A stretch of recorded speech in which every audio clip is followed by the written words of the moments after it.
The hidden leaf knows peace, but Naruto Uzumaki knows only the hunger for power.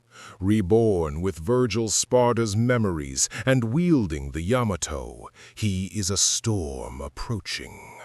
Will the Akatsuki survive a Jinchuriki who doesn't just defeat his enemies, but absolutely annihilates them?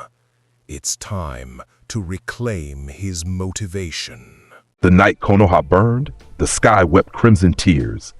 The nine-tailed fox's claw pierced through flesh and bone, impaling both Minato Namikaze and Kushina Uzumaki in a single devastating strike.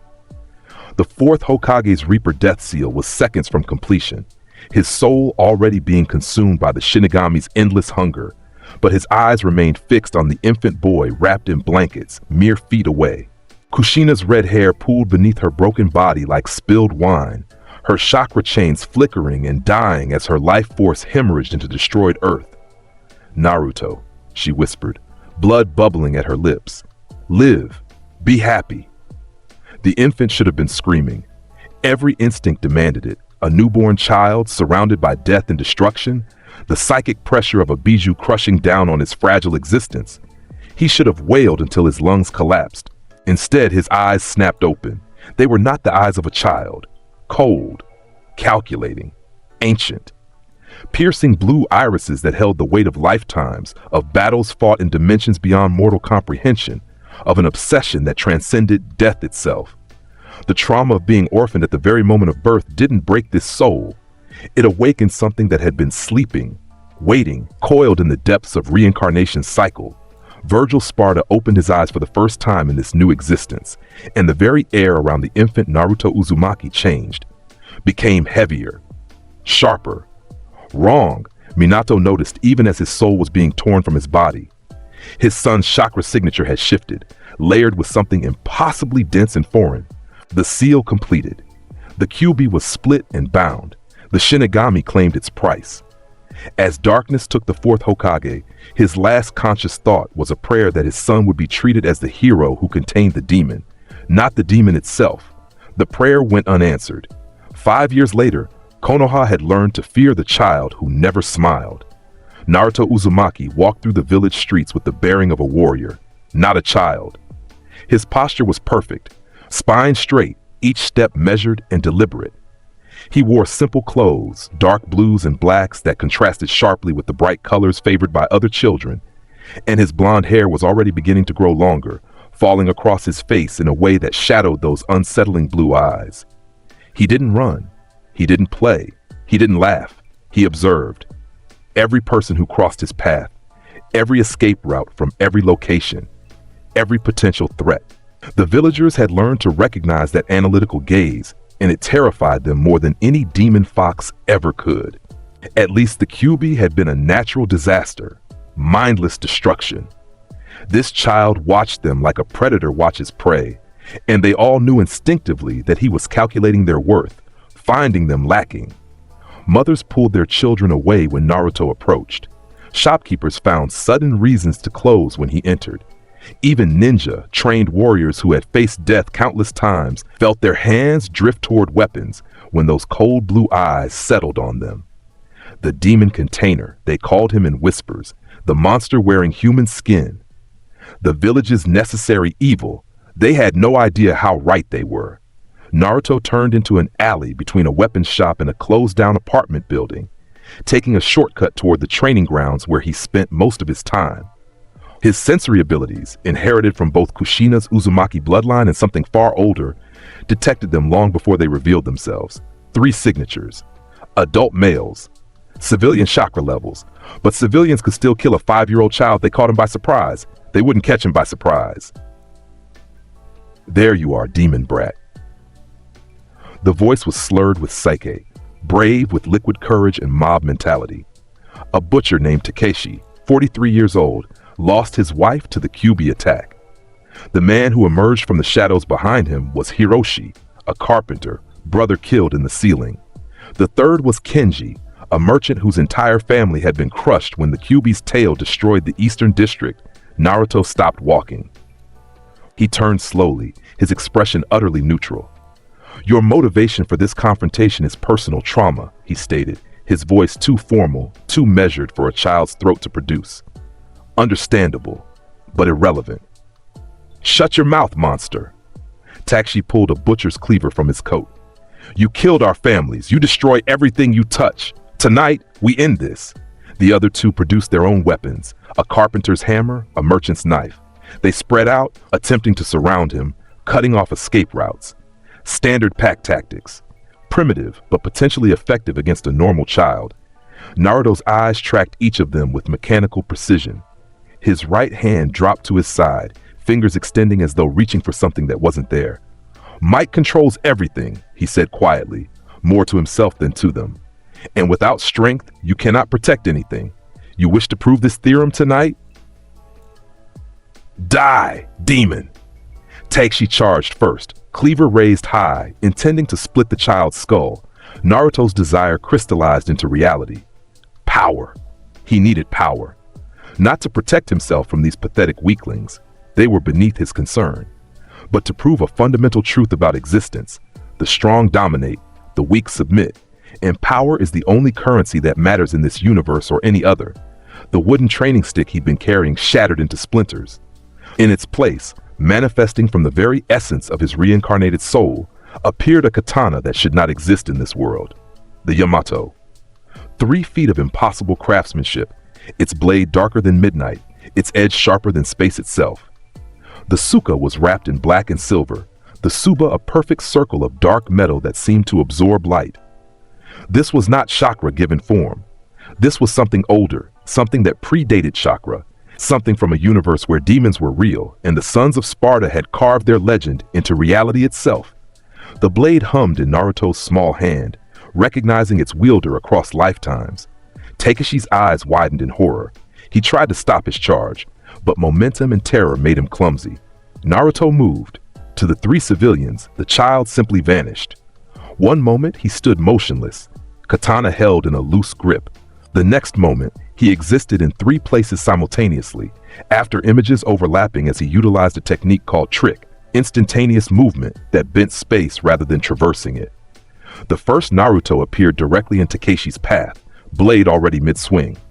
The second materialized behind Hiroshi, katana reversed. The third stood precisely where Kenji had been aiming his knife, weapon raised to block. The real Naruto was all 3, and none of them, existing in the space between instants. Judgment cut. The technique activated before the name finished leaving his lips. The Yamato didn't slash through flesh, it was faster than that. The blade cut space itself, creating dimensional rifts that manifested as invisible slashes, traveling at speeds that made sound itself seem sluggish. 3 arcs of distorted space erupted outward, at each one perfectly calibrated for maximum damage without causing death. Takeshi's cleaver disintegrated into metal fragments. His clothes shredded from collar to waist, the fabric splitting along hundreds of hairline cuts. The dimensional slash stopped a millimeter from his skin, but the pressure alone opened shallow wounds across his chest and arms. He collapsed forward, unconscious from shock, before he hit the ground. Blood pooling beneath him. Hiroshi's hammer exploded into wooden splinters and metal shards. His carpenter's apron dissolved into ribbons. The judgment cut carved through his defensive posture like it was made of paper, stripping away his clothing and the top 2 layers of skin on his back.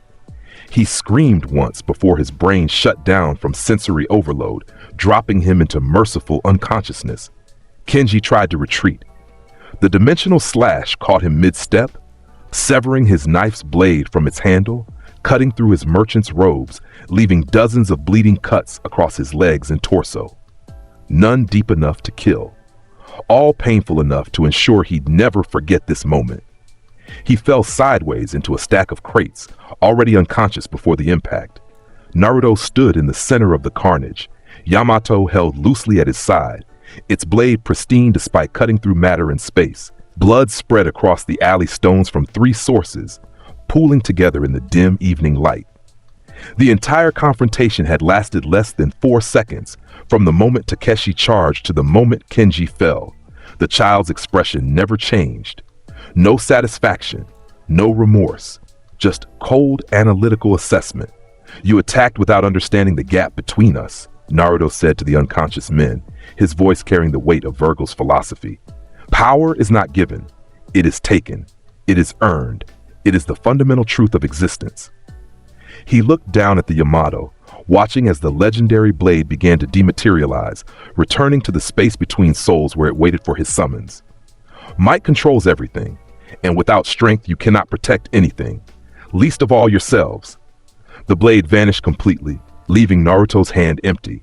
He stepped over Takeshi's bleeding form without looking down and continued toward the training grounds as though nothing had happened. Behind him, the three men would eventually be found by an Anbu patrol. They would recover from their physical wounds. The psychological scars would last considerably longer, and the message would spread through Konoha's civilian population like wildfire. The demon child had fangs, and he was no longer prey. Naruto reached his training ground, a secluded clearing near the Forest of Death where even academy students rarely ventured, and immediately began his exercises. Kata first. The forms of the Dark Slayer style, a martial art that didn't exist in this dimension, flowing through his 5-year-old body with impossible precision. Each movement was perfect, each stance balanced.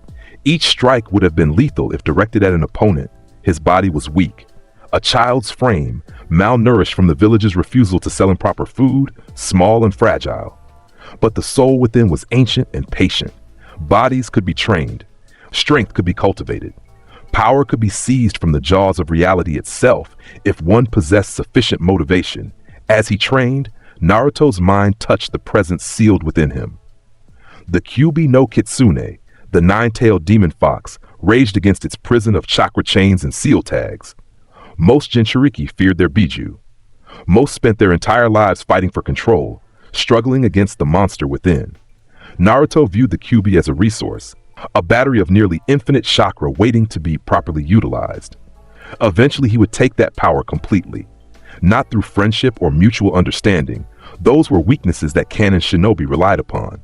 No, he would dominate the fox the same way Vergil had dominated every force in his original existence, through overwhelming strength and indomitable will. But not yet. His body was still too weak. The Kyuubi's chakra was too volatile. Premature attempts at domination would destroy this vessel, and Vergil had not survived death and reincarnation only to die in a child's body from his own ambition. Patience, strategy, calculated progression toward absolute power. Foolishness, he murmured to himself, repeating one of Vergil's favorite phrases. To rush is to invite defeat. Power must be cultivated with precision. The months turned to years with mechanical inevitability. Naruto attended the academy as required by village law, sitting in the back of classrooms and absorbing information with perfect retention. His test scores were flawless. His taijutsu demonstrations made instructors uncomfortable with their precision and lethality. His chakra control exercises were performed with surgical accuracy.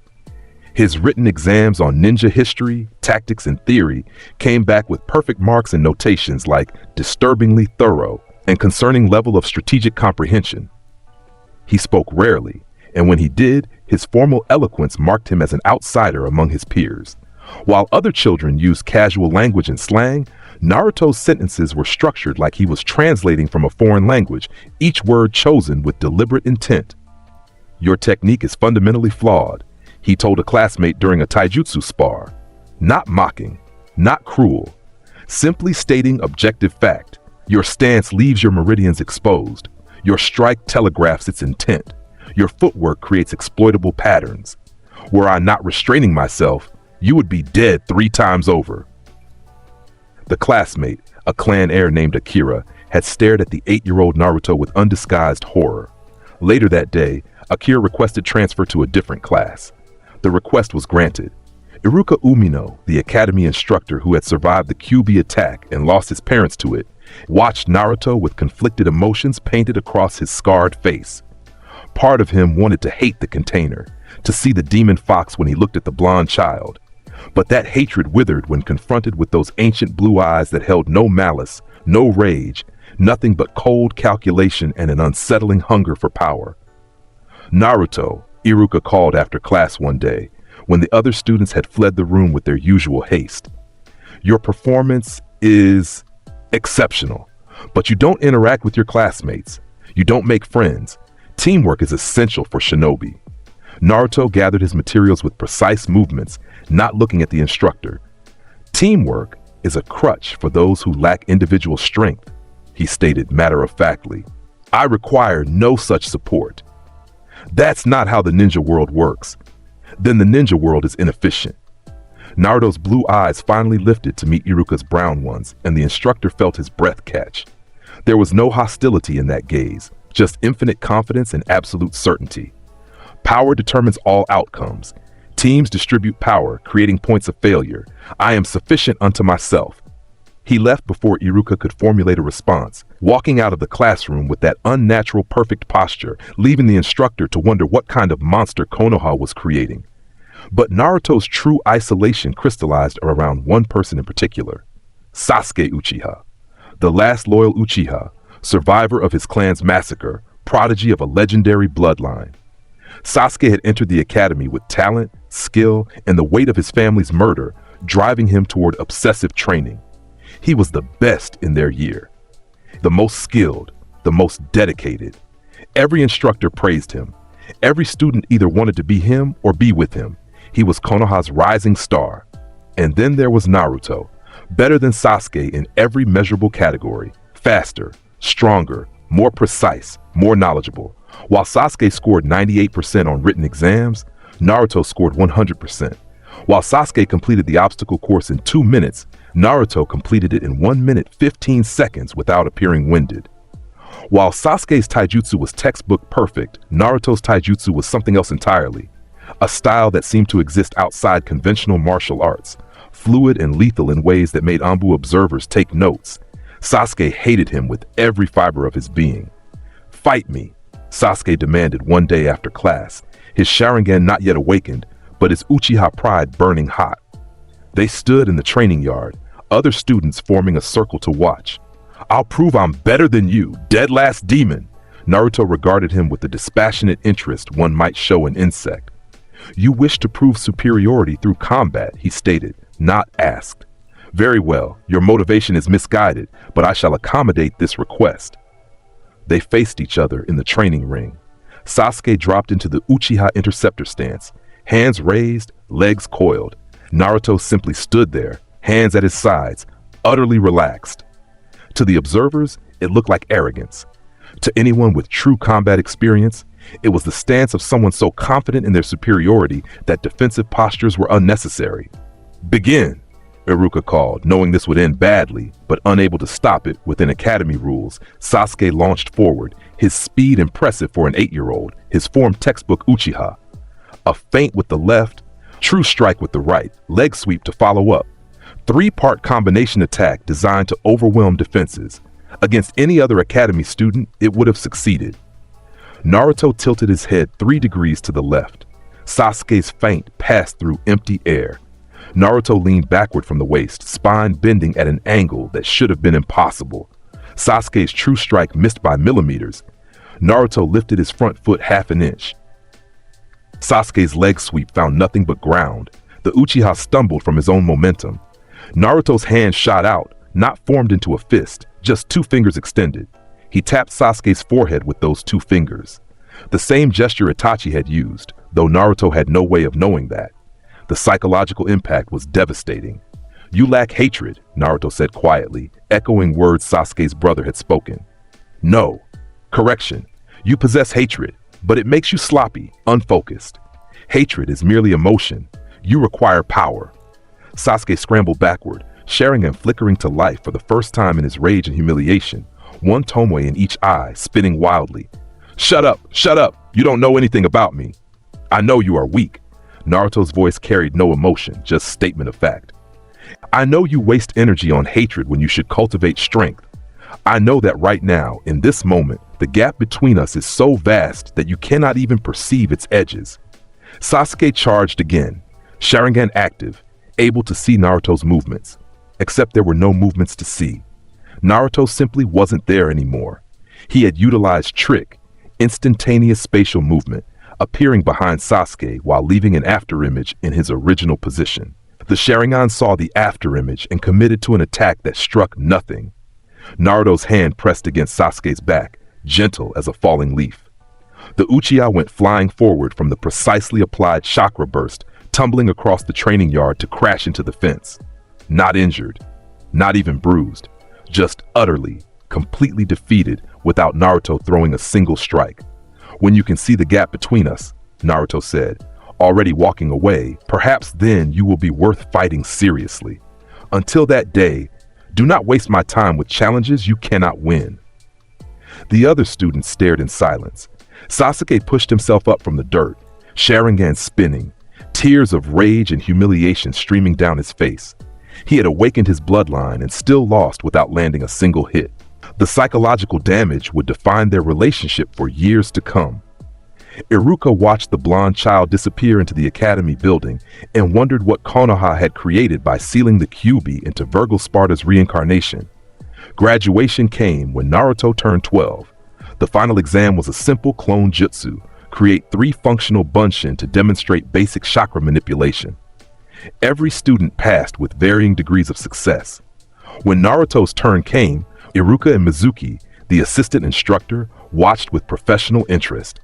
"Begin whenever you're ready, Naruto," Iruka said. Clipboard ready to check off another perfect performance, Naruto formed a single hand seal.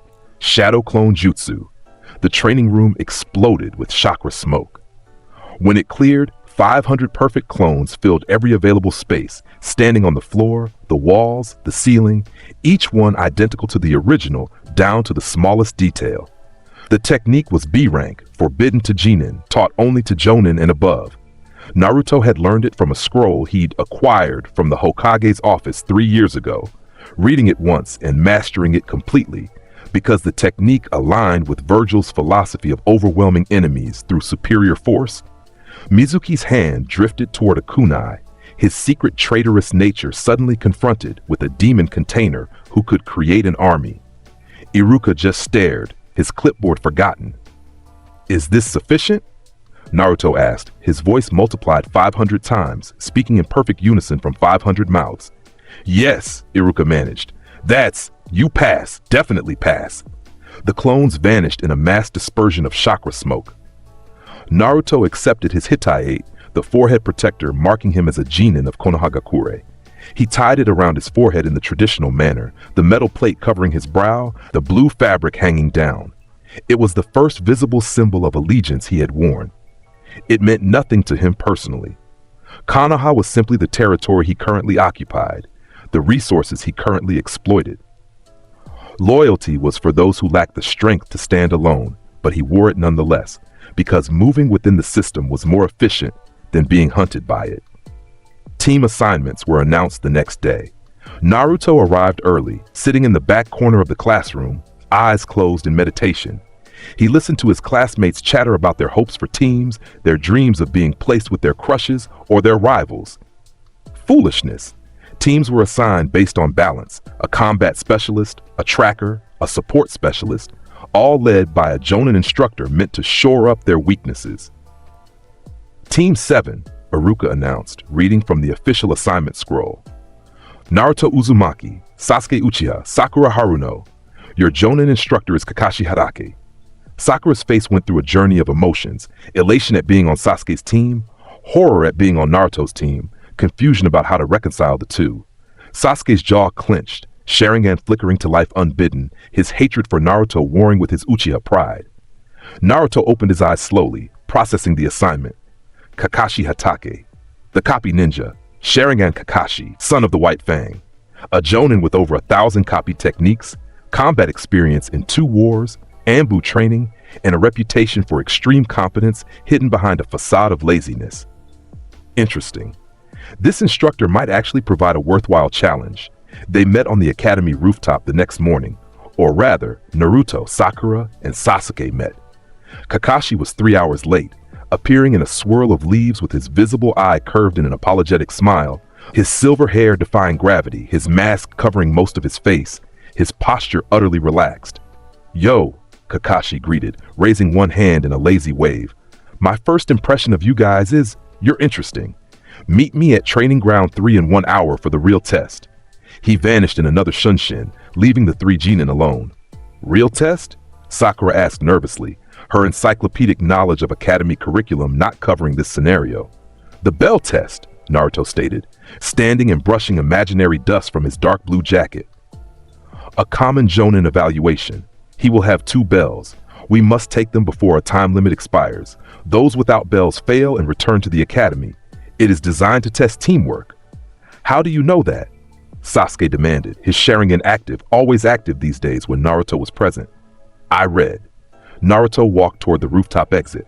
Extensively, I suggest you both prepare adequately. Kakashi Hatake is not an opponent to be underestimated. Training Ground 3 was a standard setup. 3 wooden posts in a clearing, surrounded by forest, a small stream running along the southern edge. Kakashi stood in the center, holding 2 small bells attached to his belt. He'd set a timer on a nearby post, 1 hour until noon. Simple rules, Kakashi explained, his visible eye studying each genin with professional assessment. Get a bell before time expires. Those without bells get tied to the posts and watch the others eat lunch. Oh, and you might want to come at me with intent to kill, or you'll never get close. Sakura paled. Sasuke's hand drifted to his kunai pouch. Naruto simply regarded Kakashi with those unsettling blue eyes, his expression completely neutral. Begin, Kakashi called. Sasuke and Sakura immediately leaped to the forest, utilizing the standard academy tactic of hiding and observing before engaging. Smart against most opponents, useless against a sensor-type jonin with a Sharingan, Naruto didn't move. He stood in the clearing, facing Kakashi directly, his right hand resting at his side in a position that suggested he was reaching for a weapon that wasn't visible. Not hiding? Kakashi asked, genuinely curious. The reports on Naruto Uzumaki were contradictory and disturbing. Perfect scores in every category, 0 social connections. Witnesses claiming he'd hospitalized 3 adults at age 5 with a weapon that didn't exist. Ambush surveillance noting unusual chakra signatures around the boy that didn't match any known bloodline. Confident or suicidal? Neither, Naruto replied, his formal speech pattern immediately marking him as abnormal. I am simply acknowledging reality. Hiding would be inefficient. You possess the Sharingan. Your sensory abilities would locate us regardless of concealment. Therefore, direct confrontation is the optimal strategy. Kakashi's visible eye widened slightly. This 12-year-old spoke like a veteran jonin analyzing battlefield conditions. Interesting analysis, but you're still just a genin. Don't you think you're being a bit? Naruto's chakra exploded outward, and the very air became oppressive. Heavy. Wrong. This wasn't normal chakra. It was layered with something else, something that made Kakashi's Sharingan spin involuntarily as it tried to analyze and categorize the impossibility it was witnessing. The pressure reminded him of being near a tailed beast, except tailed beasts were mindless rage given form. This was controlled, precise, deliberate. The Yamato manifested in Naruto's right hand, materializing from nothing, 3 feet of impossible darkness that seemed to drink in light. The blade's very existence violated several laws of physics and chakra theory. It wasn't forged, it wasn't summoned, because Naruto willed it to be. Show me your motivation, sensei, Naruto said calmly, raising the Yamato to a ready position, the blade held in perfect Dark Slayer form. Demonstrate whether you possess the strength to teach me anything worth learning. Kakashi felt sweat form on his brow. Every instinct screamed danger. His hand moved to pull up his height and reveal the Sharingan fully, but Naruto was already moving. Trick. The technique activated instantly. One moment Naruto stood 20 feet away. The next moment he existed in the space directly above Kakashi, gravity irrelevant, the Yamato already descending in a perfect overhead slash. No travel time, no movement through intervening space. Just instantaneous repositioning that made Hiraishin look slow. Kakashi pulled a kunai from his pouch on pure reflex, raising it to block. The Yamato met the kunai, and the standard issue metal weapon might as well have been made of paper. The dark blade cut through it without resistance, the 2 halves spinning away. Kakashi threw himself backward, using Kawarimi at the last possible instant to substitute with a training post. The post bisected vertically from top to bottom, both halves falling away with perfectly smooth cuts. Naruto landed where Kakashi had been standing, the Yamato held low and ready. His expression hadn't changed. No excitement, no satisfaction, just cold assessment. You evaded adequately, but substitution techniques merely delay the inevitable. In the forest, Sakura watched through the bushes, her mind refusing to process what she was seeing. Naruto had just forced the legendary copy ninja onto the defensive in under 3 seconds. Sasuke, crouched in a different position, felt his Sharingan burning as it recorded every movement, his hands clenched into fists hard enough to draw blood. The gap, the impossible, insurmountable gap between himself and Naruto was on full display, and it was even worse than he'd imagined. Kakashi appeared 30 feet away, both hands already forming seals. Fire-style Grand Fireball Jutsu. The massive sphere of flames roared toward Naruto, incinerating the air itself, hot enough to carbonize flesh on contact. Naruto raised the Yamato, blade horizontal. Judgment cut. The dimensional slash erupted from the Yamato's edge, invisible to normal eyes, but showing up as a distortion in space itself to Kakashi's Sharingan. The technique traveled faster than the fireball, cutting through the flames and dispersing the entire jutsu like it was smoke. The judgment cut continued past the destroyed fireball, slicing through 3 trees behind Kakashi's position. Each trunk developing a perfect horizontal cut, the trees fell in unison. Your chakra manipulation is impressive, Naruto observed, walking forward at a measured pace. But techniques mean nothing without sufficient power to back them. You rely on variety where you should cultivate depth. Kakashi formed more hand seals, faster now, his Sharingan spinning as he analyzed this impossible opponent. Earth-style, earth wall. A thick barrier of stone erupted from the ground between them. Naruto didn't slow his walk. He raised the Yamato, blade vertical this time. Judgment cut. Another dimensional slash, this one vertical, cutting through the stone wall like it was mist. The barrier split down the middle, both halves toppling outward. Kakashi was already gone, using the brief obstruction to reposition to Naruto's flank. He threw 5 kunai in a spread pattern, each one aimed at vital points. Naruto's hand moved, the Yamato blurring through a defensive pattern called blocking guard. 5 strikes delivered in the time it took most people to make one, each perfectly intercepting a kunai. The 5 blades fell to the ground in pieces, bisected by dimensional cuts. Faster, Naruto said, still walking forward. Strike faster, sensei, or are you perhaps holding back? Kakashi's mind raced. This wasn't a genin. This was something wearing a genin's skin. The sword, the techniques, the absolute confidence, none of it matched anything in Konoha's records. And that chakra signature, still oppressive and wrong, suggested depths of power that shouldn't exist in a 12-year-old body. Time to get serious. Kakashi pulled up his Hittite, revealing the Sharingan fully, 3 tomoe spinning in his left eye, gifted to him by his dying teammate, Obito Uchiha. The copying eye. The eye that saw through all ninjutsu, genjutsu, and taijutsu. The eye that had earned him his legendary reputation. Impressive, Naruto commented, stopping his advance. The Sharingan, a powerful bloodline, wasted on someone who didn't earn it through their own strength. But I suppose beggars cannot be choosers. Kakashi vanished, moving at true Jonin speed now, the Sharingan enhancing his already formidable abilities. He appeared behind Naruto with a kunai aimed at the boy's spine. A killing blow, but one he would divert at the last instant. Just had to prove the point that teamwork mattered more than individual strength. Naruto didn't turn around. Behind me. Predictable. He pivoted on his left foot, the Yamato already in motion, reversing grip mid-turn. The blade passed millimeters from Kakashi's throat, forcing the Jonin to abort his attack and retreat again. But Naruto was already following, utilizing trick to close the distance instantly, appearing in Kakashi's new position before the Jonin had finished his backward jump. Rapid slash.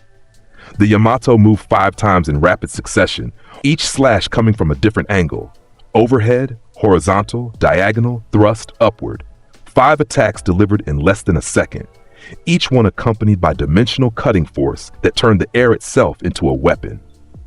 Kakashi formed hand seals mid-retreat, substituting with a clone that he'd set up earlier, but the rapid slash cut through the clone and 3 trees behind it, leaving perfectly smooth cuts in wood and earth.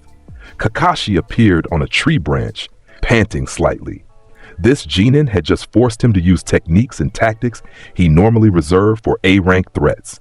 Unacceptable. Time to end this before someone got actually hurt. Lightning blade. The Chidori activated in his right hand. Lightning chakra condensed into a spear of pure cutting power, the technique that had earned him another nickname, the man who cut lightning.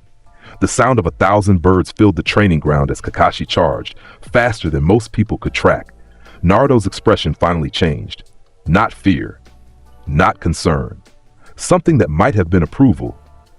Now that, he said, is a proper technique. He raised the Yamato, blade held in both hands now, his stance shifting to something more serious. The katana began to glow with dark blue energy, chakra mixing with something older and more fundamental. His own chakra signature, already oppressive, doubled, tripled. The ground beneath his feet cracked from the sheer pressure. Judgment cut end, Naruto said quietly. He slashed once.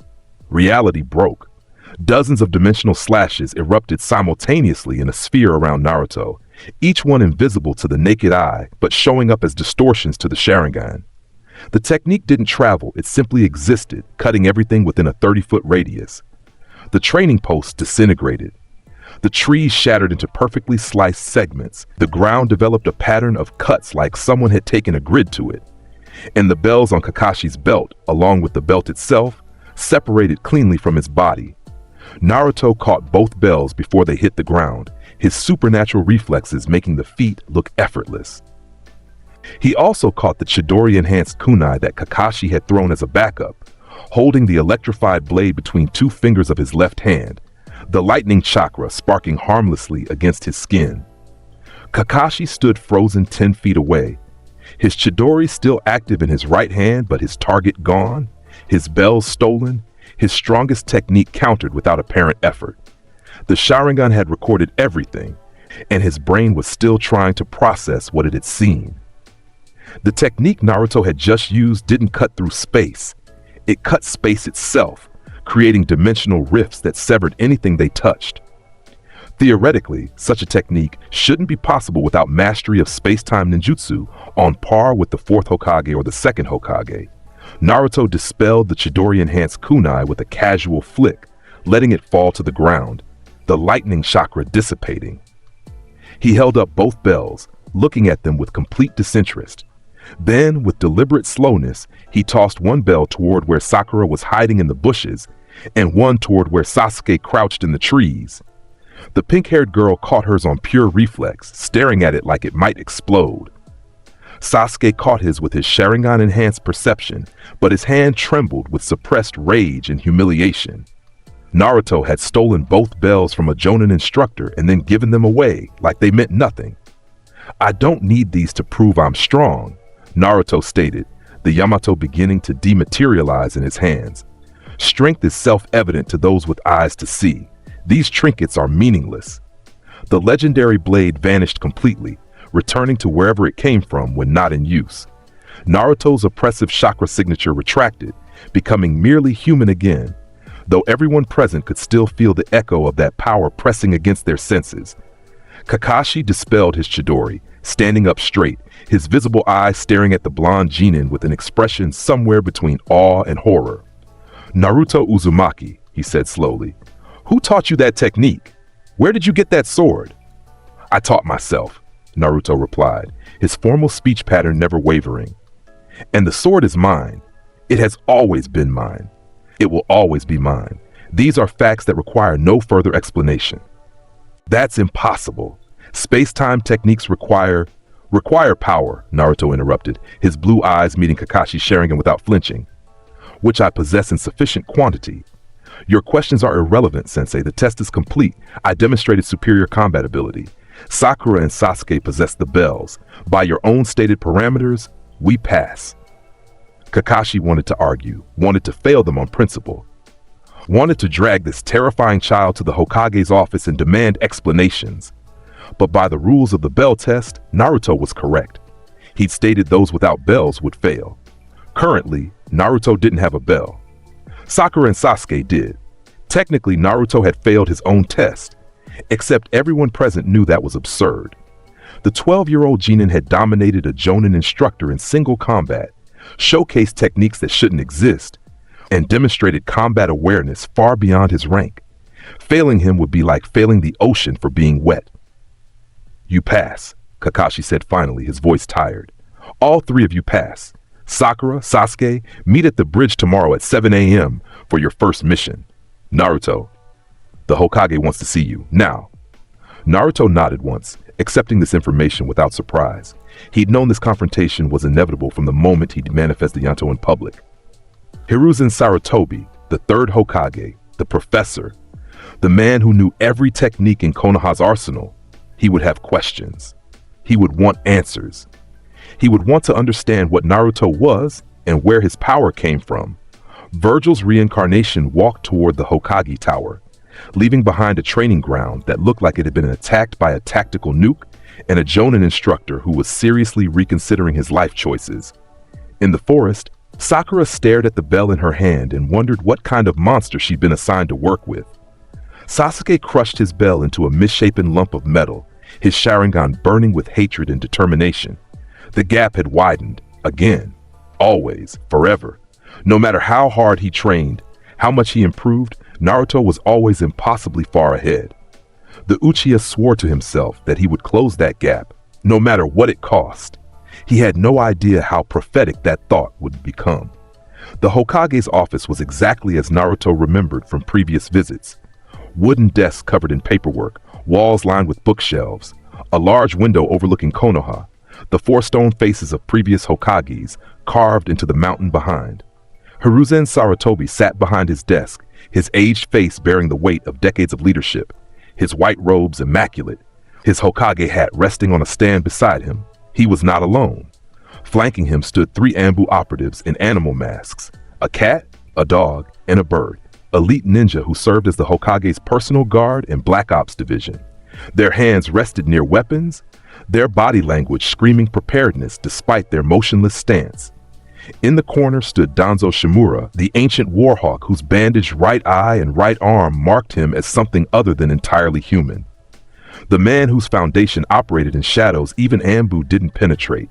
Naruto cataloged each presence with mechanical efficiency, identifying threats, calculating force requirements for neutralization, noting exit vectors.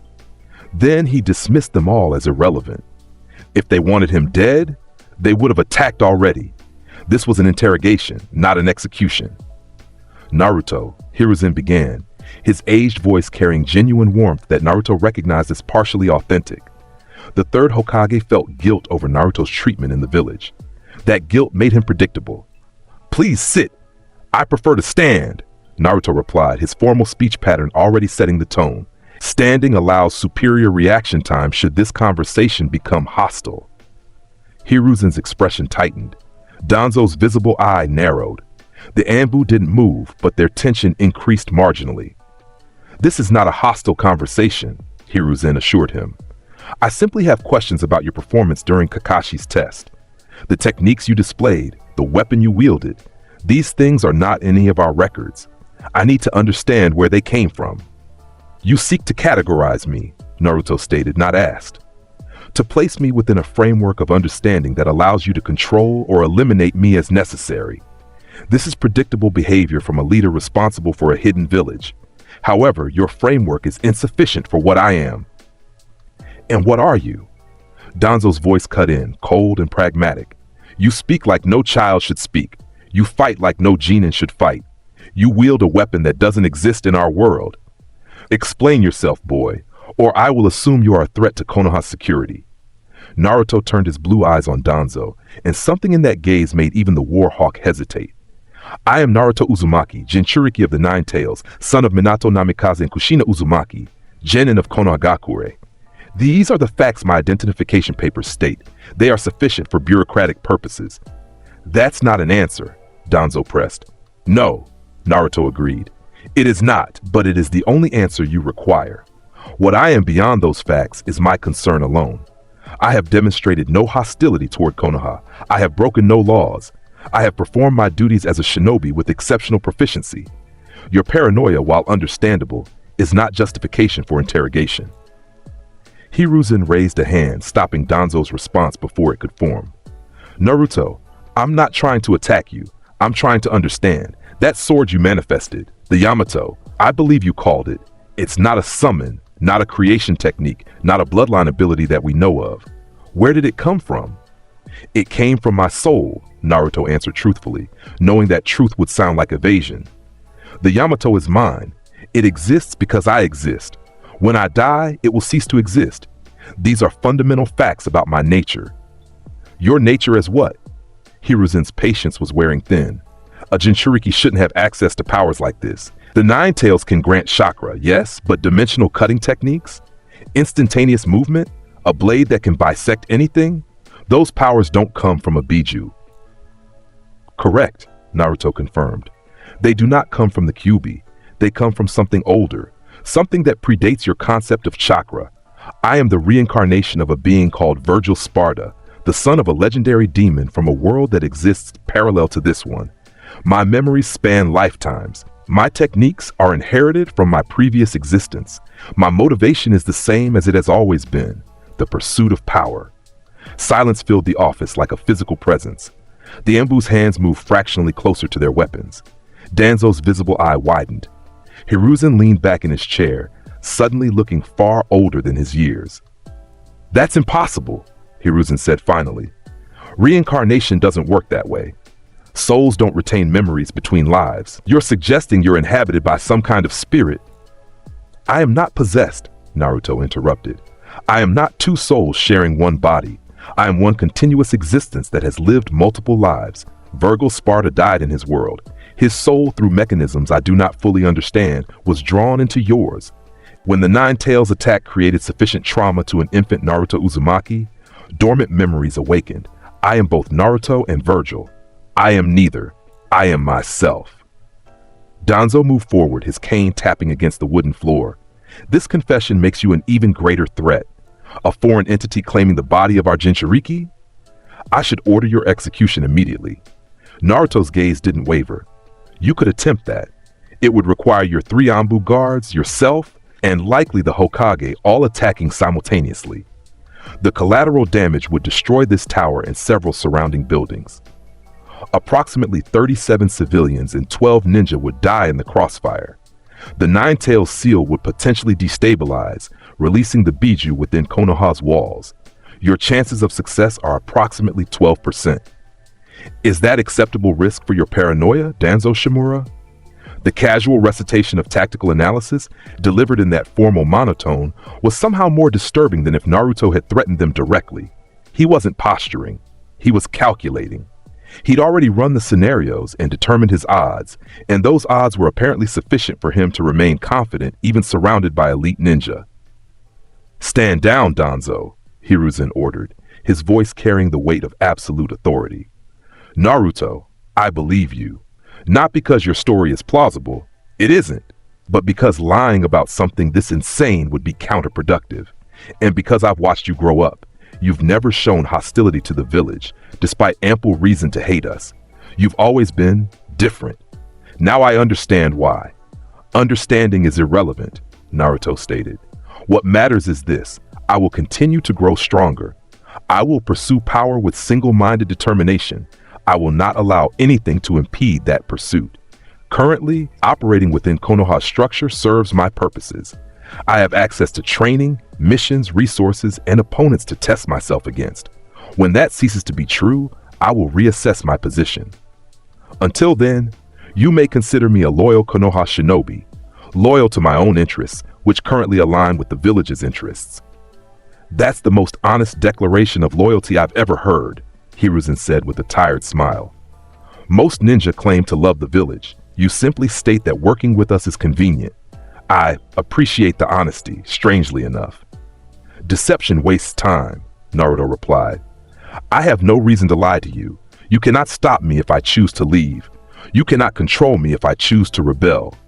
The only rational approach is to accept the reality of my existence and work within those parameters. Hiruzen studied the 12-year-old boy who spoke like an ancient philosopher and fought like a demon. There was truth in those words. If Naruto truly possessed the power he demonstrated against Kakashi, if he could improve beyond that already formidable baseline, then Konoha couldn't afford to make him an enemy. Better to have this monster on their side than against them. Very well, Hiruzen said finally. You'll continue as a genin of Team 7. Kakashi will report to me weekly on your progress and behavior. If you demonstrate hostility to Konoha or its people, we will revisit this conversation under less pleasant circumstances. But until then, welcome to the Shinobi Forces, Naruto Uzumaki. Your acceptance is noted, Naruto said, turning toward the door. I shall endeavor not to disappoint your expectations, Hokage-sama. He left before anyone could respond, walking out of the office with that same perfect posture, leaving behind a room full of ninja who were all thinking variations of the same thought. What kind of monster have we created? Danzo moved closer to Hiruzen's desk after the door closed. You're making a mistake. That boy is a threat. We should put him in foundation, break him, rebuild him as a loyal weapon. You die trying, Hiruzen said quietly, and you know it. Did you see how he analyzed our combat potential? He's already considered every possibility, calculated every outcome. He's not a threat because he chooses not to be. The moment we treat him like an enemy, he'll become one. Better to give him reasons to stay loyal through self-interest than force him into opposition through oppression. You're being naive. Perhaps, but I'm also being alive. Hiruzen pulled out his pipe, stuffing it with tobacco with shaking hands. Minato, Kushina, your son is a monster, but he's our monster, for now. Team 7's first real mission came 1 week later, disguised as a simple C-rank assignment. Escort a bridge builder named Tazuna to the Land of Waves. Simple, safe, perfect for new genin to get field experience without significant danger. The mission briefing should have been Kakashi's first warning.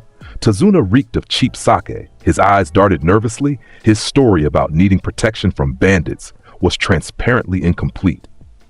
But Anbu's background check had come back clean enough, and the Hokage had approved the mission, so Team 7 set out from Konoha's gates on a pleasant morning with their client shambling between them. Sakura walked beside Tazuna, ready to help if the old man stumbled. Sasuke ranged ahead, sharing an active, scanning for threats. Kakashi brought up the rear, nose buried in his orange book, but attention actually on his surroundings. And Naruto moved like a ghost through the forest, sometimes visible on the road, sometimes vanishing into the trees. His presence felt more than seen. The first attack came 3 hours outside of Konoha's borders. 2 missing nin from Kirigakure's Anbu Hunter Division, hiding in a puddle despite there being no rain for days. The Demon Brothers, Gozu and Meizu, specialized in close-quarters assassination using their chain weapon to shred targets. They emerged from the puddle as Team 7 passed, chains already extending, aiming to wrap up Kakashi and tear him apart before the genin could respond. Standard alpha strike tactics, effective against most jonin. Useless against someone who'd been expecting an attack.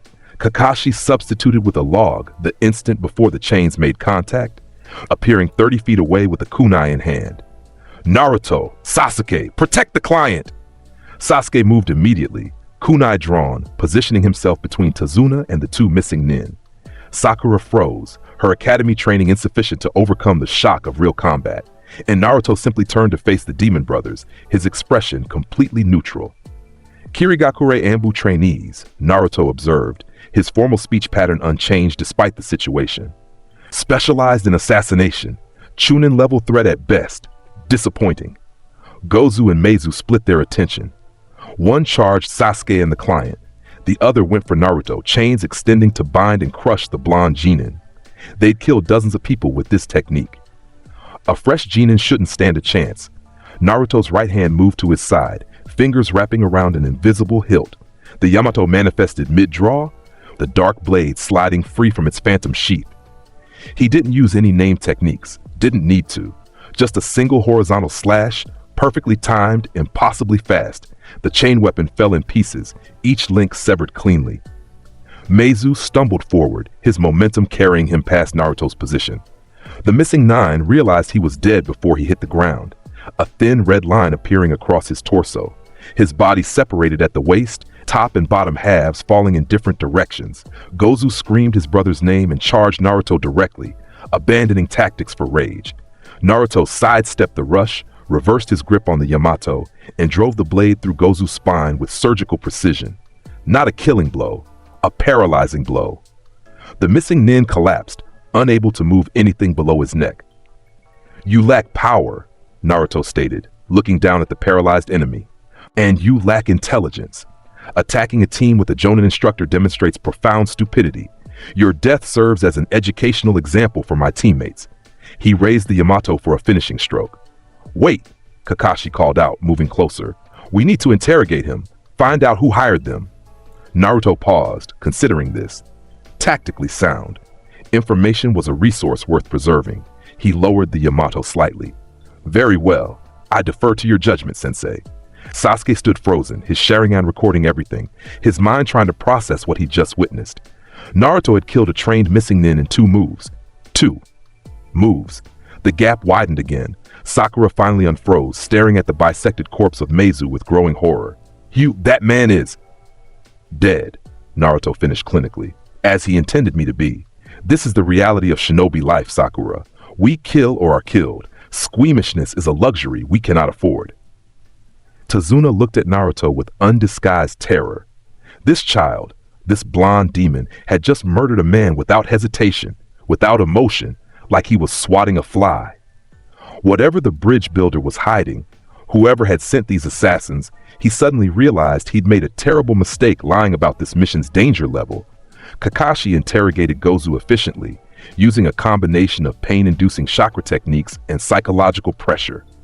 The missing 9 broke quickly, revealing that a crime lord named Gato had hired them to kill Tazuna before the bridge builder could complete his bridge and break Gato's monopoly on Wave Country shipping. This makes the mission at least B rank, Kakashi concluded, looking at Tazuna with disappointment. You lied about the danger level. We should return to Konoha, renegotiate the contract, and come back with appropriate force. Please! Tazuna fell to his knees, genuine desperation in his voice. My country is starving. Gato has us in a stranglehold. If we don't complete the bridge, thousands will die. I couldn't afford a B-rank mission. The village council barely scraped together funds for C rank. I'm begging you.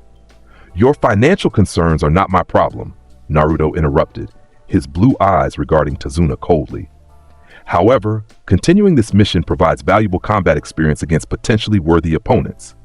I vote we proceed. Kakashi blinked. Naruto, this isn't a democracy. I'm the team leader. And as team leader, you should recognize that retreating now wastes the resources already invested in this mission. We've traveled 3 hours. We've neutralized 2 missing nin. The client's deception is irrelevant compared to the strategic value of completing the assignment and gaining experience fighting actual threats rather than academy exercises. It was the most words Naruto had spoken in a single breath since team formation. And despite his instinct to pull back and protect his genin, Kakashi found the logic sound. Plus, with Naruto's demonstrated abilities, they actually might be equipped to handle B-rank threats. Fine, Kakashi decided. We continue. But Tazuna, you tell us everything from now on. Every threat, every enemy, every piece of information about Gato and his forces. Understood? Yes. Thank you. Thank you so much. They continued toward the Land of Waves, leaving Gozu paralyzed for Konoha's retrieval team to collect later. The journey took another day of travel, including a boat ride across the ocean since Wave Country was an island nation. During that journey, Sasuke didn't speak to anyone, his Sharingan constantly active, recording, analyzing, trying to understand the gap between himself and Naruto. Sakura stayed close to Kakashi, clearly disturbed by the sudden introduction to lethal combat. And Naruto remained apart from the group, standing at the boat's prow, staring out at the ocean with those ancient blue eyes. The next attack came on the bridge approach road. This time, the threat level had increased significantly.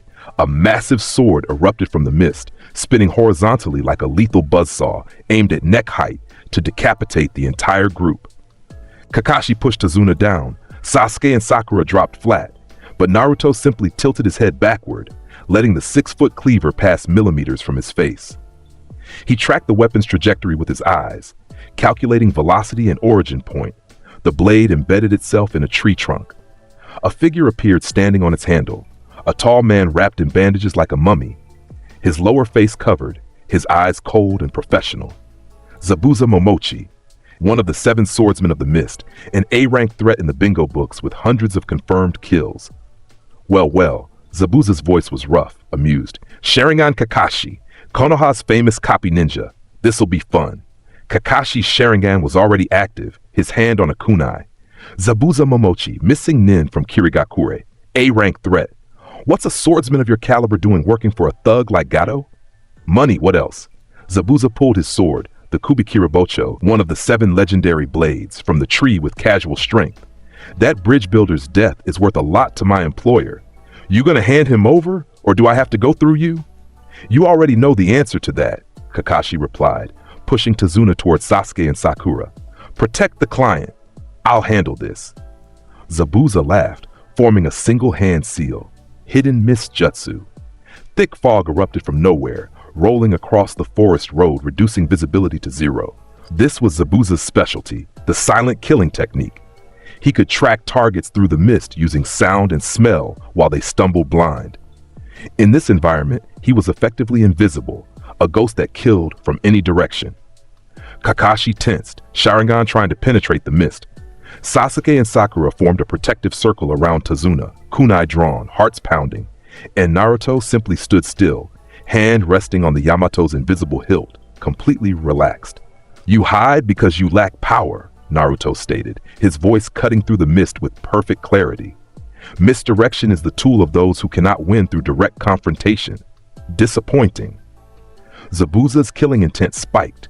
The sheer pressure of his bloodlust flooded the area, a psychological attack meant to paralyze enemies with fear. Most genin would freeze. Most chunin would hesitate. The technique had broken veteran jonin before.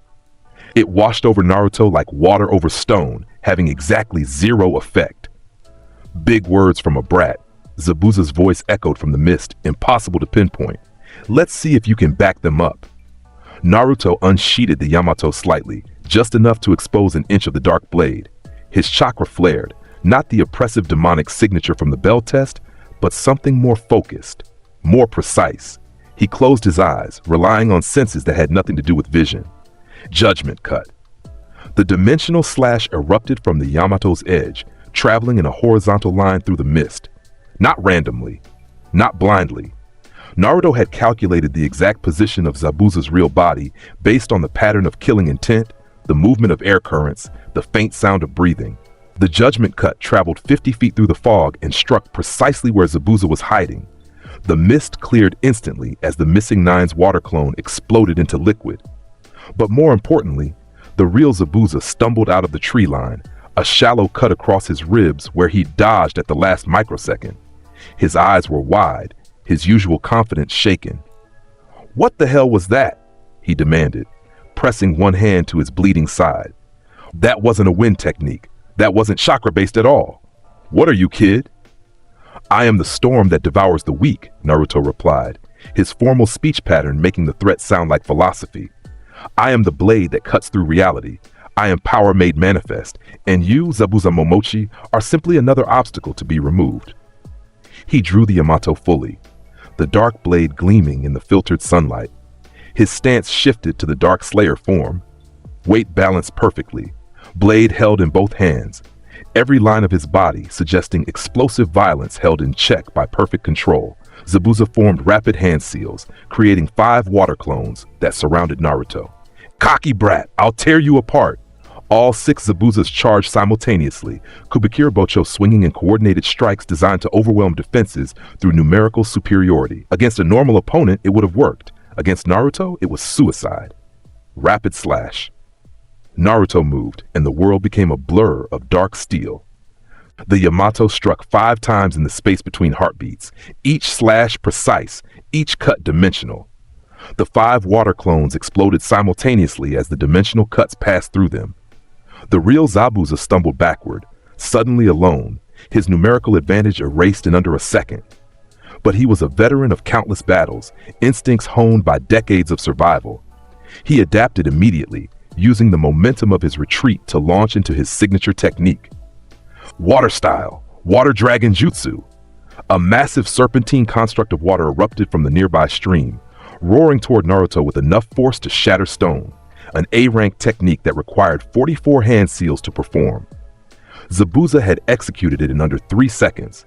Naruto raised the Yamato, blade horizontal, his expression unchanged. Upper slash. He swung upward in a single vertical arc. The dimensional cut traveled through the water dragon, bisecting it from jaw to tail. The massive jutsu split apart, becoming ordinary water that splashed harmlessly to either side of Naruto's position. He stood in the center of the spray, completely dry, the Yamato's edge glowing faintly with residual power. Zabuza felt fear for the first time in years. This wasn't a genin. This was something else. Something wearing a genin's skin. Every technique he threw was being countered with contemptuous ease by a child who should barely know the basic academy jutsu. Kakashi watched from the sidelines, his Sharingan recording everything, his mind reeling. He'd known Naruto was strong, but this was beyond anything he'd anticipated. The boy was fighting an A-rank missing nin to a standstill, and he hadn't even broken a sweat. "I grow bored," Naruto stated, walking forward through the dissipating water spray. "You clearly lack the power to provide adequate challenge. Therefore, this encounter ends now." He stabbed the Yamato into the ground. Dark blue energy exploded outward in a sphere, centered on the blade, expanding rapidly. This was a different technique, Hell on Earth, a variation of Vergil's devil trigger abilities that saturated an area with demonic power.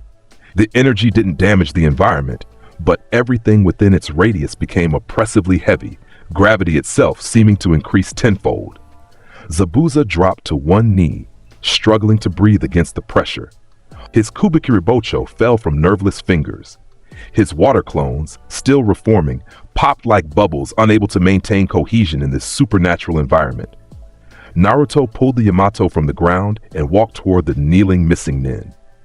"You fought well, better than the Demon Brothers, but you relied too heavily on misdirection and technique variety. True power requires depth, not breadth. You spread yourself thin when you should have cultivated a single overwhelming strength." He raised the Yamato for a finishing strike. "Wait!" a voice called from the forest. "Please don't kill Zabuza." A figure emerged from the trees, a young person wearing a hunter-nin mask, traditional Kirigakure design, carrying senbon needles. They moved quickly, throwing 3 senbon that struck Zabuza's neck in precise locations.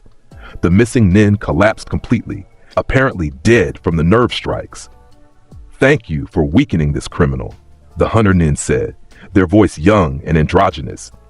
"I've been tracking Zabuza Momochi for weeks. I'll take the body and claim the bounty." Naruto's blue eyes studied the newcomer with clinical precision. The breathing pattern was wrong. The body language suggested concern rather than professional detachment. The senbon placement was designed to induce temporary death-like paralysis, not actual death. And most damning, a real hunter nin would have destroyed the body on site to prevent bloodline secrets from being stolen. "You're lying," Naruto stated flatly. "Those are false death needles. Zabuza is alive. You are his accomplice, not his hunter. This entire scenario is a tactical retreat disguised as enemy intervention." The hunter nin froze. Kakashi's visible eye widened. He'd been about to let them take the body without question.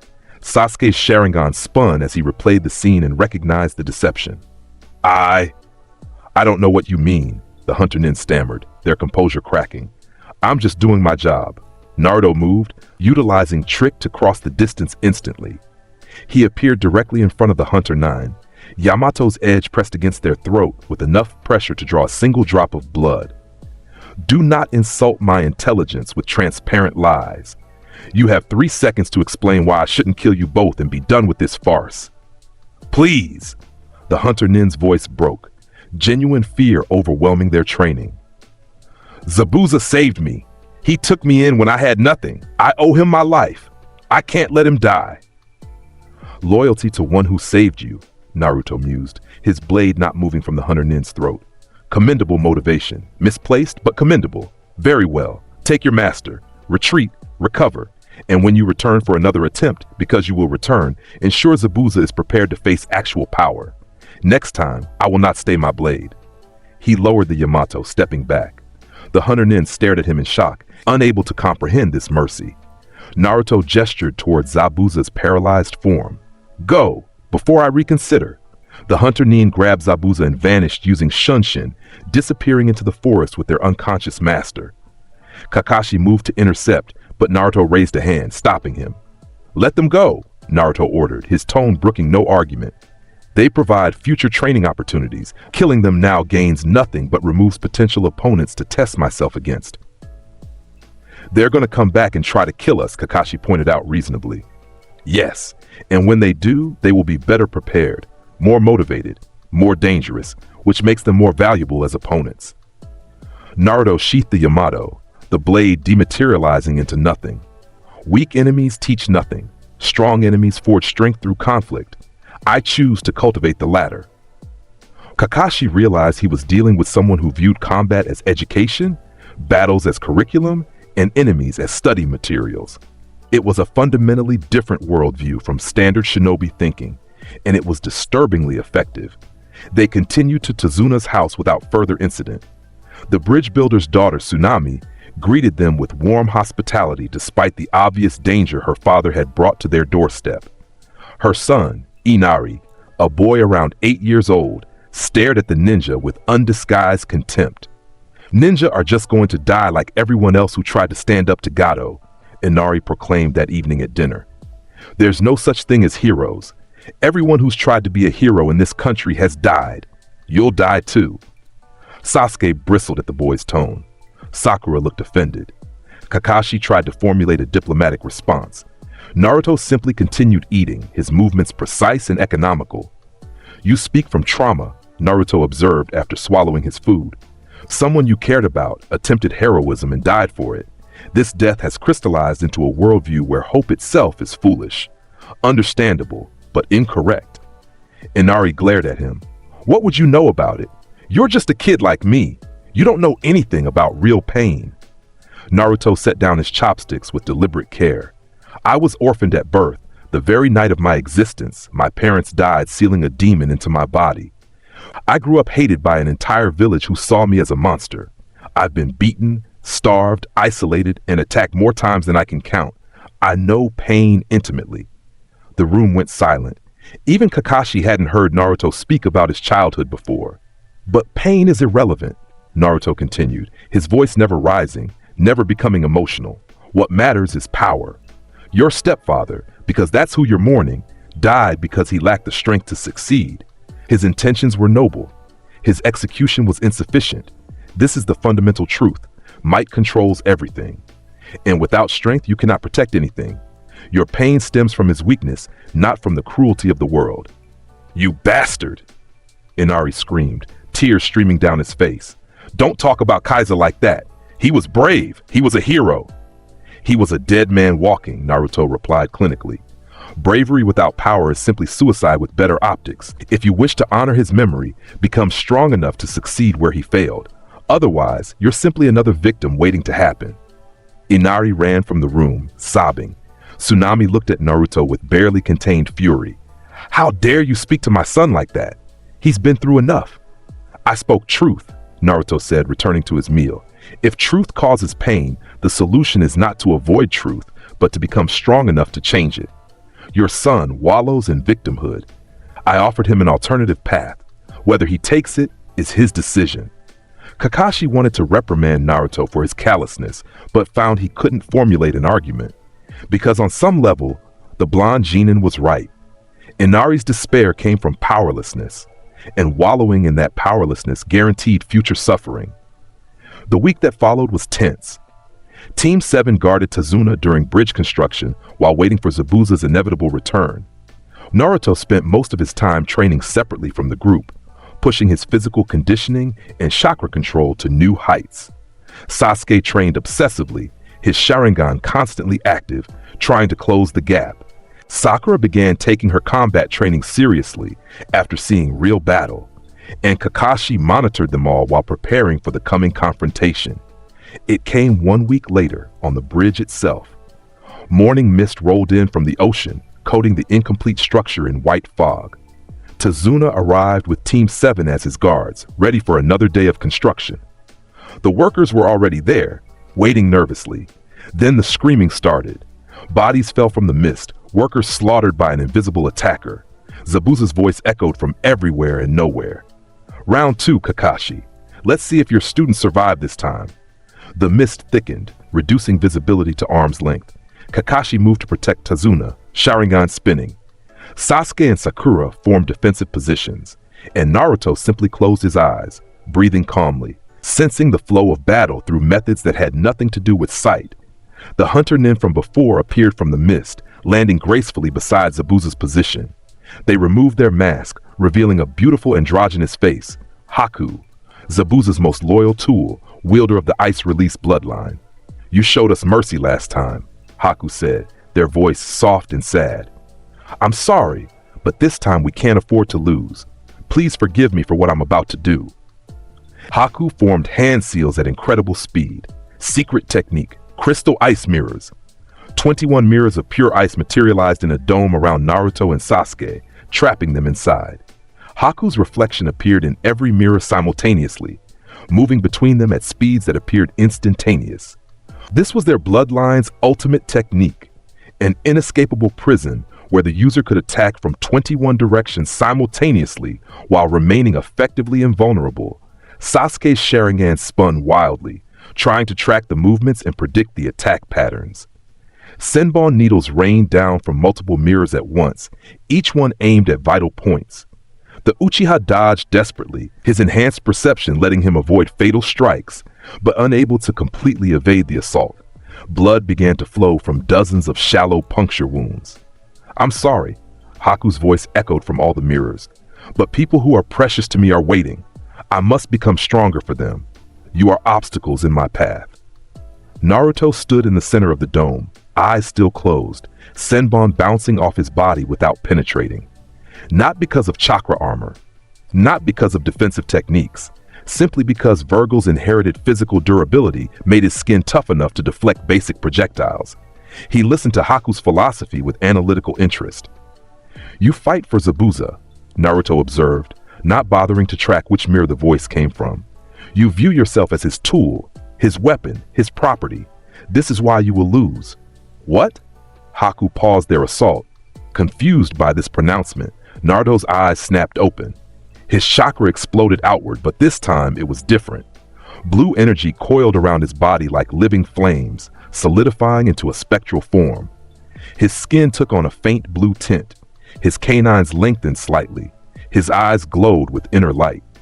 This was a partial transformation, not the full devil trigger that would be too much for his current body to handle, but a taste of that overwhelming power, Sin Devil Trigger, incomplete but terrifying.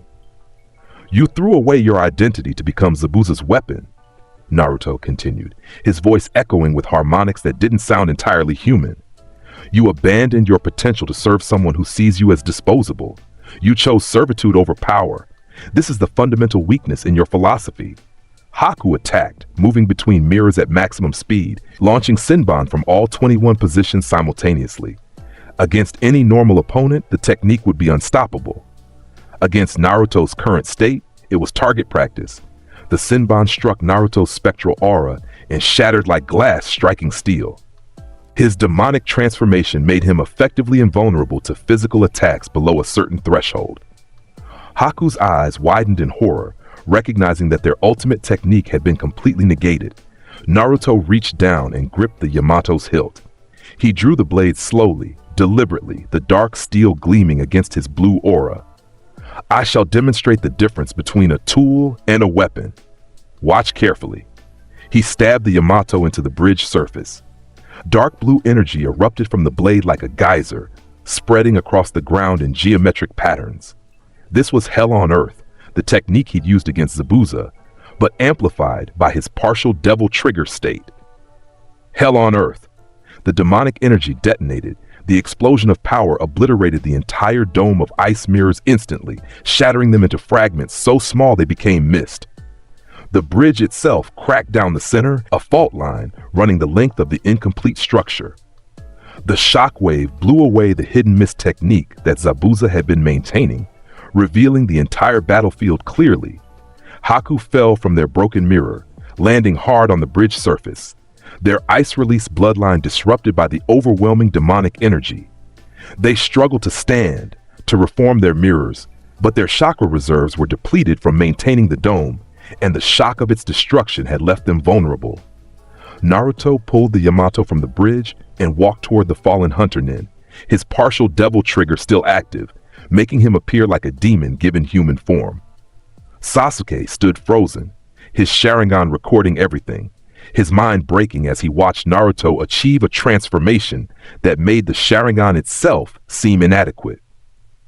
"You are strong," Naruto said, looking down at Haku. "Stronger than those demon brothers, stronger than most Chunin. But you limited yourself by choosing to be a tool rather than a true weapon. Tools are wielded by others. Weapons choose their own targets." Haku coughed blood, their beautiful face twisted in pain. I don't understand. What's the difference?" "A tool has no will," Naruto explained, his formal speech pattern unchanged despite the demonic overtones in his voice. "A weapon possesses purpose. You could have been magnificent, Haku. Your bloodline, your speed, your dedication, these things are power.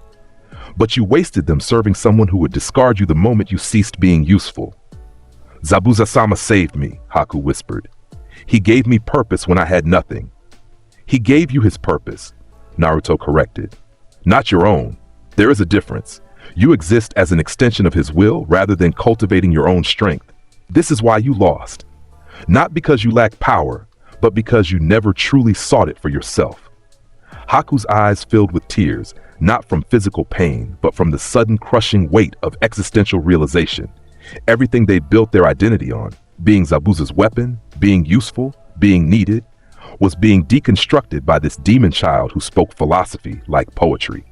Across the bridge, Zabuza had engaged Kakashi in close combat, the Kubikiribocho clashing against summoned dogs. But when Haku's ice dome shattered, when the explosion rocked the entire bridge, the missing nin's attention wavered. He saw his most loyal tool lying defeated, saw that blonde genin standing over them like death incarnate. "Haku!" Zabuza screamed, genuine concern in his voice. Not for a tool, for a person. Naruto heard that scream, analyzed it, recognized the emotional content. He looked back at Haku, his glowing eyes softening slightly. "Perhaps I was wrong.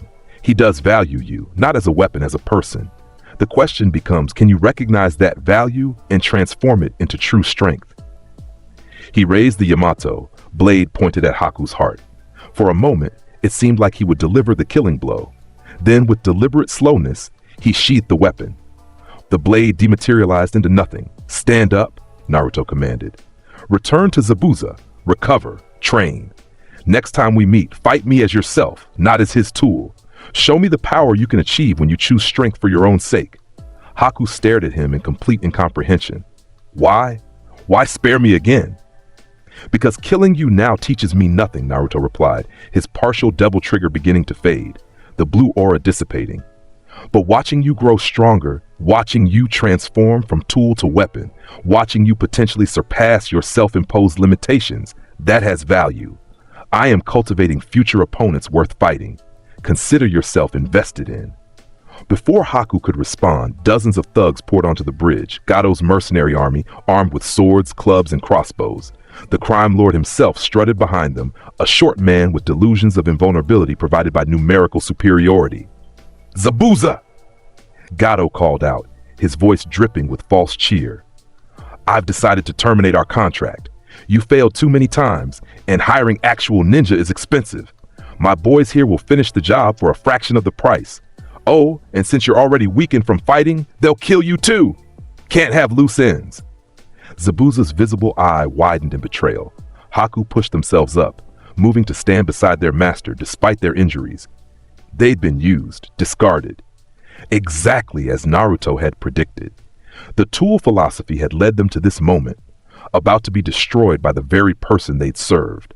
The thugs charged forward, a wave of bodies wielding crude weapons, confident that numbers would overcome any individual skill. They'd clearly never fought actual ninja before. Against Kakashi alone, they would have been slaughtered. Against Zabuza and Haku, they would have lasted maybe 30 seconds. Against Naruto, they lasted considerably less time than that. The blonde genin's expression didn't change. He simply looked at the charging mob with those cold blue eyes, calculated their threat level, found it completely negligible, and acted accordingly. Judgment cut end.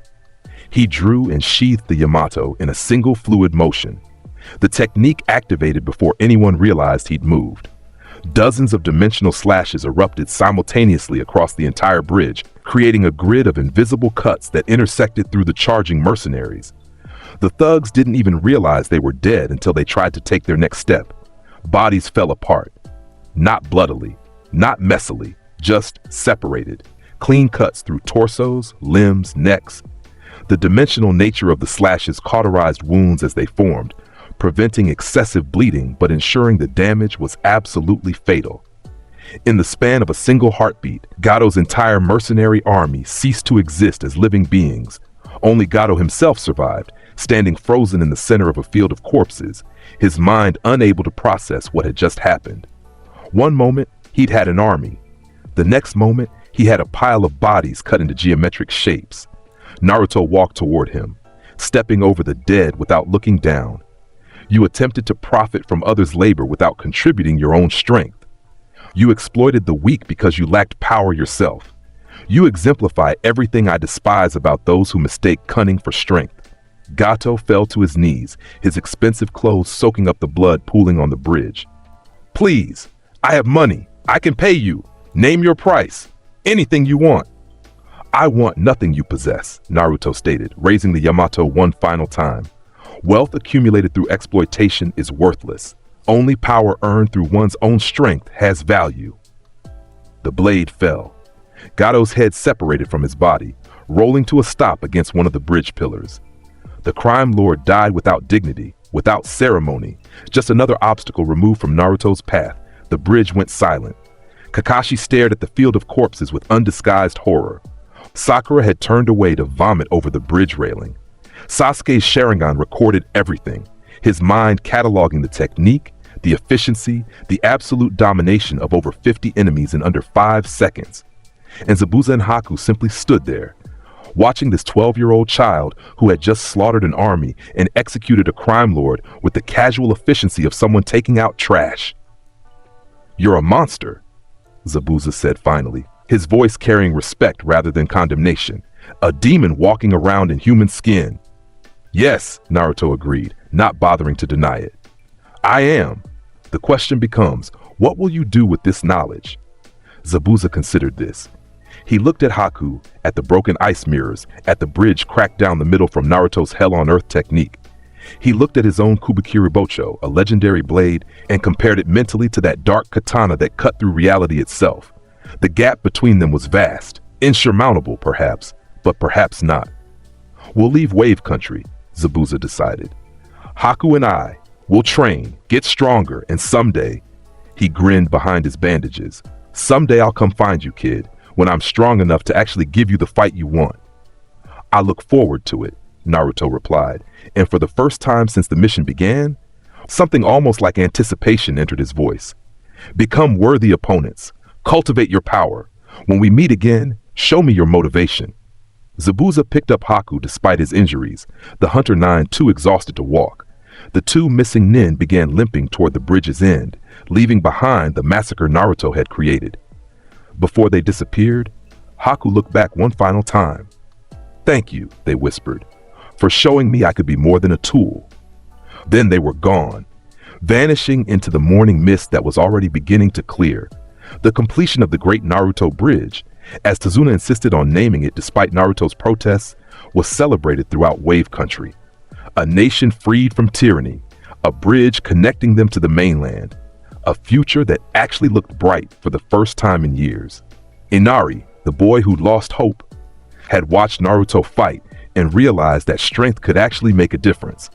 That power, properly applied, could protect rather than destroy. Team 7 returned to Konoha as heroes. The mission report Kakashi filed was so detailed and so disturbing that Hiruzen called a private meeting with just the two of them to discuss what had actually happened.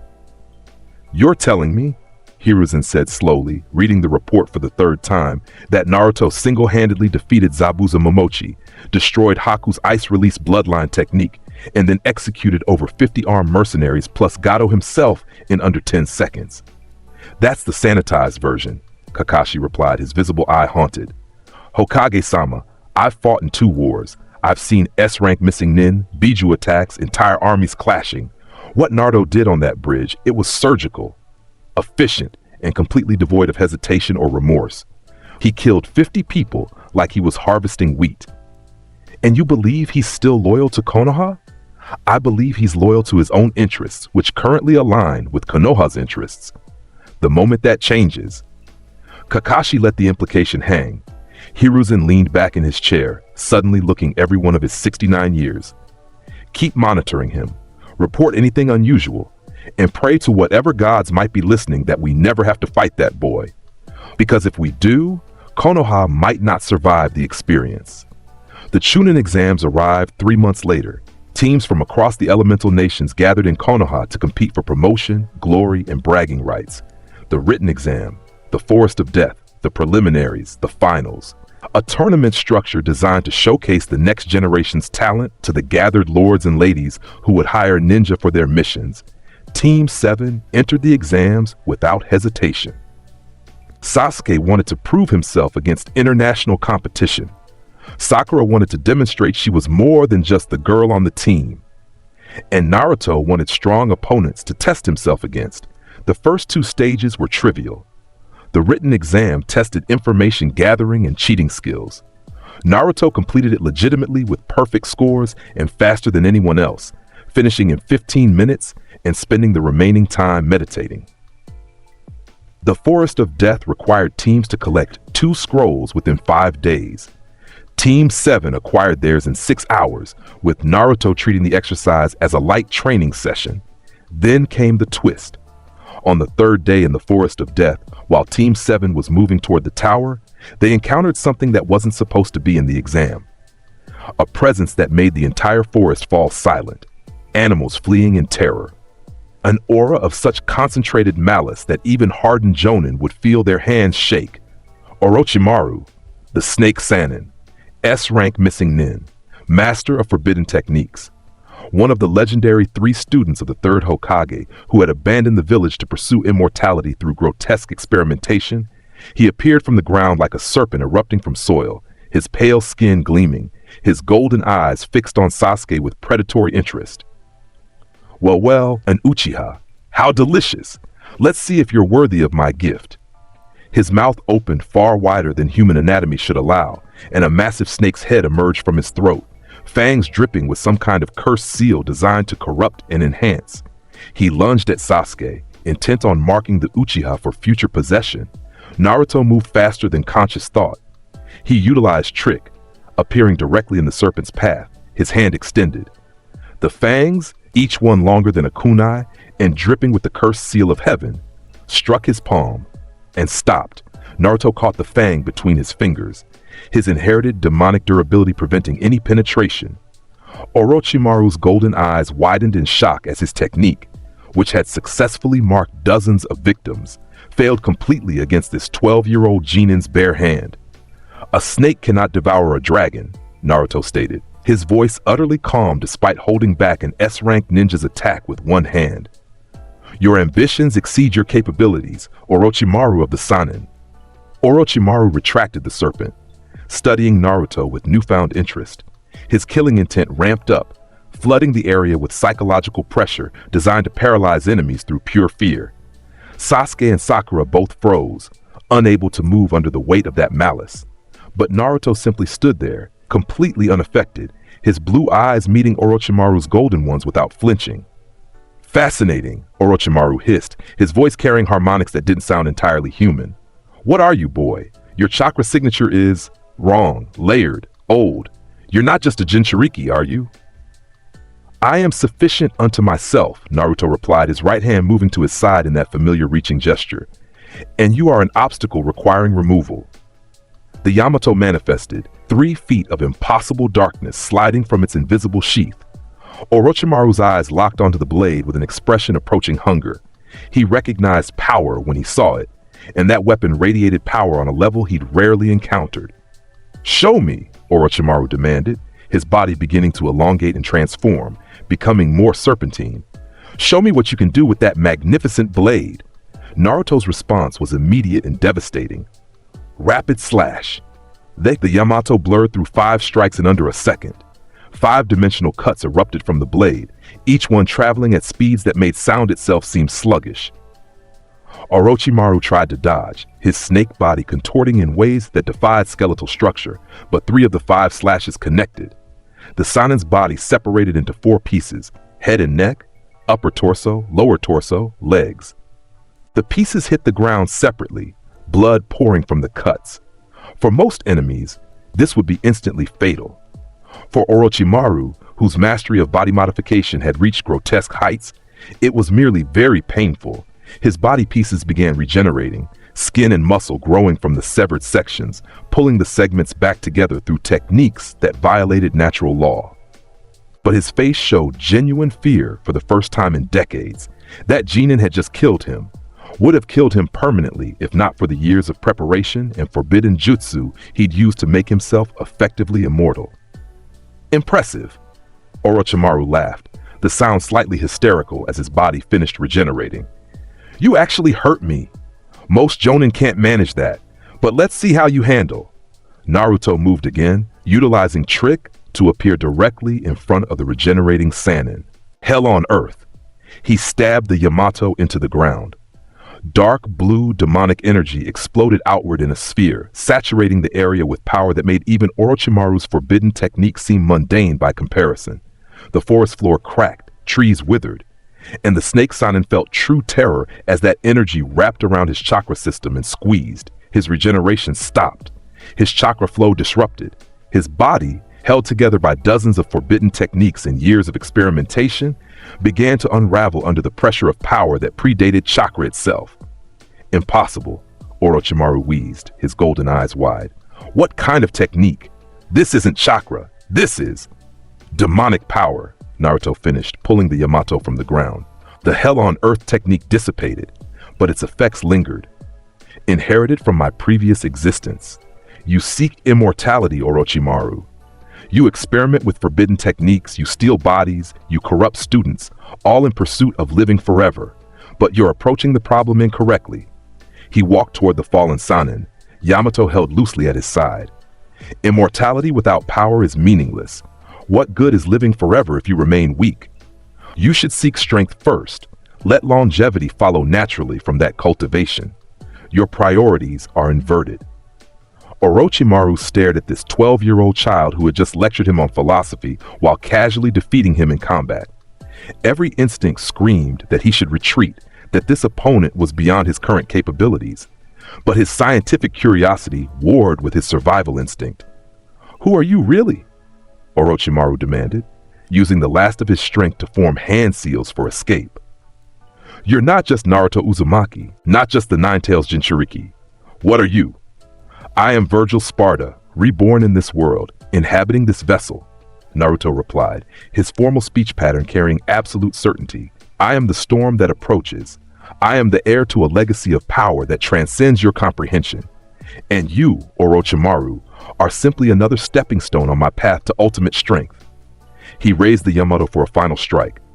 Orochimaru completed his hand seals, body beginning to sink into the ground using an earth release escape technique. This isn't over, boy. I'll return. I'll study you. I'll learn your secrets. I look forward to it, Naruto said, delivering his slash anyway.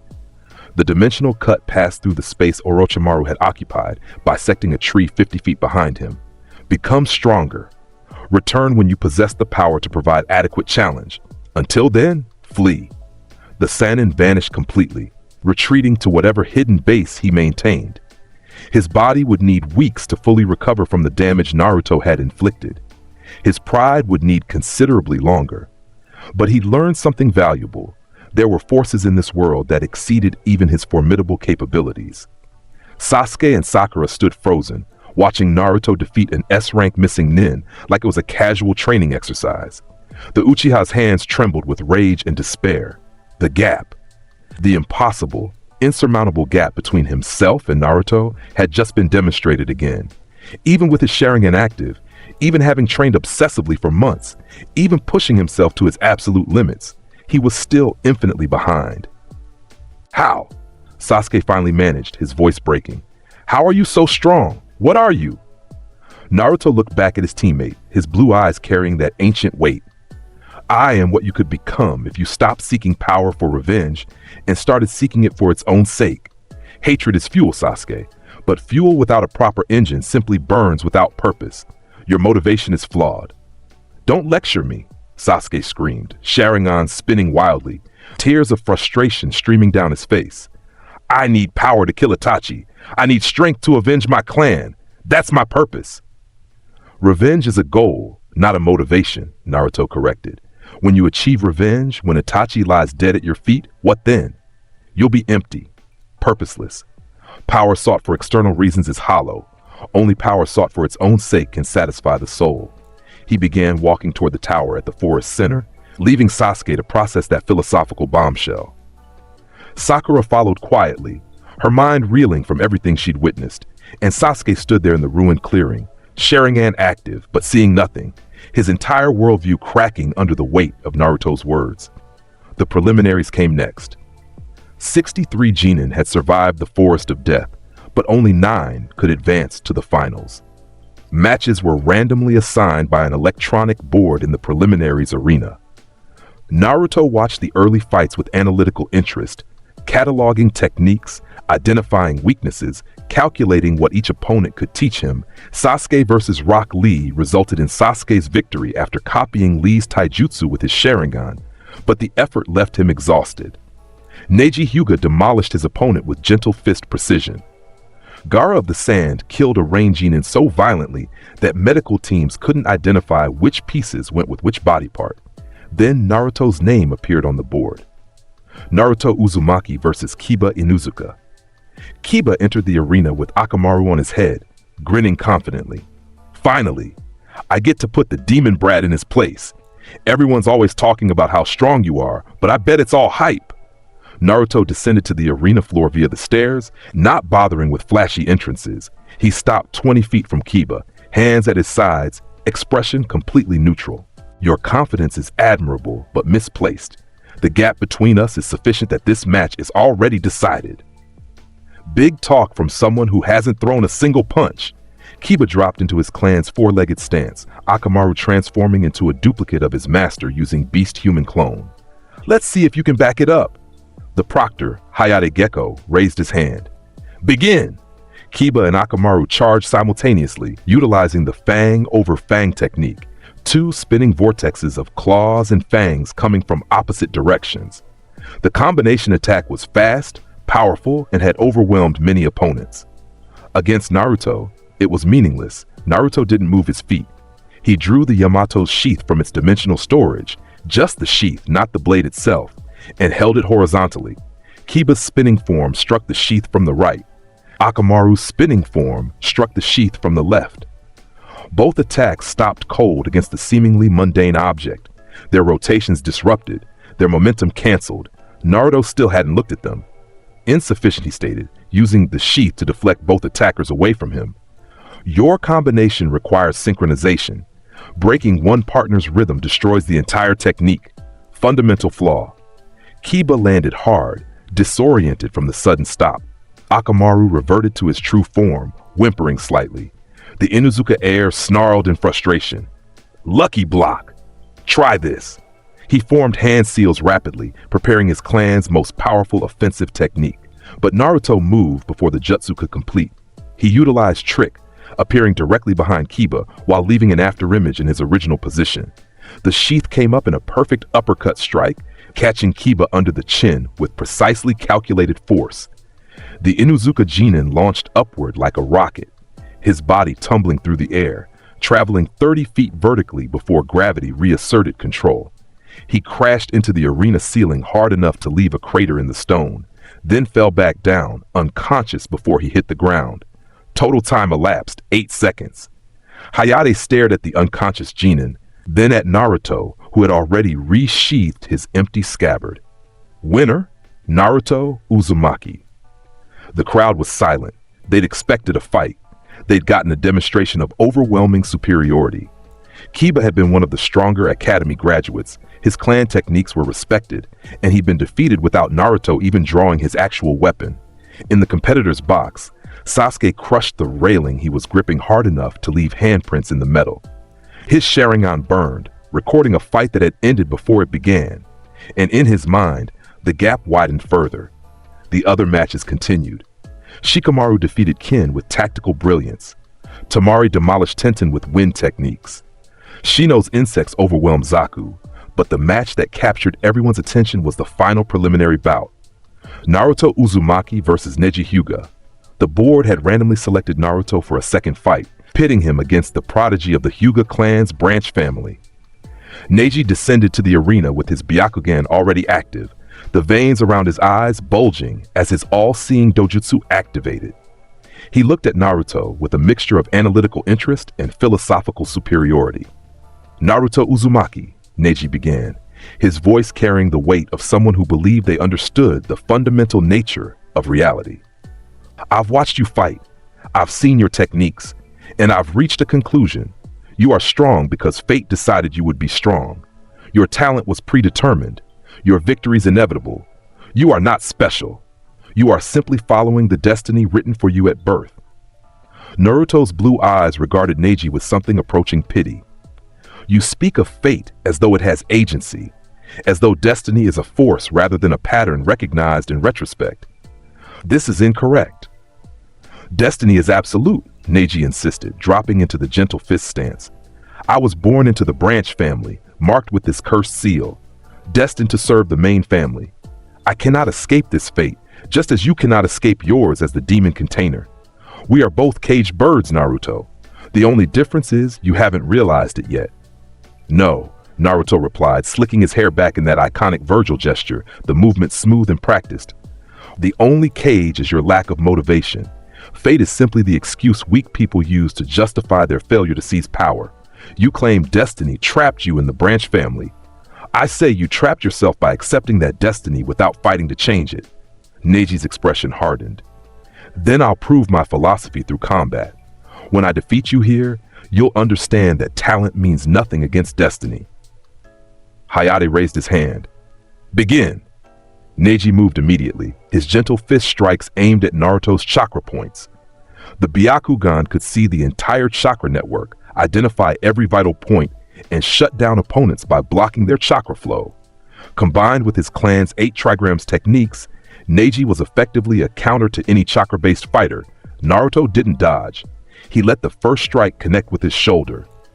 Neji's fingers jabbed precisely, injecting chakra designed to seal the chakra point. Except the seal didn't take.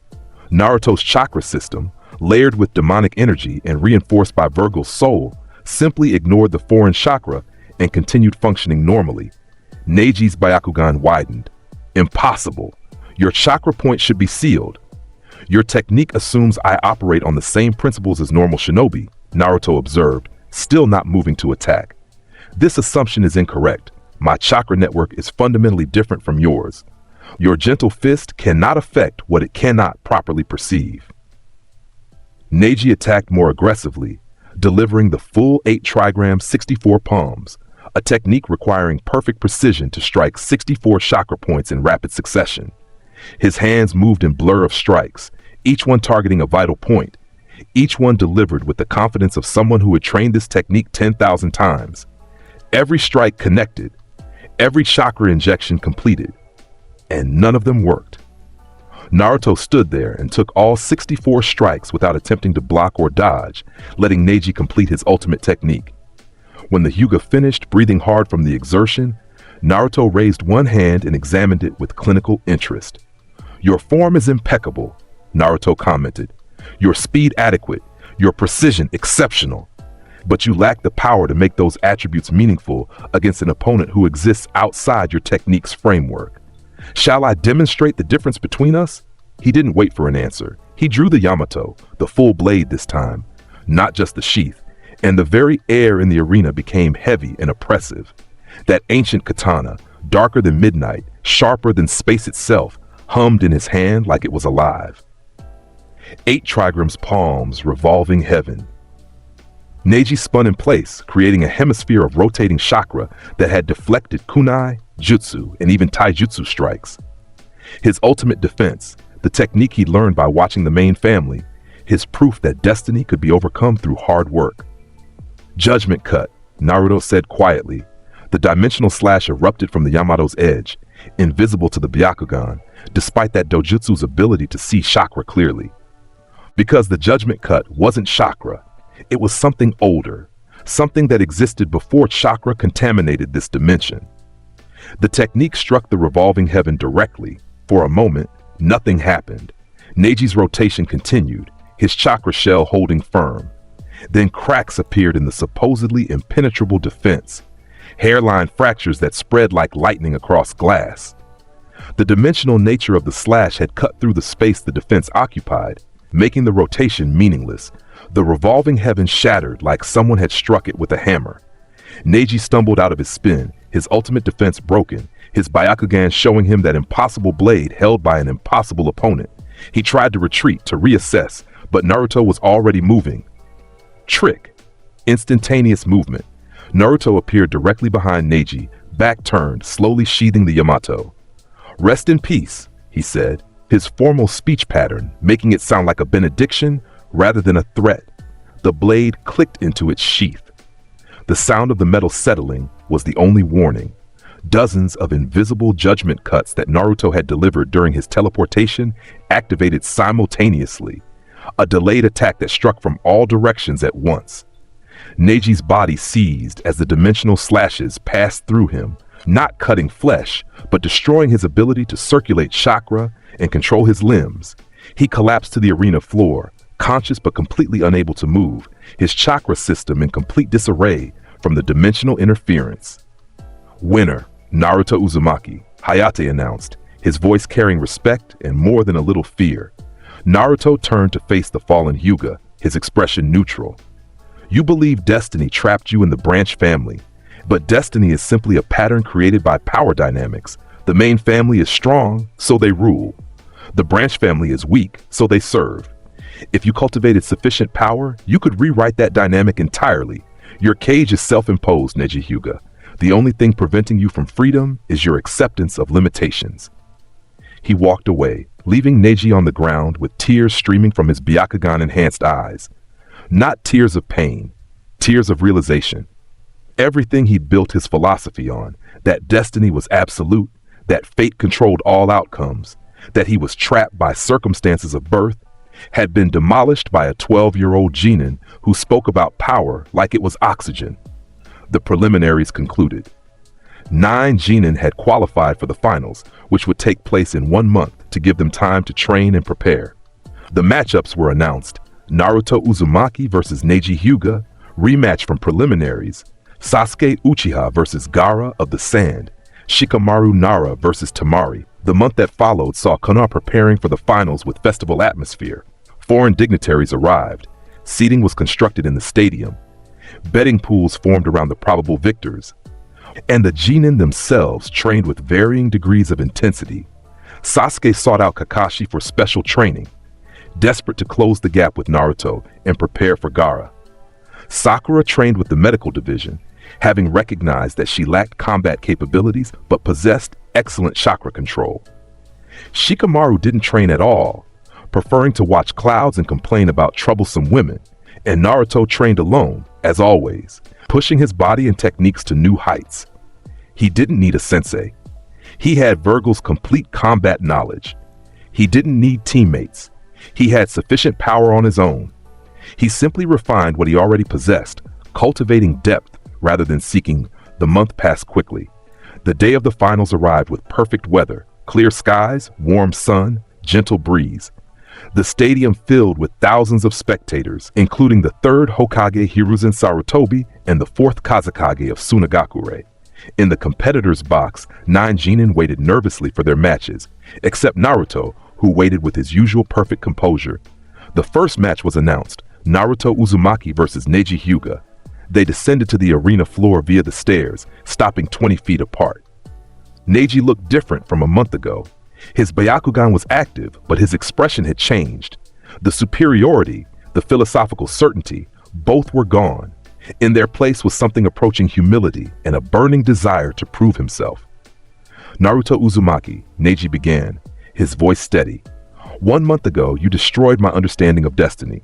You proved that power can overcome supposedly unchangeable fate. I've spent the last month training, pushing myself beyond my previous limits, cultivating strength rather than accepting weakness. I still may not win this match, But I will demonstrate that I'm no longer a caged bird.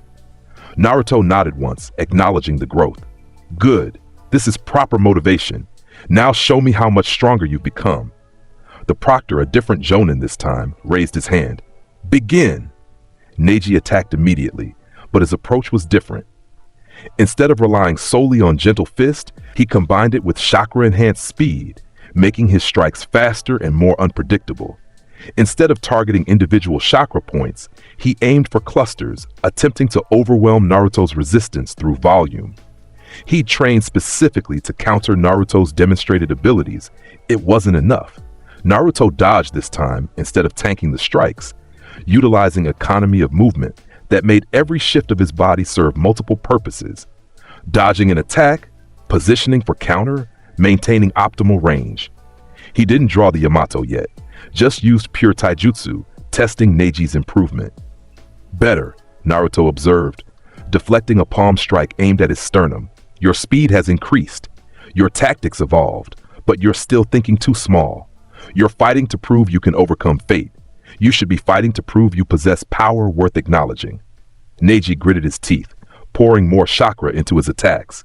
8 trigrams, 128 palms. An advanced version of his technique, double the strikes of his previous maximum. His hands became invisible blurs, attacking from all angles simultaneously, creating a pattern so complex that defending should be impossible. Against most opponents, the technique would be unstoppable. Naruto caught every single strike. Not with blocks, not with dodges. He caught them. His hands moved with inhuman precision, fingers wrapping around Neji's wrists, forearms intercepting palm strikes. His entire body becoming a defensive matrix that neutralized the assault through perfect timing and supernatural reflexes. The 128 palms, which should have lasted 3 seconds, stretched to 15 as Naruto methodically caught and redirected every strike. When Neji finally exhausted the technique, his hands were trembling from chakra depletion and physical strain. Naruto released him, stepping back, completely unharmed. You've improved significantly, Naruto said, and there might have been approval in his voice. But improvement from weakness is still weakness. You need more power, Neji, more raw strength to back up your techniques. Shall I demonstrate the gap that remains? He drew the Yamato.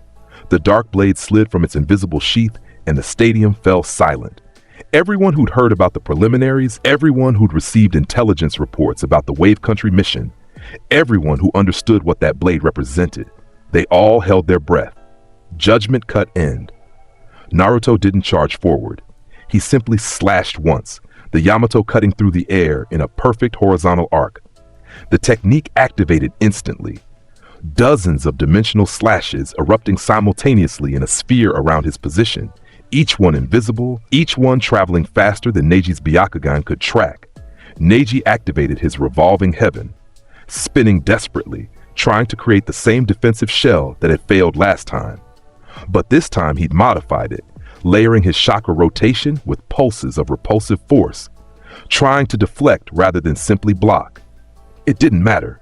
The dimensional nature of Judgment Cut End meant it cut through space itself. Defense was meaningless. Dodging was impossible.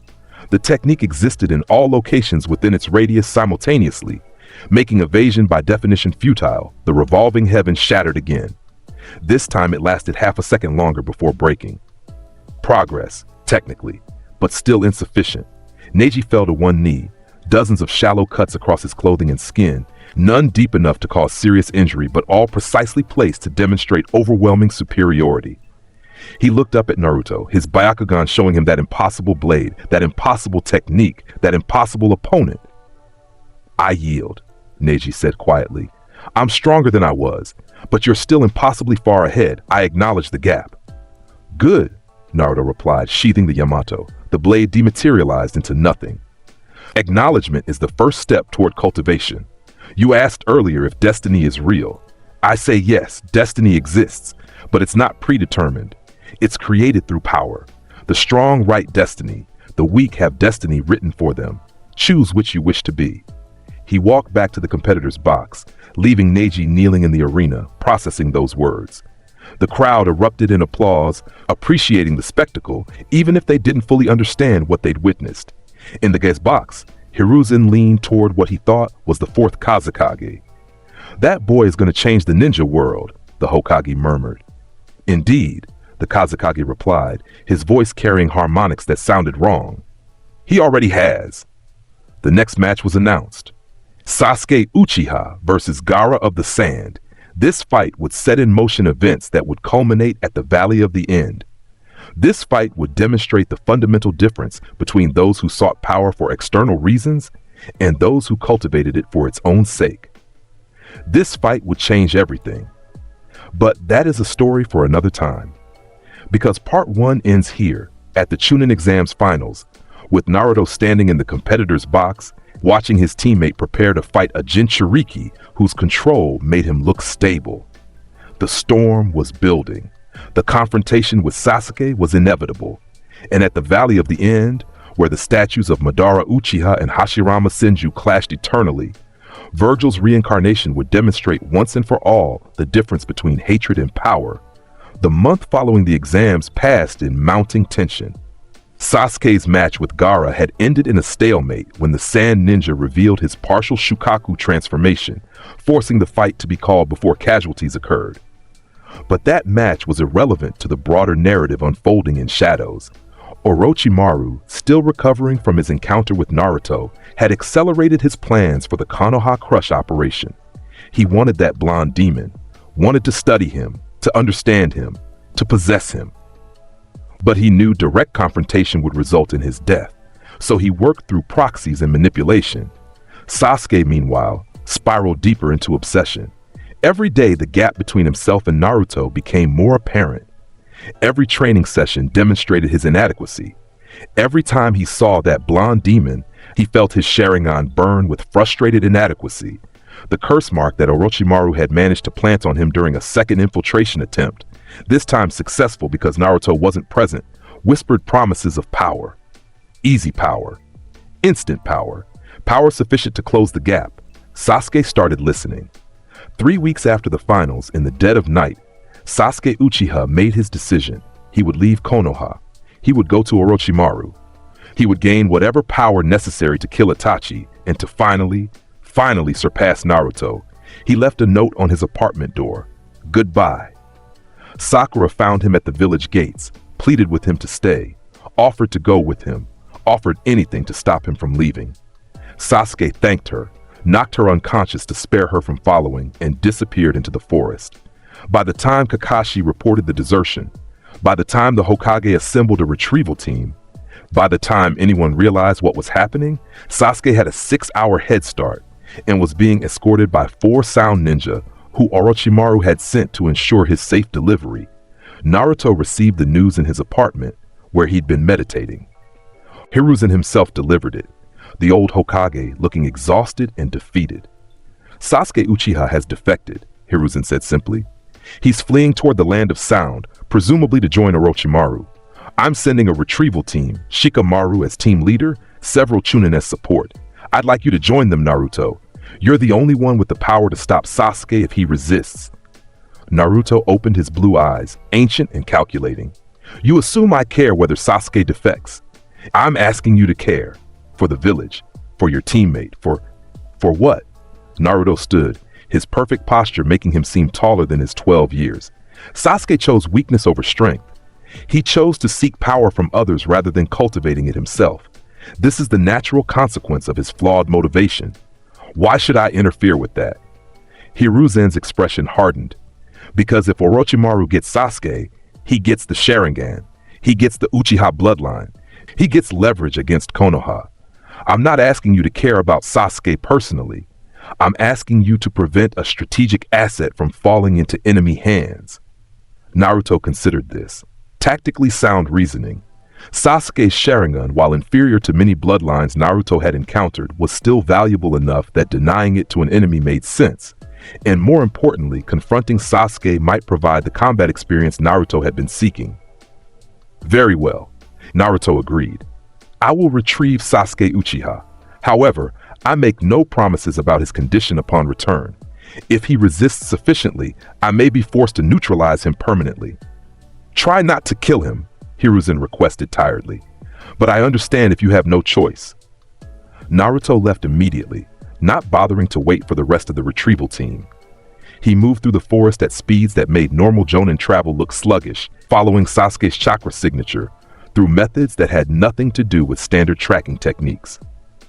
Vergil's inherited senses could detect power across vast distances, and Sasuke's curse mark radiated enough corrupted chakra to function as a beacon. He caught up to the group at the Valley of the End, where the massive statues of Hashirama Senju and Madara Uchiha faced each other across a waterfall, eternal symbols of the conflict between the village's founders.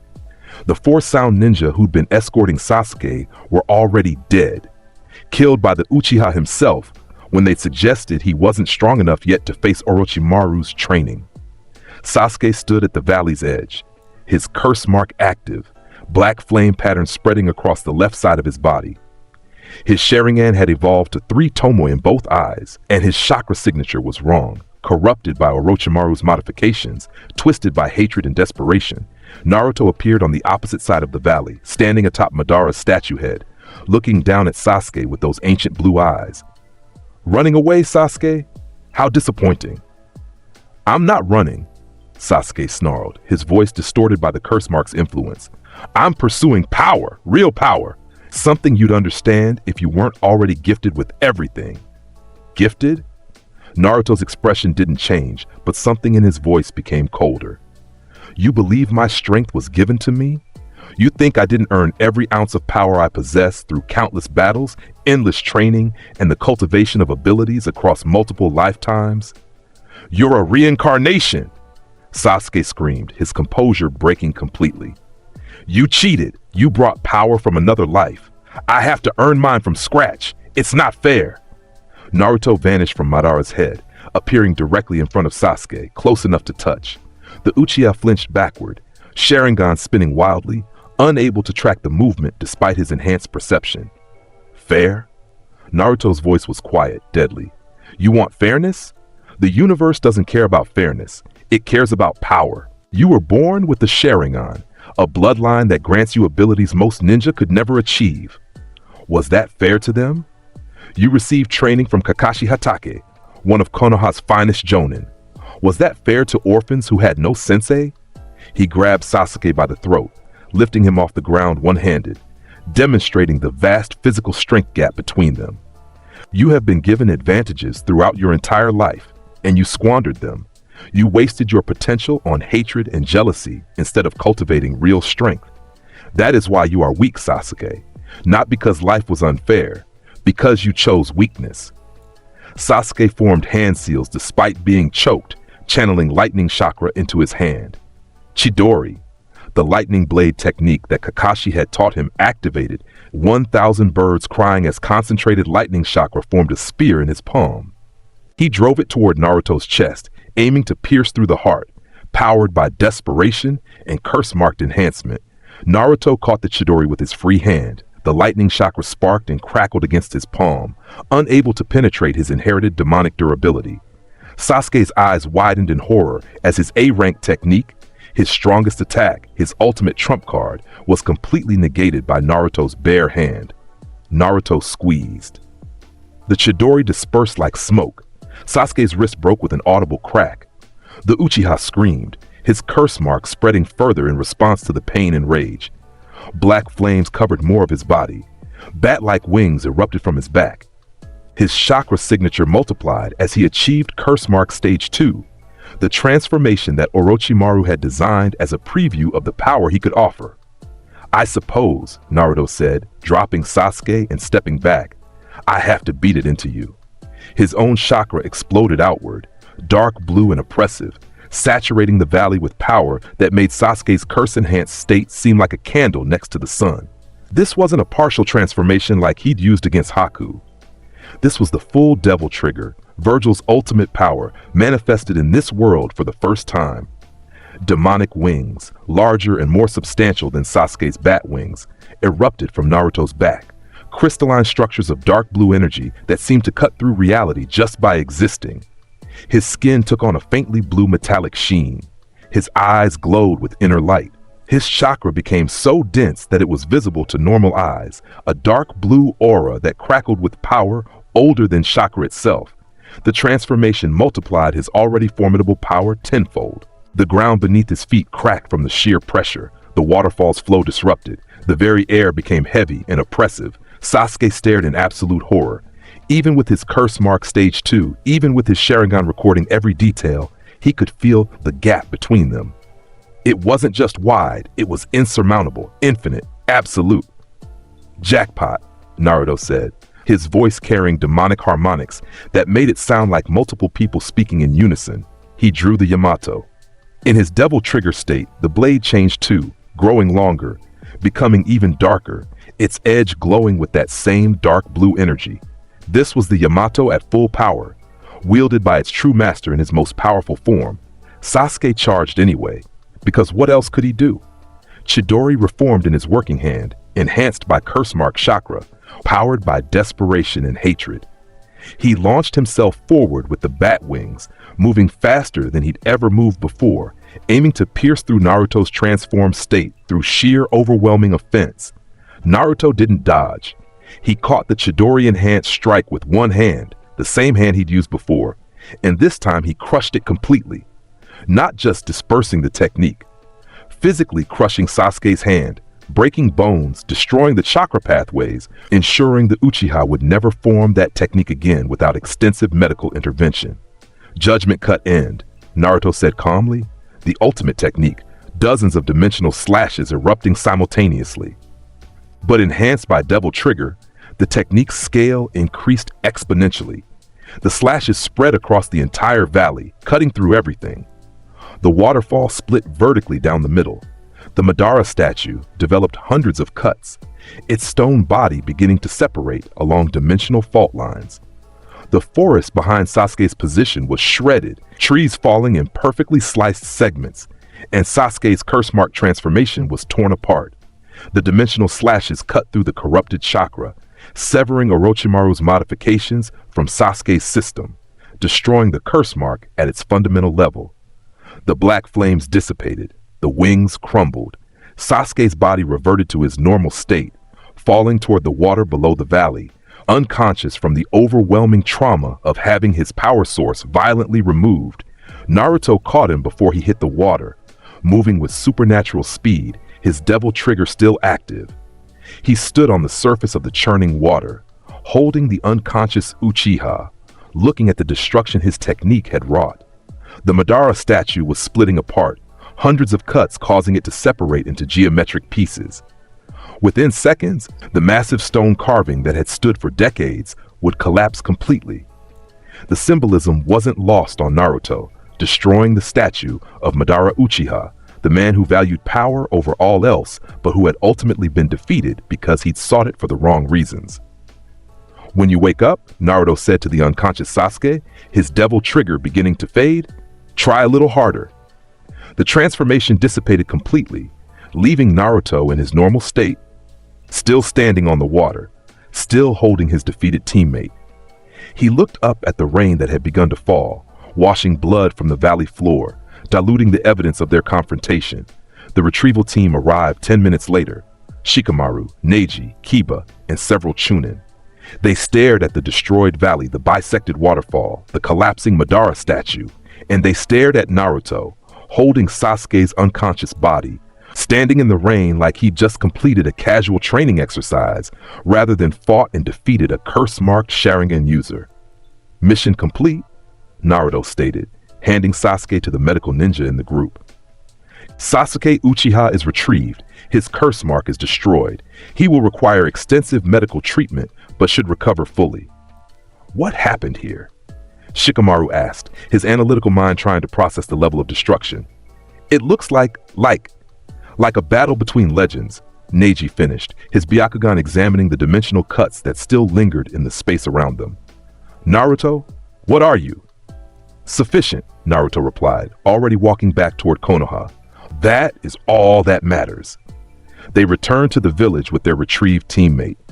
Sasuke was placed in the hospital for treatment. The curse mark's destruction had damaged his chakra system, but the medical ninja assured everyone he would recover within a month. More importantly, without Orochimaru's influence, without that whispered promise of easy power, perhaps Sasuke would finally begin cultivating real strength. Naruto filed his mission report with the Hokage. Hiruzen read it 3 times, each reading making him look older and more exhausted. "You destroyed his curse mark?" the Hokage asked, looking for confirmation. "Yes, Orochimaru's modifications were incompatible with genuine strength cultivation. I removed them." "And you bisected the Madara statue. Collateral damage, unavoidable. And you did all of this while in a transformed state that you described as full demonic manifestation." "Correct." Hiruzen set down the report and massaged his temples. "Naruto, you terrify me. Do you understand that? You're 12 years old, and you possess power that most S-rank ninja couldn't match. What happens when you turn 15, 20, 30? What will you become?" "Stronger," Naruto replied simply. "That is the only trajectory that matters. I will continue to cultivate power. I will continue to grow, and I will continue to pursue the fundamental truth that might controls everything." "And Konoha?" Hiruzen asked quietly. "Where do we fit in your pursuit of power?" Naruto considered this carefully. "Currently, Konoha provides resources, opponents, and a framework within which to operate. This arrangement benefits both parties. I protect the village through my strength. The village provides me with opportunities to grow stronger. As long as this exchange remains balanced, I will remain loyal to Konoha's interests." "That's the same answer you gave me months ago," Hiruzen observed, "because the situation has not fundamentally changed. My goals remain constant. My path remains clear. When you die, Hokage-sama, and you will die soon, I can sense your declining vitality. Your successor will inherit this arrangement. Whether they choose to maintain it or violate it will determine our future relationship." The casual prophecy of his death should have been insulting, but Hiruzen found it strangely comforting that Naruto was being honest rather than offering false platitudes. Yes, he was old. Yes, his time was limited. Yes, his successor would have to deal with this impossibly powerful demon child. "Very well," Hiruzen said finally. "Dismissed. And Naruto, thank you for bringing Sasuke back. Even if your methods were extreme." Naruto nodded once and left the office, walking through the Hokage Tower, down to the streets of Konoha, back to his apartment, where he would resume his training and his meditation and his endless cultivation of power. Because that was what Vergil Sparda did. That was what he had always done. That was what he would always do. Power, always more power, until he stood at the absolute peak of existence, looking down on all others, supreme and unchallenged. That was his motivation. That was his purpose. That was his destiny, not predetermined, but self-created through indomitable will and overwhelming strength. The seasons changed in Konoha, and with them came the shifting dynamics of power and politics that defined shinobi society. Sasuke Uchiha remained hospitalized for 3 weeks following his retrieval, his body recovering from the destruction of Orochimaru's curse mark and the trauma of being utterly defeated by someone he'd once called a teammate. The medical reports detailed fractured bones, damaged chakra pathways, and psychological shock so severe that the first week consisted of nothing but sedation and observation. When Sasuke finally woke, Kakashi was waiting at his bedside. "How do you feel?" the Jonin asked, his visible eye carrying concern mixed with something harder to define. Sasuke stared at the ceiling for a long moment before answering. "Weak, pathetic, insufficient." The words came out mechanically, like he was reciting someone else's vocabulary. "I sought power from external sources because I lacked the discipline to cultivate my own. I chose hatred over strength. I justified weakness with victimhood. I deserved everything that happened." Kakashi's eye widened slightly. Those weren't Sasuke's usual thought patterns. That phrasing, that philosophical framework, it sounded like Naruto, like Vergil, like someone who'd been forcibly educated in a different worldview through overwhelming defeat. "Naruto said something to you," Kakashi observed. "In the valley. What did he tell you?" "He told me the truth." Sasuke's Sharingan activated, spinning slowly, recording the hospital room's details with mechanical precision. "That I was given advantages throughout my entire life and squandered them. That I wasted potential on jealousy instead of cultivating real strength. That I chose to be weak when I could have chosen to be strong. He was right, Sensei, about everything. And I hate him for it." "Hate?" Kakashi leaned forward. Sasuke, that's exactly the problem. No, Sasuke interrupted, his voice carrying new certainty. Not the kind of hate I had before. Not the consuming, motivating hatred I felt toward Itachi or toward Naruto himself. This is different. I hate him because he's correct, because his philosophy is sound, because if I'd listened months ago, I'd be stronger now instead of lying in this hospital bed with broken bones and shattered pride. He sat up despite the medical ninja's orders to remain prone, his body protesting but obeying through sheer willpower.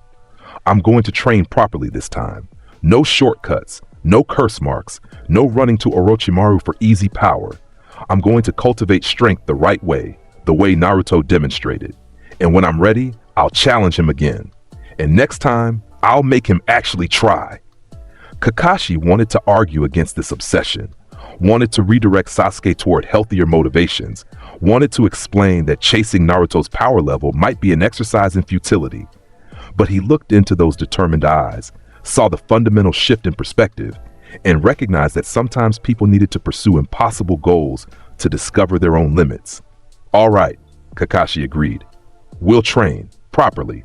But you follow my methods, my pace, my curriculum. No more running off. Deal? Deal. Across the village, in the apartment that had become his fortress of solitude, Naruto stood in the center of an empty room and contemplated his next steps. The Sasuke situation had been resolved, temporarily.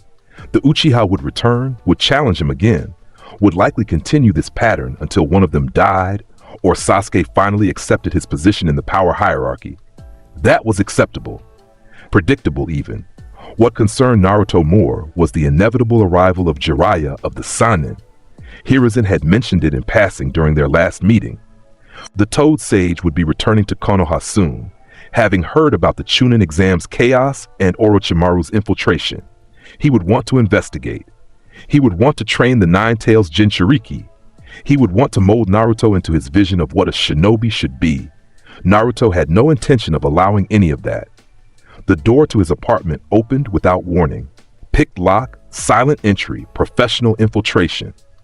A tall man with long white hair and red markings under his eyes stepped inside, grinning confidently. Jiraiya, the Toad Sage, one of the legendary Sannin, stood in Naruto's living space like he owned it. So you're the infamous Naruto Uzumaki, Jiraiya began, his voice carrying practiced charm. I've heard some interesting things about you, kid. Defeated Zabuza Momochi, destroyed an entire mercenary army, fought Orochimaru to a standstill. Pretty impressive for a 12-year-old. How would you like to train with a real ninja? I could teach you techniques that would make you even stronger. Leave, Naruto interrupted, not bothering to open his eyes from his meditation position. Your presence is unwelcome. Your offer is declined. Your continued existence in my personal space will be corrected through force if necessary. Jiraiya's grin faltered. Hey now, that's no way to talk to your sensei. You are not my sensei. You are an intruder who broke into my home without permission. You have 5 seconds to exit before I demonstrate why that was an error in judgment. The temperature in the room dropped. Jiraiya felt killing intent wash over him, not the wild, unfocused pressure of an angry child, but the surgical, precise malice of someone who had killed many times and would do so again without hesitation. His instincts, owned by decades of combat, screamed danger. He tried a different approach, dropping the casual charm for something more serious. Look, I knew your father, Minato Namikaze, the 4th Hokage. He was my student. I promised him I'd look after you if anything happened to him. I owe him that much. Naruto's eyes snapped open, glowing faintly blue. Minato Namikaze was a skilled shinobi who died fulfilling his duty to this village. His legacy is his own. I am not him. I am not his continuation. I am not your opportunity for redemption or nostalgia. I am Vergil Sparda, reborn in this world, and your connection to my vessel's biological father is irrelevant to me. He stood in one fluid motion, his hand moving to his side in that familiar reaching gesture. The Yamato didn't fully manifest, but Jiraiya saw the shimmer in the air where the blade would appear, saw the slight distortion that suggested reality itself was being cut. You have training to offer. Naruto continued, his formal speech pattern making the dismissal sound almost polite. Training that might benefit someone who operates within traditional shinobi frameworks. I do not. Your techniques rely on chakra manipulation, summoning contracts, and collaboration with external forces. I rely on personal power, inherited abilities, and self-sufficiency. We are fundamentally incompatible. Therefore, your offer has no value to me. Everyone needs a teacher, Jiraiya argued, though he was already backing toward the door. No one becomes strong in isolation. Incorrect. The truly powerful forge their own path. Teachers are crutches for those who lack the vision to develop their own techniques. I possess complete combat knowledge from my previous existence. I require no instruction, no guidance, no external validation. What I require is opponents worthy of fighting. You could provide that, perhaps. But only if you stopped wasting my time with recruitment speeches and actually demonstrated your capabilities. Jiraiya considered this.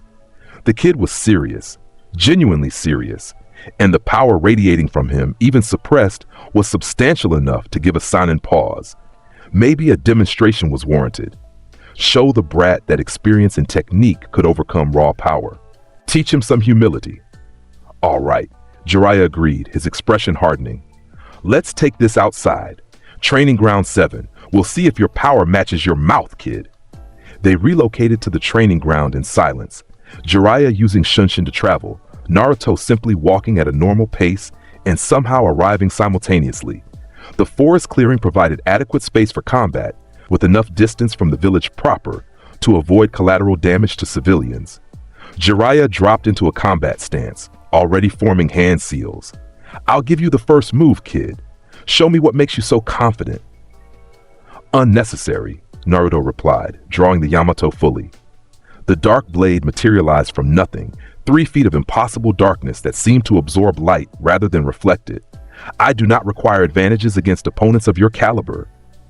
That stung Jiraiya's pride more than any insult could have. He completed his technique, slamming both palms to the ground. Summoning Jutsu! An enormous toad materialized in a cloud of smoke. Gamabunta, the boss summon of Mount Myoboku, a creature the size of a building wielding a tanto proportional to its massive frame. The toad's eyes fixed on Naruto with interest. Jiraiya, you summoned me to fight a kid? Gamabunta's voice rumbled like thunder. This better be worth interrupting my sock. Trust me, boss. This one's different. Naruto looked up at the massive summon with clinical interest. Large, certainly. Powerful by normal standards, but fundamentally just an oversized animal with basic chakra manipulation. Nothing he couldn't handle. Your reliance on external forces demonstrates the weakness in your philosophy. You cannot win alone, so you call for help. Pathetic. Gamabunta's eyes narrowed. I'm starting to see why you wanted backup, Jiraiya. This kid's got an attitude problem. Rapid slash, Naruto stated calmly. The Yamato blurred through 5 consecutive strikes, each one creating a dimensional cut that traveled toward Gamabunta at speeds that made the toad's defensive reaction irrelevant. The slashes struck the summon's legs, not deep enough to cause permanent damage, but sufficient to demonstrate that size provided no protection against dimensional attacks. Gamabunta stumbled, his massive legs developing shallow cuts that oozed blood. What the? Those weren't chakra attacks. What is this kid? Jiraiya was already moving, using the distraction to position himself behind Naruto. Fire style! Flame bomb jutsu! A massive sphere of fire erupted from his mouth, traveling toward Naruto's back with enough heat to incinerate most opponents. Naruto didn't turn around. He simply raised the Yamato vertically behind him, blade parallel to his spine. Upper slash. He swung upward in a single vertical arc. The dimensional cut bisected the fire technique completely, splitting it down the middle and causing both halves to dissipate harmlessly to either side. The slash continued past the flames, traveling toward Jiraiya himself, forcing the Sannin to dodge desperately. You rely on techniques with obvious attack patterns, Naruto observed, finally turning to face Jiraiya properly. Your fire technique required a 2-second wind-up. Your positioning was telegraphed by your chakra signature. Your strategy of using Gamabunta as distraction while you flanked is textbook but transparent. Against opponents who lack perception or experience, these tactics succeed. Against me, they are simply wasted effort. He pointed the Yamato at Jiraiya, the blade's tip aimed at the Sannin's heart. Shall I demonstrate the difference between traditional shinobi techniques and true power? Gamabunta chose that moment to attack, his massive tanto sweeping horizontally to bisect Naruto at waist height. The blade moved with surprising speed for something so large, creating a wind pressure wave that flattened grass and scattered leaves. "Trick," Naruto said quietly. He vanished from the tanto's path, appearing instantaneously on Gamabunta's head, between the toad's eyes. The Yamato stabbed downward, piercing through the summon's thick skull just enough to draw blood and make a point. "Your loyalty to Jiraiya is commendable, but you are out of your depth. Withdraw, or I will send you back to Mount Myoboku in pieces." Gamabunta felt the blade against his head and made a tactical decision. "Jiraiya, you're on your own. I don't get paid enough to fight demons." The summon dispelled itself, vanishing in another cloud of smoke and leaving Naruto standing in midair for a moment before he landed gracefully on the ground. Jiraiya stared at where his boss summon had been, processing the fact that Gamabunta, a creature that had fought Biju and legendary ninja, had just retreated from a 12-year-old genin. His expression hardened as he accepted that this fight required his full attention. "All right, kid, let's see how you handle this." He bit his thumb, drawing blood, and formed rapid hand seals. Summoning jutsu, roof tile shuriken. Instead of a toad, he summoned a barrage of razor-sharp roof tiles that filled the air like metallic rain. Hundreds of projectiles launched from all angles, creating a pattern impossible to dodge through normal means. Most enemies would be forced to defend, to block, to create cover. Naruto raised his free hand, palm forward. Summoned swords. Spectral blades materialized around him. Not physical weapons, but constructs of pure demonic energy shaped into sword forms. Dozens of them formed a rotating barrier, each one intercepting and deflecting the incoming roof tiles with perfect precision. The sound of metal striking energy filled the training ground, creating a symphony of blocked attacks. When the barrage ended, every single roof tile had been neutralized. The summoned swords remained active, orbiting Naruto like satellites, each one capable of being launched as a projectile or used for defense. "Your techniques are numerous," Naruto observed, dismissing half the summoned swords while retaining others for future use. "Your chakra reserves are substantial. Your experience is evident in your tactical choices, but you lack a fundamental understanding of what true power represents. You spread yourself thin, mastering many techniques at surface level rather than perfecting a few to absolute depths. This is why you will lose." Jiraiya felt sweat dripping down his face despite the cool forest air. This wasn't going how he'd expected. The kid wasn't just strong.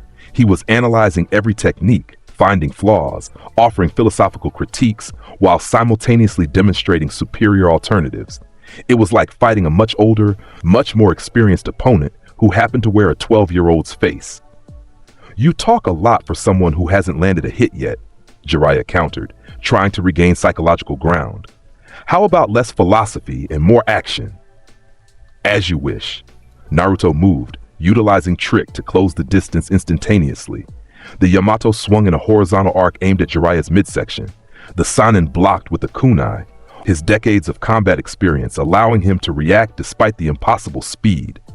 But the dimensional blade cut through the kunai like it was made of paper, continuing toward its target.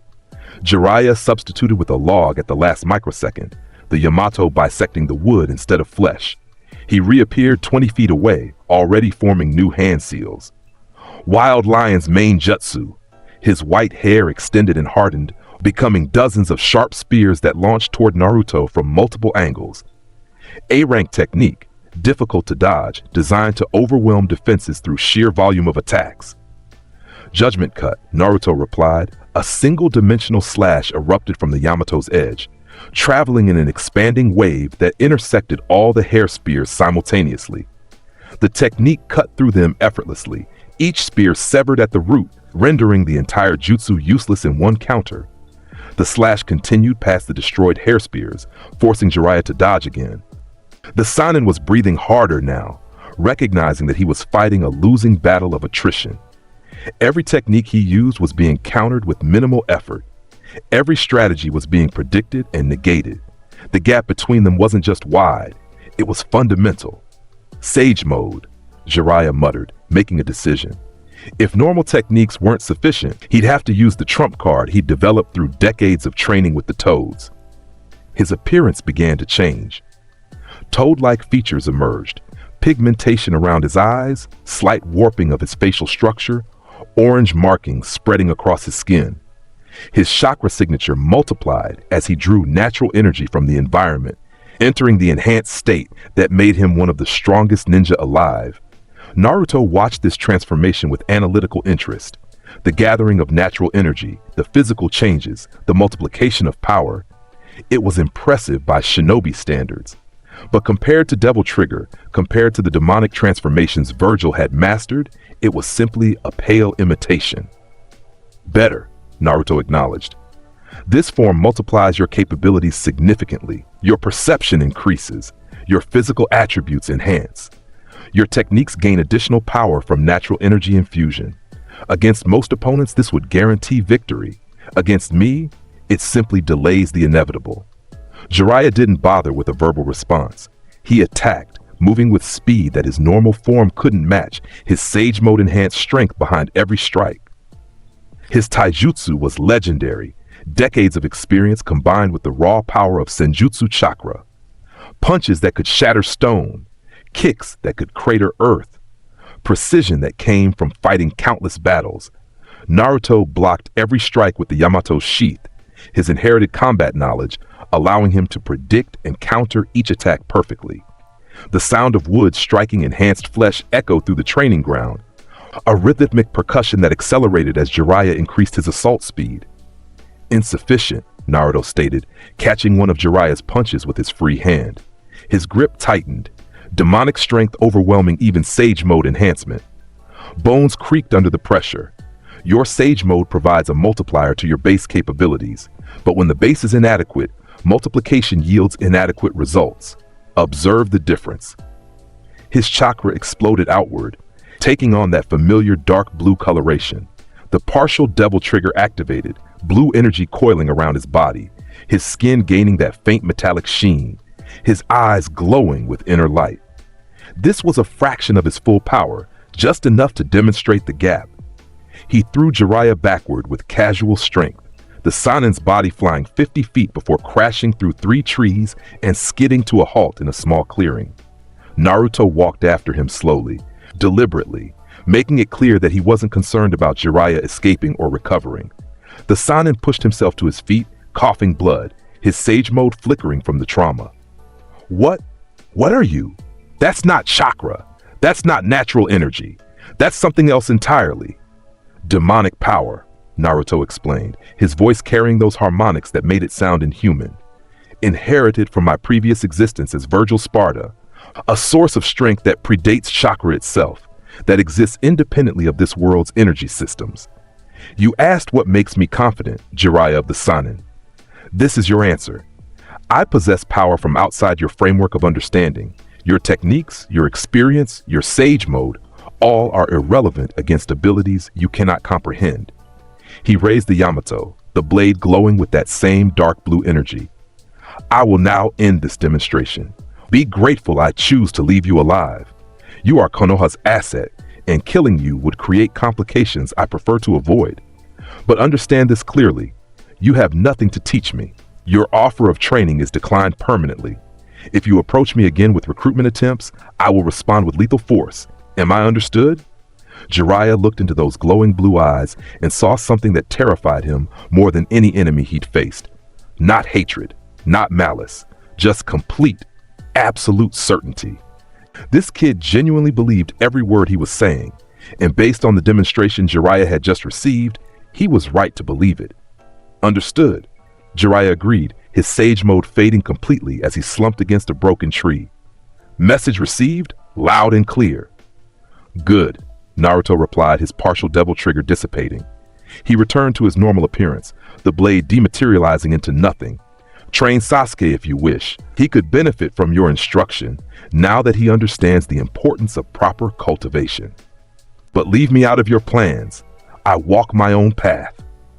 He turned and walked away, leaving Jiraiya bleeding and defeated in the ruined training ground. The Toad Sage watched him go, his mind already composing the report he'd need to deliver to Hiruzen. The third Hokage needed to know what kind of weapon or threat was living in their village, because Naruto Uzumaki wasn't just strong. He was something fundamentally different from anything Jiraiya had encountered in 50 years of shinobi life. And the scariest part was that the kid was still growing, still developing, still pursuing more power with single-minded dedication. What would he become at 15? At 20? At 30? Jiraiya didn't want to imagine it. Time passed. Weeks became months. The village settled into an uneasy routine where everyone understood that Naruto Uzumaki was not to be disturbed, not to be challenged, not to be treated like a normal genin. He trained alone. He took missions alone when he bothered to take them at all. He existed in a category separate from the standard shinobi hierarchy. Sasuke, true to his word, trained obsessively under Kakashi's supervision. The Uchiha had changed, his motivation shifting from hatred to something more sustainable. He no longer talked about killing Itachi as his sole purpose. Instead, he spoke of becoming strong enough to face anyone, including Naruto, including his brother, including whatever threats the world might present.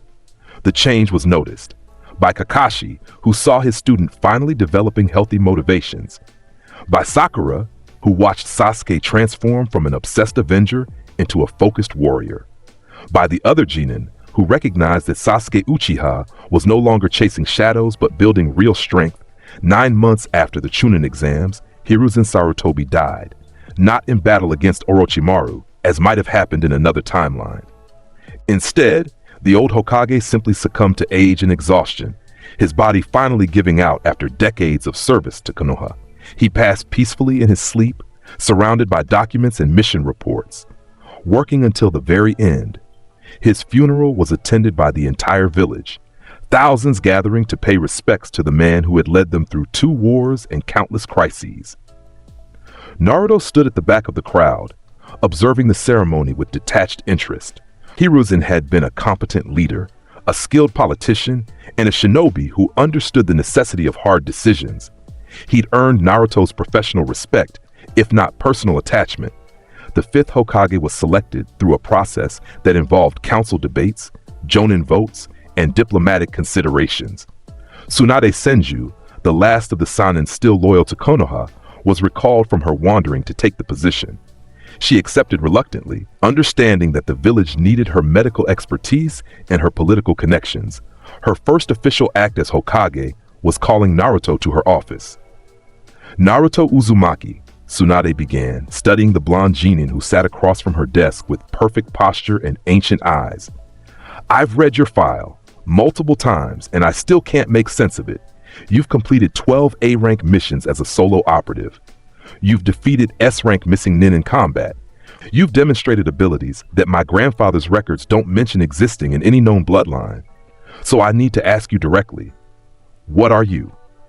I am Vergil Sparda, reborn in this world, Naruto replied with his usual formal precision. I am the inheritor of demonic power from a previous existence. I am a weapon cultivated through countless battles across multiple lifetimes. And I am currently a genin of Konohagakure, operating within the village's framework because that arrangement benefits both parties. Tsunade poured herself sake despite the early hour, downing it in one gulp. Hiruzen's notes say you're loyal as long as the village provides you with resources and opponents. Is that still accurate? Yes. My goals require combat experience against increasingly powerful enemies. Konoha provides access to missions, conflicts, and threats that facilitate my growth. In exchange, I eliminate the village's enemies with extreme prejudice. This transaction remains equitable. And if I asked you to train other genin, share your techniques, help prepare the next generation, I would decline. My abilities are not teachable through normal instruction methods. They require either reincarnated memories or demonic heritage to utilize. Attempting to train others in my techniques would result in their deaths or permanent injury. Additionally, I have no interest in mentorship. Teaching is a waste of time I could spend training myself. Tsunade studied him carefully, her medical expertise allowing her to perceive things most ninja missed. His chakra system was wrong, layered in ways that shouldn't be possible, flowing in patterns that violated standard theory. His muscle density was too high for someone his age. His bone structure suggested modifications that made no biological sense, and beneath all that, she could sense something else. something that felt ancient and predatory and completely inhuman. All right, she decided. Here's how this works. You continue operating as you have been. Solo missions, your choice of assignments, minimal supervision. In exchange, you handle specific threats that I designate as priorities, starting with Orochimaru. Naruto's eyes sharpened with interest. Elaborate. The Snake Sanin is still out there, still building power, still planning something that involves Konoha. My intelligence network suggests he's established a base in the Land of Sound, developing forbidden techniques and experimenting on prisoners. I want him eliminated. Permanently. Can you do that? Yes, Naruto replied without hesitation. Orochimaru is unfinished business from the Forest of Death. I demonstrated his inadequacy there, but allowed him to retreat for future combat opportunities. If you're ordering his elimination, I will comply. He has had 9 months to prepare. Perhaps he has become strong enough to provide adequate challenge. I'm not ordering it. I'm requesting it. There's a difference. If you take this mission, you do so voluntarily, with full understanding that Orochimaru is an S-rank threat with decades of experience and forbidden techniques that defy normal combat logic. I understand perfectly. I accept the mission. Provide location details and any intelligence your network has gathered. I will handle the rest. Tsunade slid a folder across the desk. His main base is here, in the Land of Sound. Security includes dozens of sound ninja, genetic experiments that serve as guards, and Orochimaru himself, along with his remaining subordinates. This is effectively a suicide mission for anyone below Kage level. Naruto opened the folder, scanned the contents quickly, memorizing maps and guard rotations and structural layouts.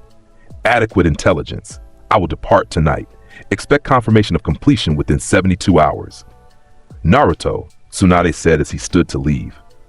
Why are you so willing to help Konoha? If power is all that matters to you, wouldn't it make more sense to leave, wander the world, fight opponents without political constraints? He paused at the door, considering the question carefully. Power requires purpose to have meaning. Without direction, strength becomes aimless destruction. Konoha provides structure, targets, and resources that channel my pursuit toward productive ends. When the village ceases to provide these benefits, I will reconsider my allegiance. Until then, our interests align.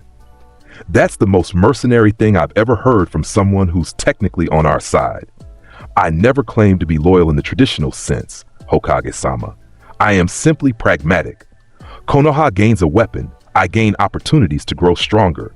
This exchange functions efficiently for both parties. Attempting to impose emotional bonds or manufactured loyalty would only complicate what is fundamentally a business arrangement. He left without waiting for a response, the door closing quietly behind him. Tsunade sat alone in her office, the sake bottle empty, her mind processing what she just agreed to. She'd essentially unleashed a demon child on an S-rank missing nin with instructions to kill. Either Naruto would succeed and eliminate a major threat to the village, or he'd die trying and solve her weapon too powerful to control problem. From a cold strategic perspective, it was a win-win scenario. She hoped it was the former.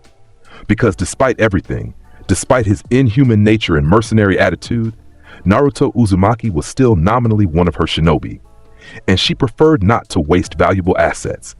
Naruto departed Konoha that night, traveling through the forests toward the Land of Sound with methodical efficiency.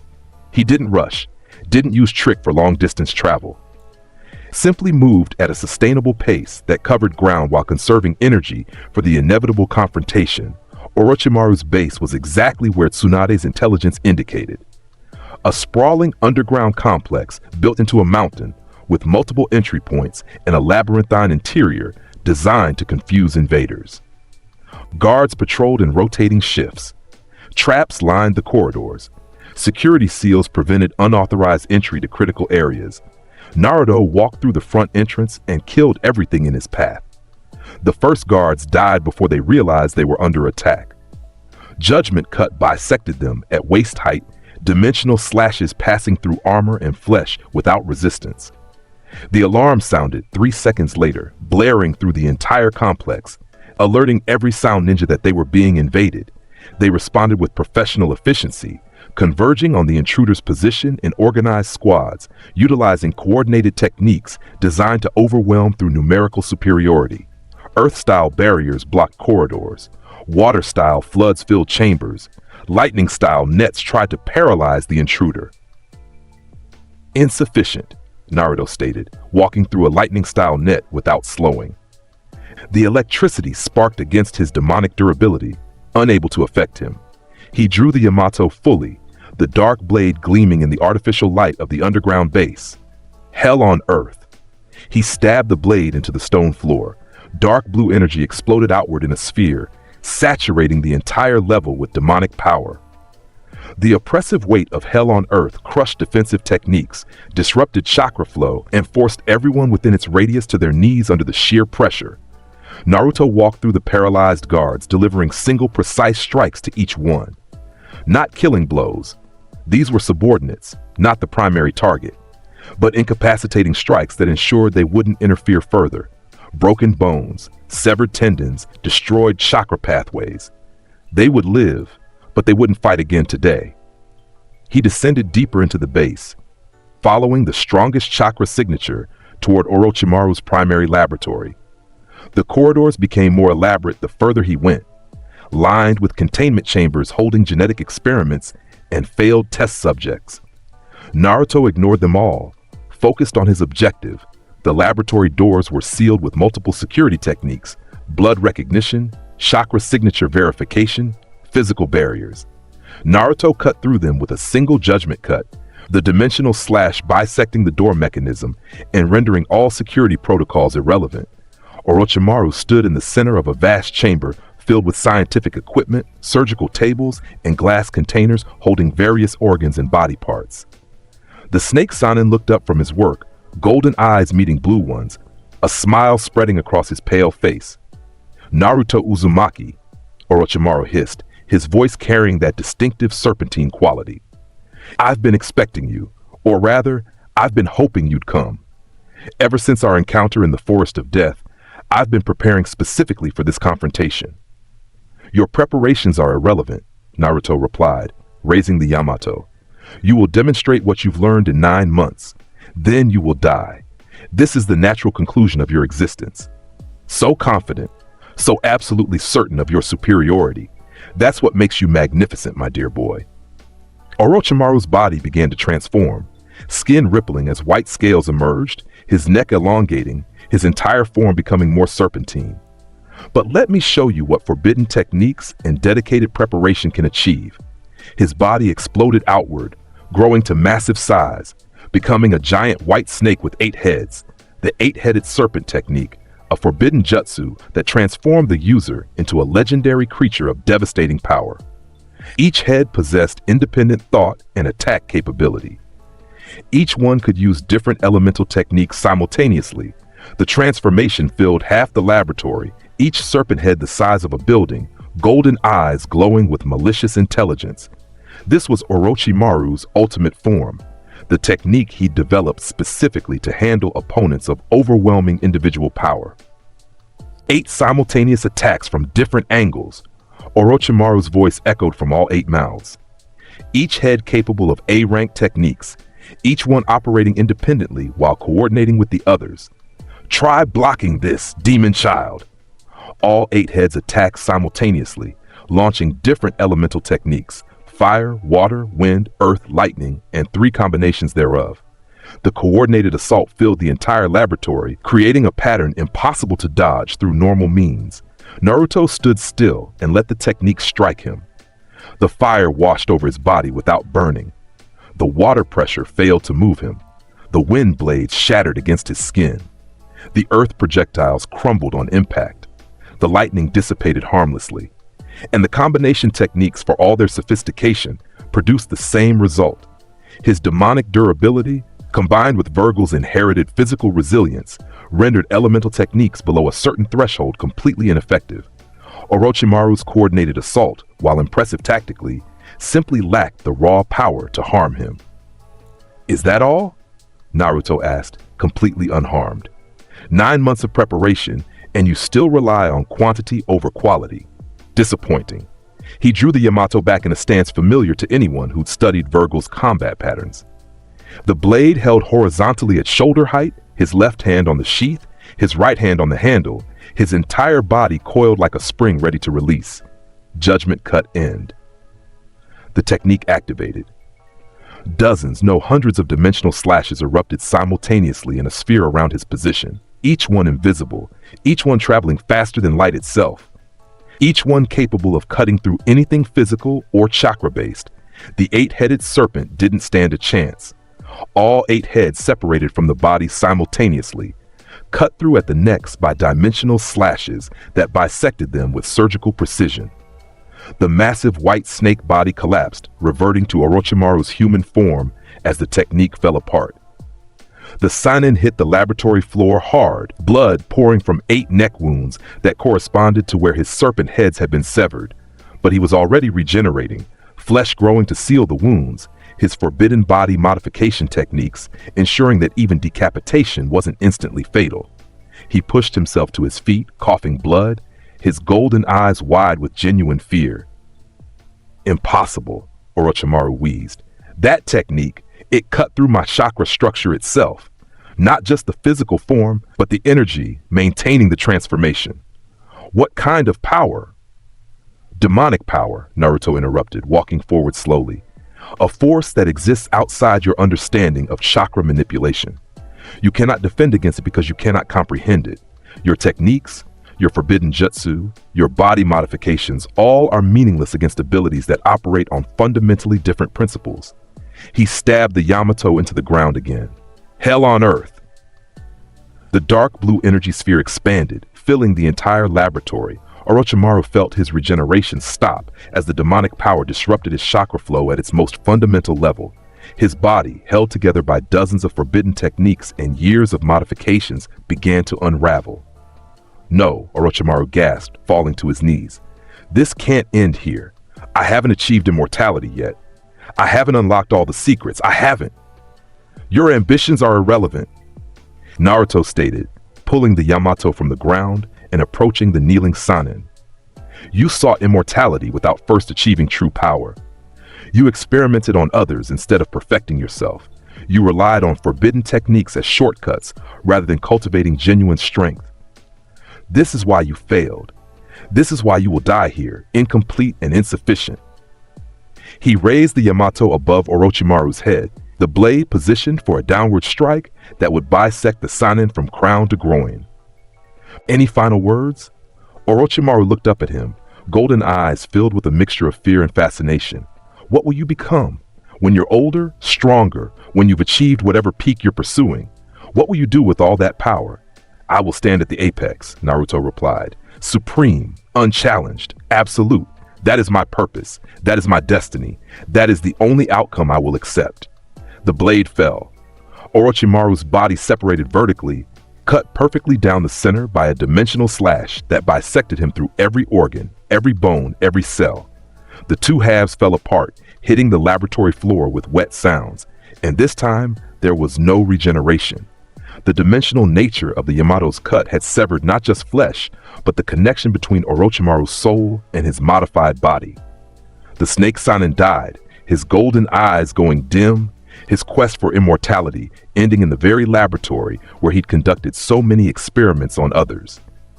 Poetic justice, perhaps, or simply the natural consequence of pursuing power through the wrong methods. Naruto sheathed the Yamato, the blade dematerializing into nothing. He turned and walked out of the laboratory, leaving Orochimaru's bisected corpse behind. The other sound ninja, those who'd survived his initial assault, fled rather than attempting to avenge their leader. They understood that facing this demon child meant death.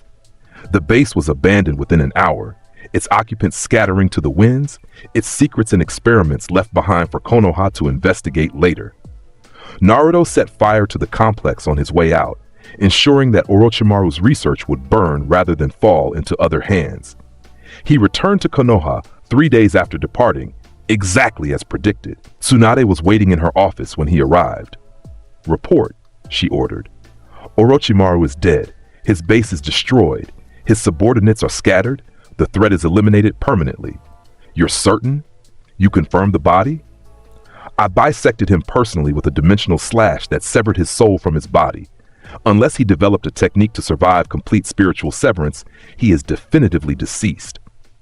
Tsunade leaned back in her chair, processing this. She'd expected success, but the casual way Naruto reported killing an S-rank missing nin was somehow more disturbing than if he'd struggled. Any injuries? Complications? None. Orochimaru's preparations were insufficient. The confrontation lasted approximately 4 minutes from initial engagement to confirmed elimination. 4 minutes. Orochimaru of the Sannin, one of the most dangerous shinobi alive, had lasted 4 minutes against a 13-year-old genin.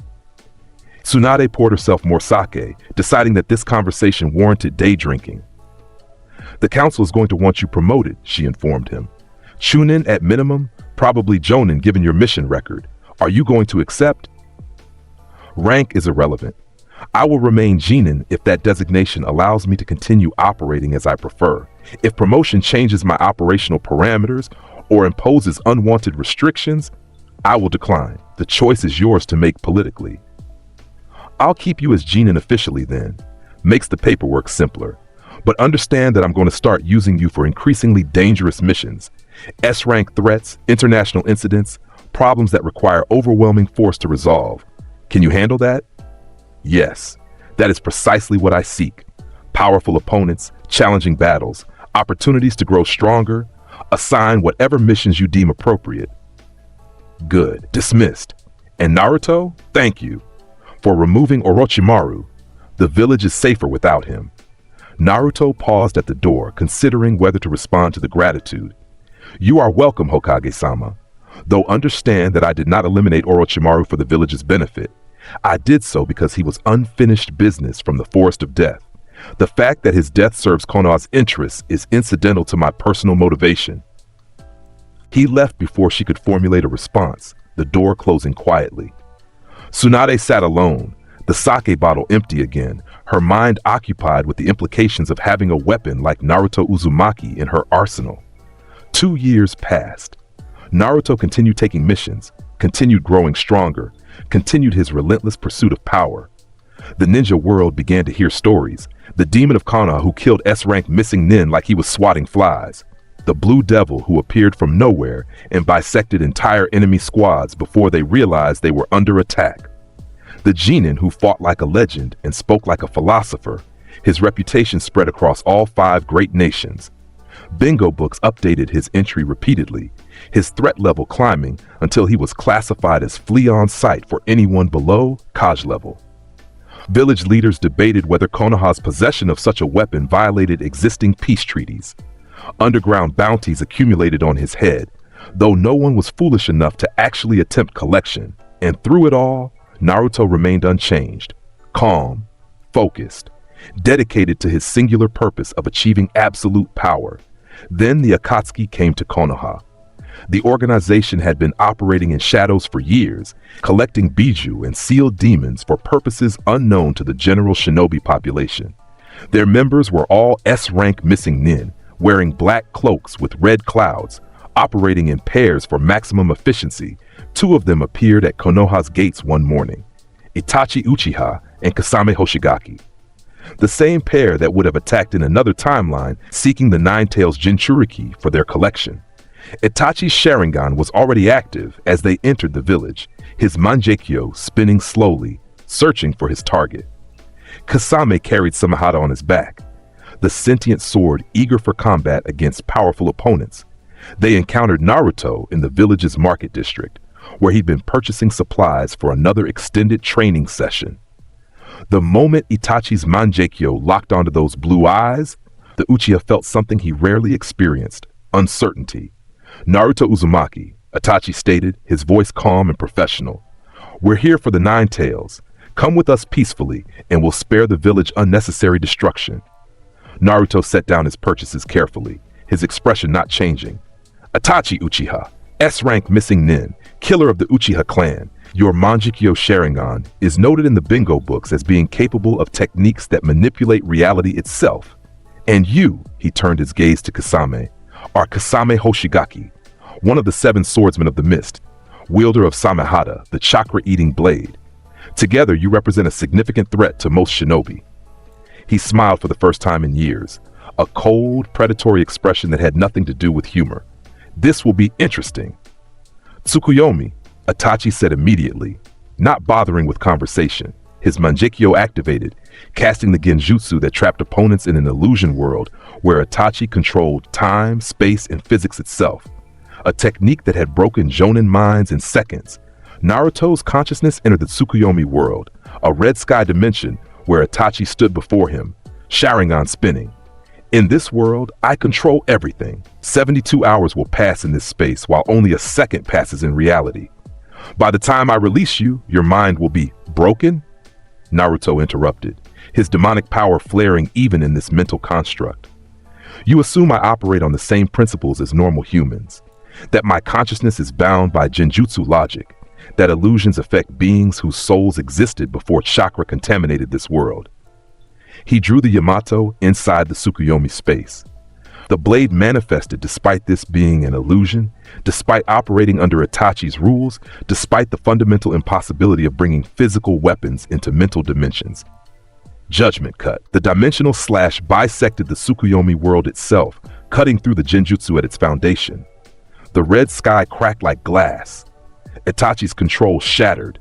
The entire illusion collapsed in less than 3 seconds, not 72 hours, not even the intended duration, but an instant of complete negation. Naruto's consciousness returned to his body without having experienced any trauma. Itachi stumbled backward in the real world, his Mangekyou flickering from the shock of having his ultimate technique destroyed from within. Blood dripped from his left eye, the backlash of broken genjutsu affecting the caster. Impossible, Itachi breathed. No one breaks Tsukuyomi from inside. It can't be done. Your technique is impressive, Naruto acknowledged, but it relies on the assumption that consciousness is purely chakra-based. Mine is not. I am a reincarnated soul with memories spanning multiple existences. Your sharing in genjutsu, no matter how advanced, cannot affect what it cannot properly perceive. Kisame grinned, his sharp teeth showing. Well, this just got interesting. Mind if I take a shot, Itachi?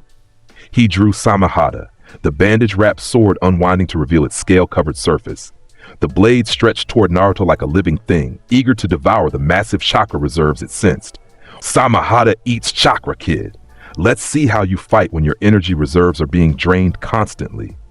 The blade swung in a horizontal arc, moving to make contact with Naruto's body and begin the draining process. Naruto caught Samehada with his bare hand, gripping the scales directly despite the sword's chakra-eating properties. Samehada tried to drain him, tried to pull demonic energy into itself, and immediately recoiled, the sword actually screaming, a high-pitched wail that only Kisame could fully hear through their connection. What the hell? Kisame felt feedback through his grip as Samehada withdrew violently, pulling away from Naruto like it had touched acid. The sword was shuddering, refusing to approach the blonde genin again. Samehada won't touch you, says your chakra is poisonous. Says it's not even real chakra, it's something else. What are you? I am beyond your comprehension, Naruto replied, drawing the Yamato with his free hand. Your sword recognizes demonic power as incompatible with its feeding mechanism. This is because demonic energy predates chakra, existing independently of the energy system your blade was designed to consume. Now that you've both demonstrated your signature techniques, I will demonstrate mine. He vanished using trick, appearing directly between Itachi and Kisame. The Yamato swung in a figure-8 pattern, 2 consecutive slashes aimed at both targets simultaneously. Both Akatsuki members dodged with professional speed, their S-rank reflexes allowing them to avoid what would have been bisecting strikes. Rapid slash, Naruto stated, his voice calm. The Yamato blurred through 5 consecutive strikes in the space between heartbeats, each one creating a dimensional cut that traveled toward the Akatsuki pair at impossible speeds. Itachi substituted with a crow clone, the dimensional slashes bisecting the false body harmlessly. Kisame used water style to create a defensive wave, but the technique was cut through like it was made of paper. The 2 Akatsuki members regrouped, recognizing that this fight was significantly more dangerous than their intelligence had suggested. Their target wasn't some helpless Jinchuriki to be captured easily. This was a combatant who could potentially kill them both. We should retreat, Itachi said quietly, his tactical mind already calculating escape routes. This target exceeds mission parameters. We need backup, or different approach vectors, or hell on earth, Naruto interrupted, stabbing the Yamato into the ground. The dark blue sphere of demonic power exploded outward, filling the entire market district. Civilians who hadn't evacuated yet collapsed under the pressure. Itachi and Kasame both dropped to one knee, their bodies struggling against gravity that had increased tenfold. Even their S-rank physical conditioning couldn't fully resist the oppressive weight. Naruto walked toward them through his own technique, completely unaffected by the pressure that was crushing everyone else. He stopped in front of Itachi, looking down at the Uchiha who'd killed his entire clan, who traumatized Sasuke, who'd earned a reputation as one of the most dangerous shinobi alive. You came to Konoha seeking the Nine Tails, Naruto observed. You made a tactical error.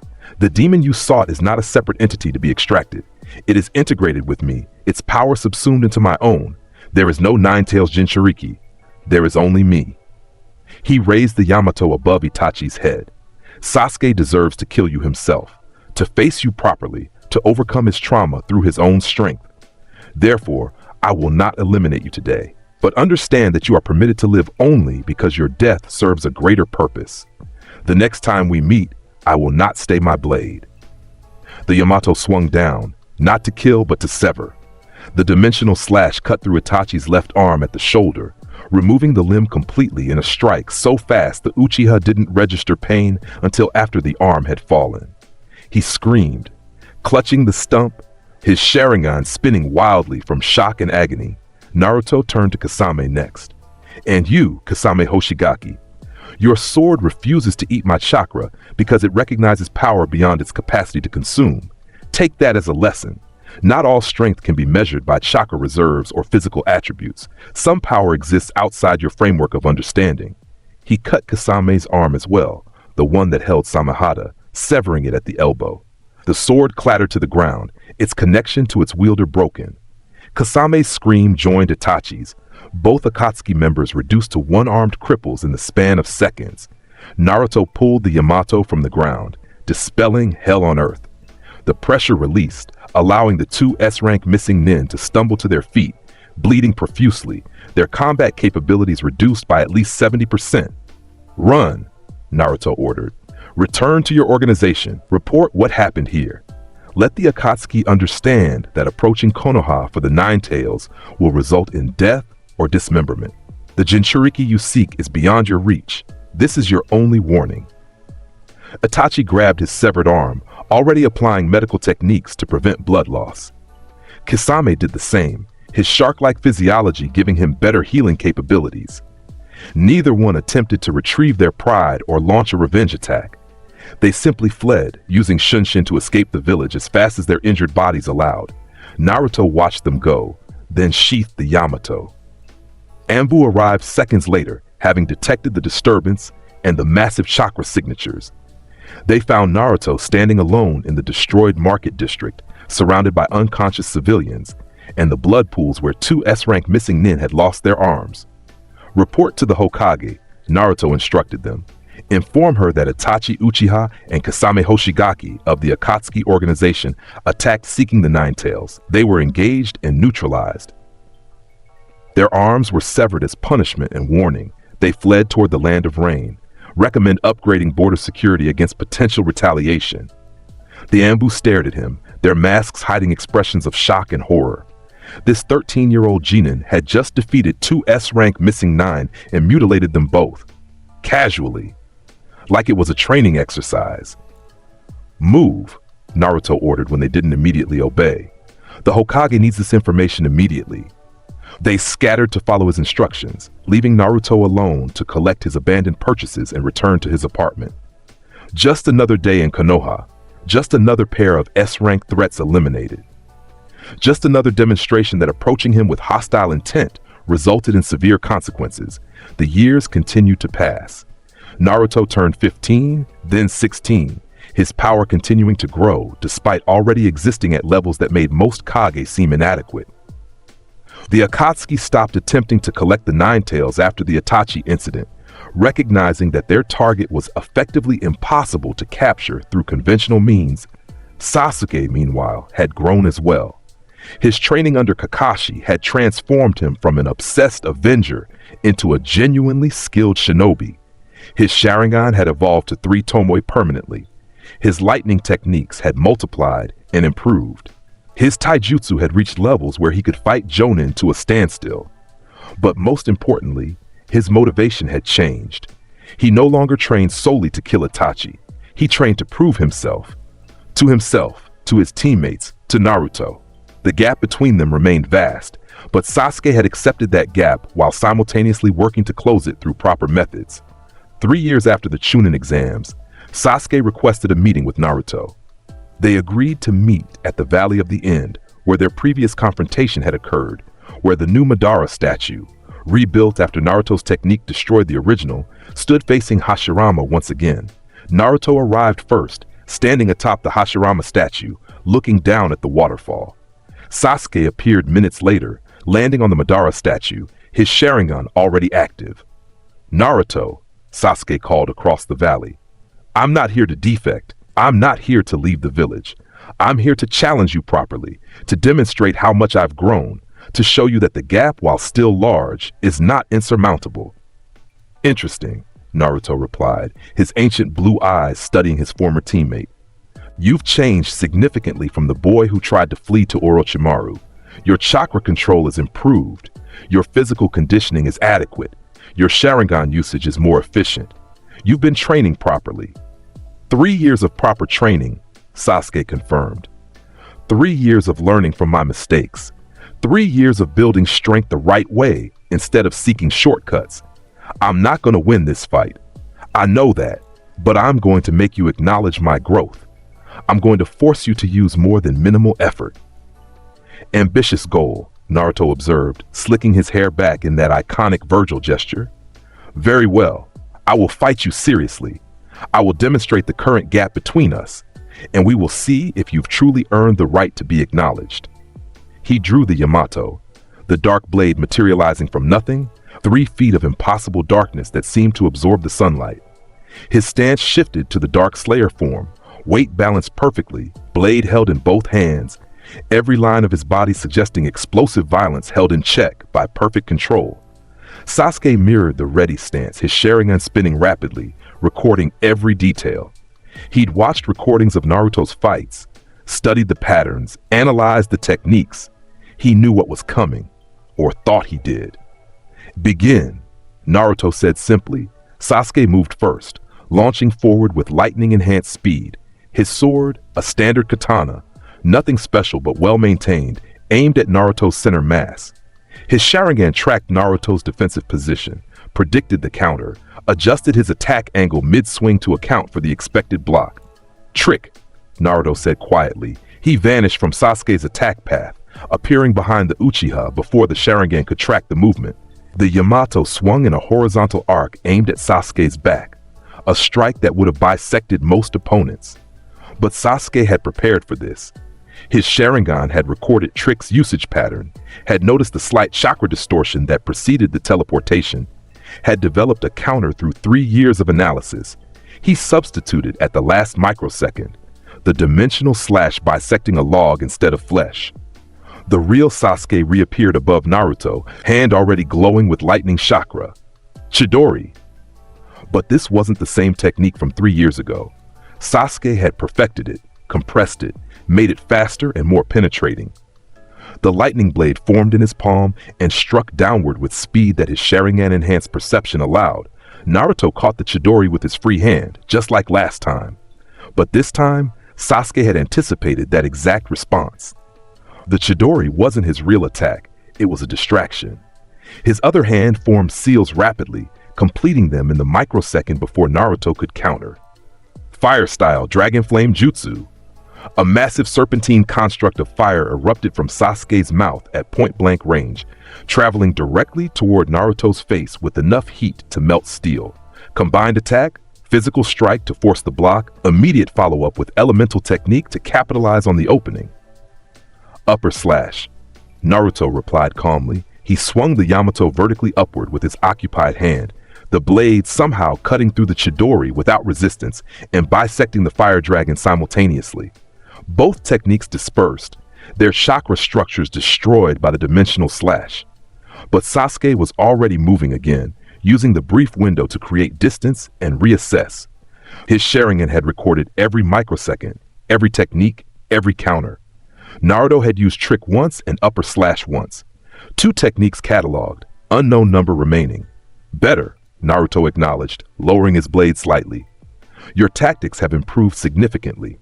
The feint and combination approach is sound, but you're still thinking too small. You're fighting to land a hit.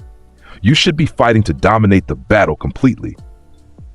Then show me, Sasuke challenged, his Sharingan spinning faster. Demonstrate what I'm missing. Judgment cut end. Naruto drew and sheathed the Yamato in a single fluid motion. The ultimate technique activated, dozens of dimensional slashes erupting simultaneously across the entire valley. Sasuke's Sharingan went wide as it detected the incoming attacks, invisible cuts traveling faster than he could track, each one capable of bisecting him, all of them covering every possible escape route. He had 1 second to respond, 1 second to survive what should be an unavoidable technique. His Sharingan spun wildly, processing information at its absolute maximum capacity. His mind worked through possibilities, discarding options that wouldn't work, identifying the single approach that might succeed. Susanoo! Sasuke screamed, his Manjikyu Sharingan activating for the first time in his life. Purple chakra erupted around his body, forming a skeletal ribcage that encased him completely. The judgment cut end slashes struck the Susanoo from all directions, each one cutting into the chakra construct, each one testing its durability against dimensional attacks. The Susanoo cracked, fractured, but held. Barely. Sasuke collapsed to one knee inside his skeletal defense, blood streaming from both eyes, his Manjikyu flickering from the strain of manifesting Susanoo for the first time. The technique had drained his chakra reserves by half in a single usage. But he'd survived. He'd actually survived Judgment Cut End. Naruto landed in front of the cracked Susanoo, studying it with analytical interest. Manjikyu Sharingan. You awakened it without killing your best friend.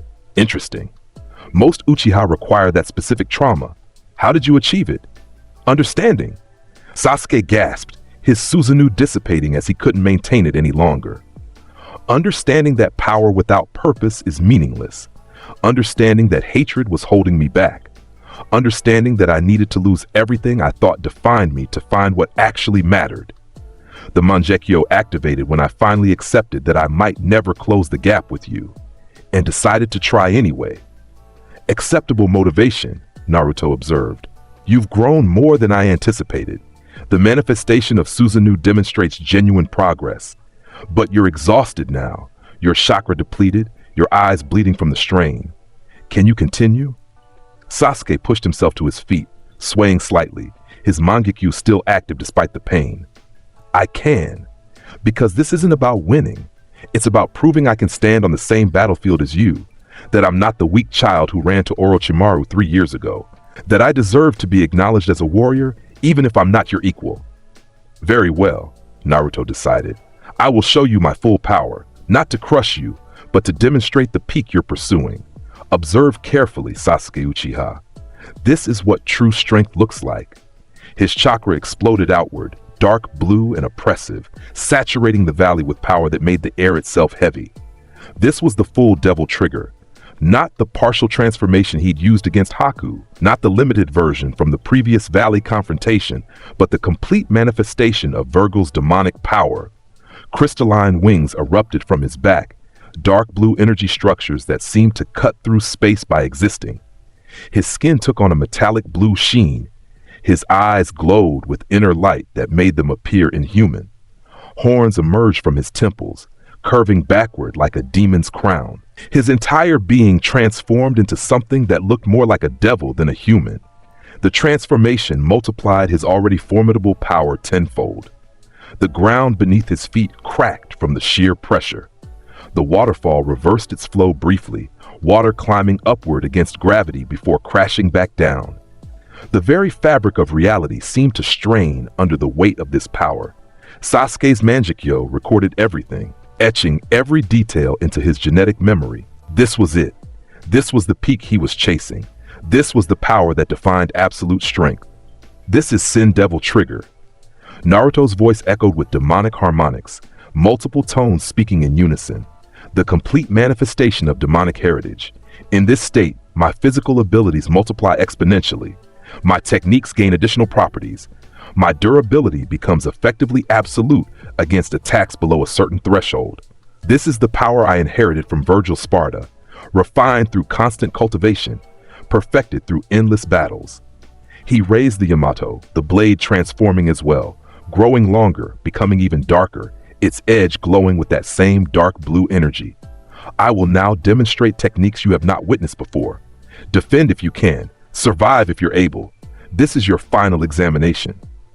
The Yamato stabbed into the ground. Purple-blue energy erupted upward in geometric patterns, forming floating swords around Naruto's position. Spiral swords. The energy constructs rotated around him like satellites, each one capable of independent attack or defense. They weren't just for show. Each blade possessed cutting power equivalent to the Yamato itself, making them effectively unavoidable death sentences for anyone they struck. Naruto gestured, and 3 spiral swords launched towards Sasuke at speeds that made sound seem sluggish. The Uchiha's Mangekyo tracked their trajectory, identified optimal dodge angles, and his body moved accordingly. But just barely. He avoided the first 2 swords by millimeters, his enhanced perception allowing him to read and react to attacks that should have been impossible to dodge. The 3rd sword caught his shoulder, cutting through armor and flesh, drawing blood. Not a fatal strike, but proof that even with Mangekyo active, Sasuke couldn't completely avoid these attacks. More spiral swords launched, a barrage of 15 energy blades attacking from all angles simultaneously. Sasuke tried to manifest Susanoo again, but his chakra reserves were too depleted, his eyes too strained. He could only dodge, his body moving at its absolute maximum speed, his Sharingan processing information faster than conscious thought. He avoided 12 of the 15 swords. The remaining 3 struck non-vital areas, his thigh, his side, his forearm. Shallow cuts, not life-threatening, but accumulating damage that would eventually overwhelm him. Sufficient, Naruto declared, recalling the spiral swords. You've demonstrated adequate perception and reaction speed. Your Mangekyo allows you to track attacks that would be invisible to normal eyes. But tracking and dodging are different from actually countering. Let me show you the difference. He pulled the Yamato from the ground and charged forward, moving with speed that his devil trigger state multiplied beyond human capacity. The blade swung in a complex pattern, diagonal, horizontal, vertical, overhead, each strike flowing into the next, creating a continuous assault that left no openings. Sasuke's Mangekyo recorded every swing, his mind processing the pattern, his hands moving to block with his standard katana. The blades met with a sound like reality tearing, the Yamato's dimensional edge cutting partially through Sasuke's normal steel. They exchanged 20 strikes in 3 seconds, Naruto attacking with perfect form, Sasuke defending with desperate precision. The Uchiha's blade developed more cuts with each clash, the dimensional nature of the Yamato slowly destroying the normal metal. On the 21st strike, Sasuke's katana shattered completely, the blade breaking into fragments from accumulated damage.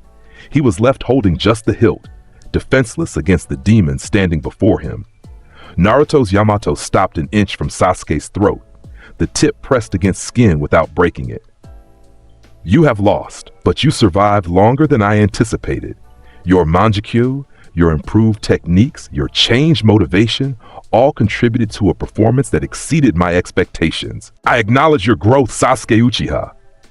The praise, coming from someone who rarely acknowledged anyone, hit Sasuke harder than any physical blow could have. His Mangekyo deactivated, his chakra finally exhausted, his body collapsing from the accumulated strain of fighting a battle he couldn't win. Naruto caught him before he hit the ground, his devil trigger fading, returning to his normal appearance. He stood there holding his unconscious former teammate, Fox, looking up at the statues of Hashirama and Madara that watched over them. The cycle repeats, Naruto observed quietly. Rival warriors clashing at this valley, one pursuing power through bonds, one pursuing power for its own sake, one believing in cooperation, one believing in individual strength. the fundamental conflict that has defined shinobi since the village's founding. He hoisted Sasuke over his shoulder and began walking back toward Konoha. But perhaps this cycle can end differently. Perhaps rivalry does not require one participant's death. Perhaps strength can be acknowledged without being overcome. Perhaps. He stopped, reconsidering. No. That is sentiment. Weakness disguised as philosophy. The only truth is power. Sasuke grew strong because I demonstrated the gap.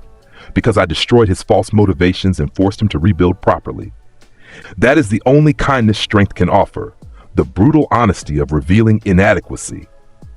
The walk back to Konoha took 2 hours. Sasuke regained consciousness halfway through, but didn't speak, didn't struggle, simply accepted being carried by the person who just defeated him thoroughly.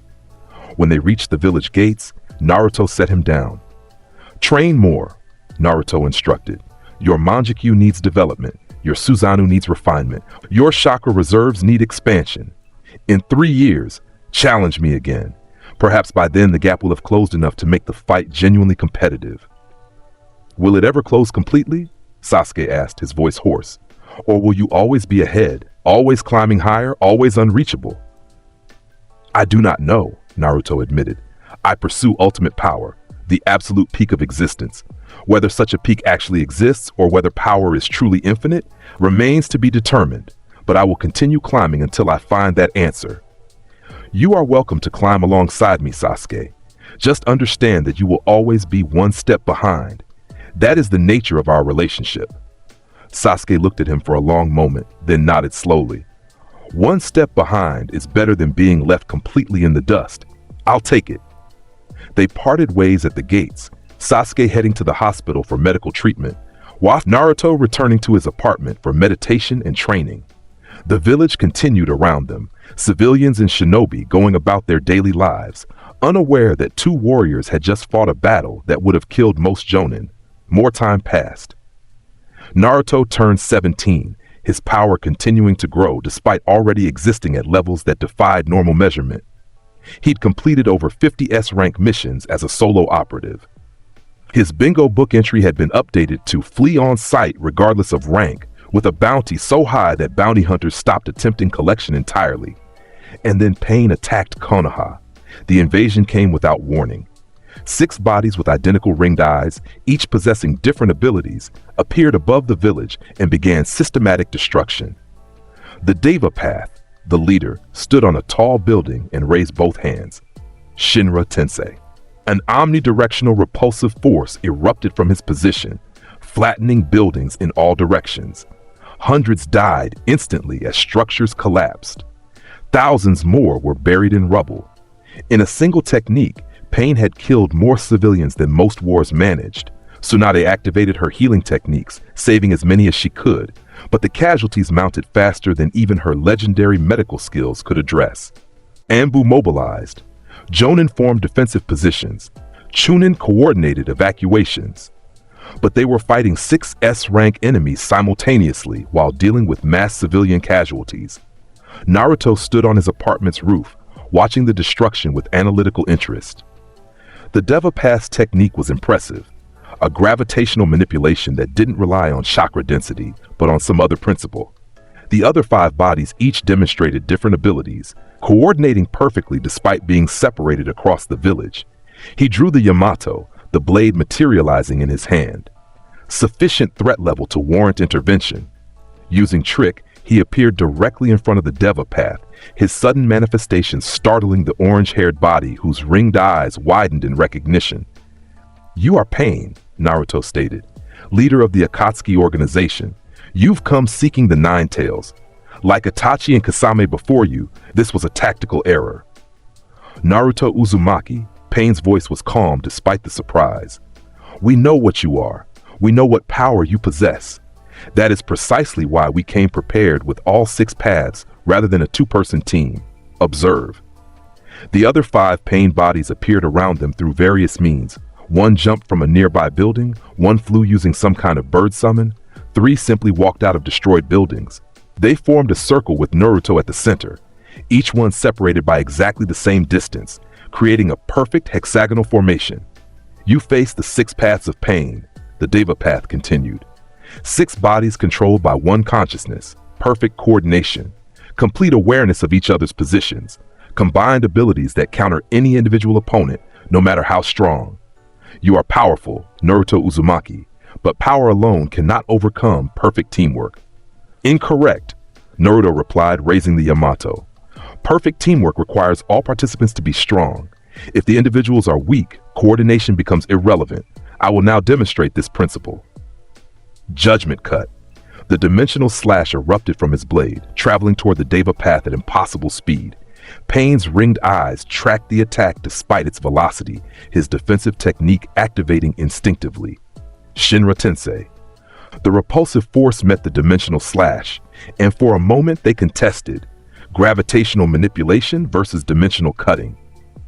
Then the judgment cut passed through the repulsion like it didn't exist. The dimensional nature of the attack making physical force irrelevant, the Deva path dodged at the last microsecond, the slash missing by millimeters. But another pain body, the Preta path, moved to absorb the attack, its ability allowing it to neutralize chakra-based techniques by absorbing them. The dimensional slash struck the Preta path and bisected it at the waist. The body fell in 2 pieces, its absorption ability completely useless against an attack that wasn't chakra-based. 5 paths remaining.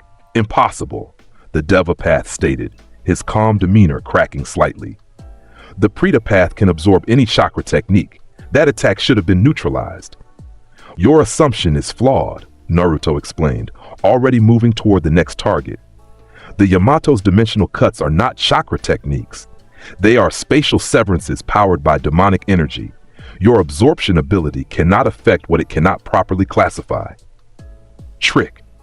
He appeared behind the animal path, the body that could summon creatures. Before it could react, before it could call forth defensive beasts, the Yamato swung in a horizontal arc that bisected it at the neck. The head separated from the body, both pieces falling to the destroyed street below, 4 paths remaining. The remaining pain bodies attacked simultaneously, recognizing that individual engagement meant individual death. The Asura path transformed, mechanical weapons emerging from its body, missiles, lasers, blades, all launching toward Naruto at once. The human path charged forward, its ability to extract souls requiring physical contact.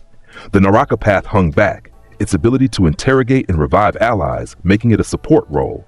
And the Deva path prepared another Shinra Tensei, waiting for the optimal moment to repel Naruto when he couldn't dodge. Spiral swords, Naruto stated, stabbing the Yamato into the rooftop. Purple-blue energy constructs materialized around him, rotating rapidly, creating a barrier of floating blades.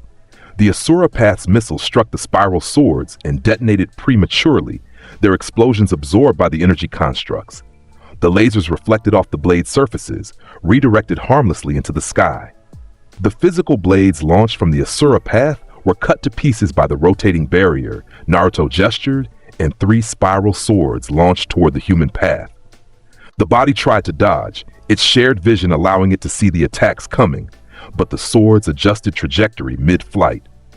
They struck the human path from 3 angles simultaneously, cutting through its torso and destroying it completely. 3 paths remaining. You are stronger than intelligence suggested, the Deva path admitted, its voice still calm despite losing half its bodies in under 30 seconds. But you have not yet faced my ultimate technique, Shibaku Tensei. He raised one hand toward the sky. A black sphere materialized high above the village, and immediately its gravitational pull activated. Everything within a mile radius began lifting toward it. Rubble, destroyed buildings, trees, even the ground itself. The sphere's pull was so strong that even living beings started floating upward, unable to resist the attraction. Naruto felt the gravitational force attempting to lift him. He stabbed the Yamato deeper into the rooftop, anchoring himself, analyzing the technique with clinical interest. Gravitational manipulation on a massive scale creates an artificial moon through accumulated matter. Impressive, but fundamentally just large-scale application of your previous techniques. The black sphere continued growing as more material accumulated around it. The technique was designed to seal Biju, to trap them in a prison of earth and stone that they couldn't escape. Against Naruto, it was simply a very large target.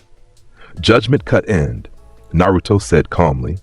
He drew and sheathed the Yamato in a single fluid motion. Dozens of dimensional slashes erupted upward toward the black sphere, each one invisible, each one traveling at speeds that made the gravitational pull irrelevant. The slashes struck the sphere from all angles simultaneously, cutting through the accumulated matter like it was tissue paper. The gravitational core at the center, the black sphere that generated the pull, was bisected cleanly. The entire technique collapsed, millions of tons of rock and earth falling back to the ground in a catastrophic rain of debris. Naruto used spiral swords to create a barrier above the remaining civilian shelters, protecting people from the falling rubble.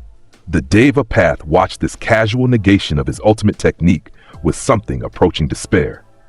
"You are different from the other Jinchuriki," Pain observed. "You do not fight like a container, you fight like the demon itself." "Because I am not merely a container," Naruto replied, pulling the Yamato from the rooftop. "I am Vergil Sparda, reborn in this world. The Nine Tails is simply a resource I have claimed, its power absorbed and integrated into my own. There is no seal to break, no demon to extract, no weakness for you to exploit." He walked toward the remaining 3 pain bodies, the Yamato held loosely at his side. "You invaded Konoha seeking a weapon for your organization. Instead, you found something beyond your capacity to control or contain. This is the consequence of insufficient intelligence gathering." The Asura Path launched everything it had, every missile, every laser, every weapon in its arsenal. A barrage of ordnance that would have leveled a city block. Naruto walked through it without slowing, his demonic durability rendering the attacks meaningless. The explosions washed over him without effect. The lasers bounced off his skin. He reached the Asura Path and bisected it vertically with a single slash. The mechanical body fell in 2 pieces, its weapon system sparking and dying, 2 paths remaining. The Naraka Path tried to retreat, its interrogation and revival abilities useless in direct combat. But Naruto utilized Trick, appearing behind it before it could escape. The Yamato stabbed through its back and emerged from its chest, the dimensional blade piercing straight through the body's core. 1 path remaining.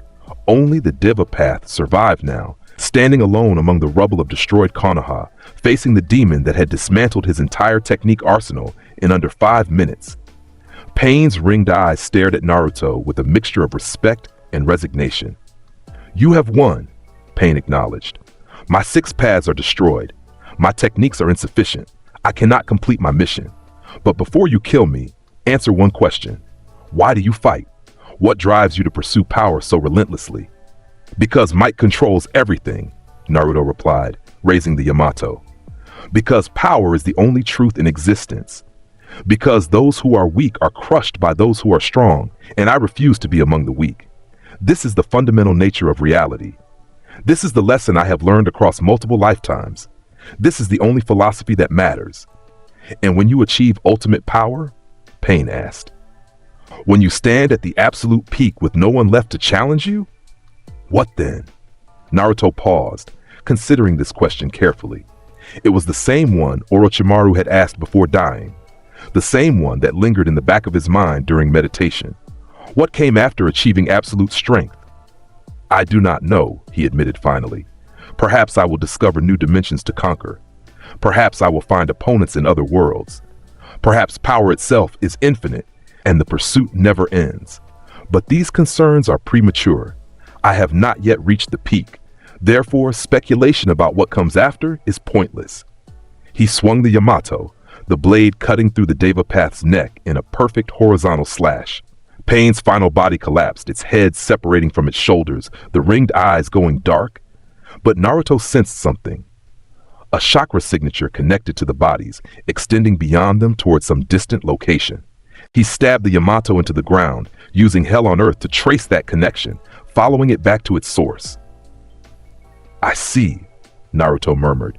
The 6 paths were puppets, corpses controlled remotely by someone else.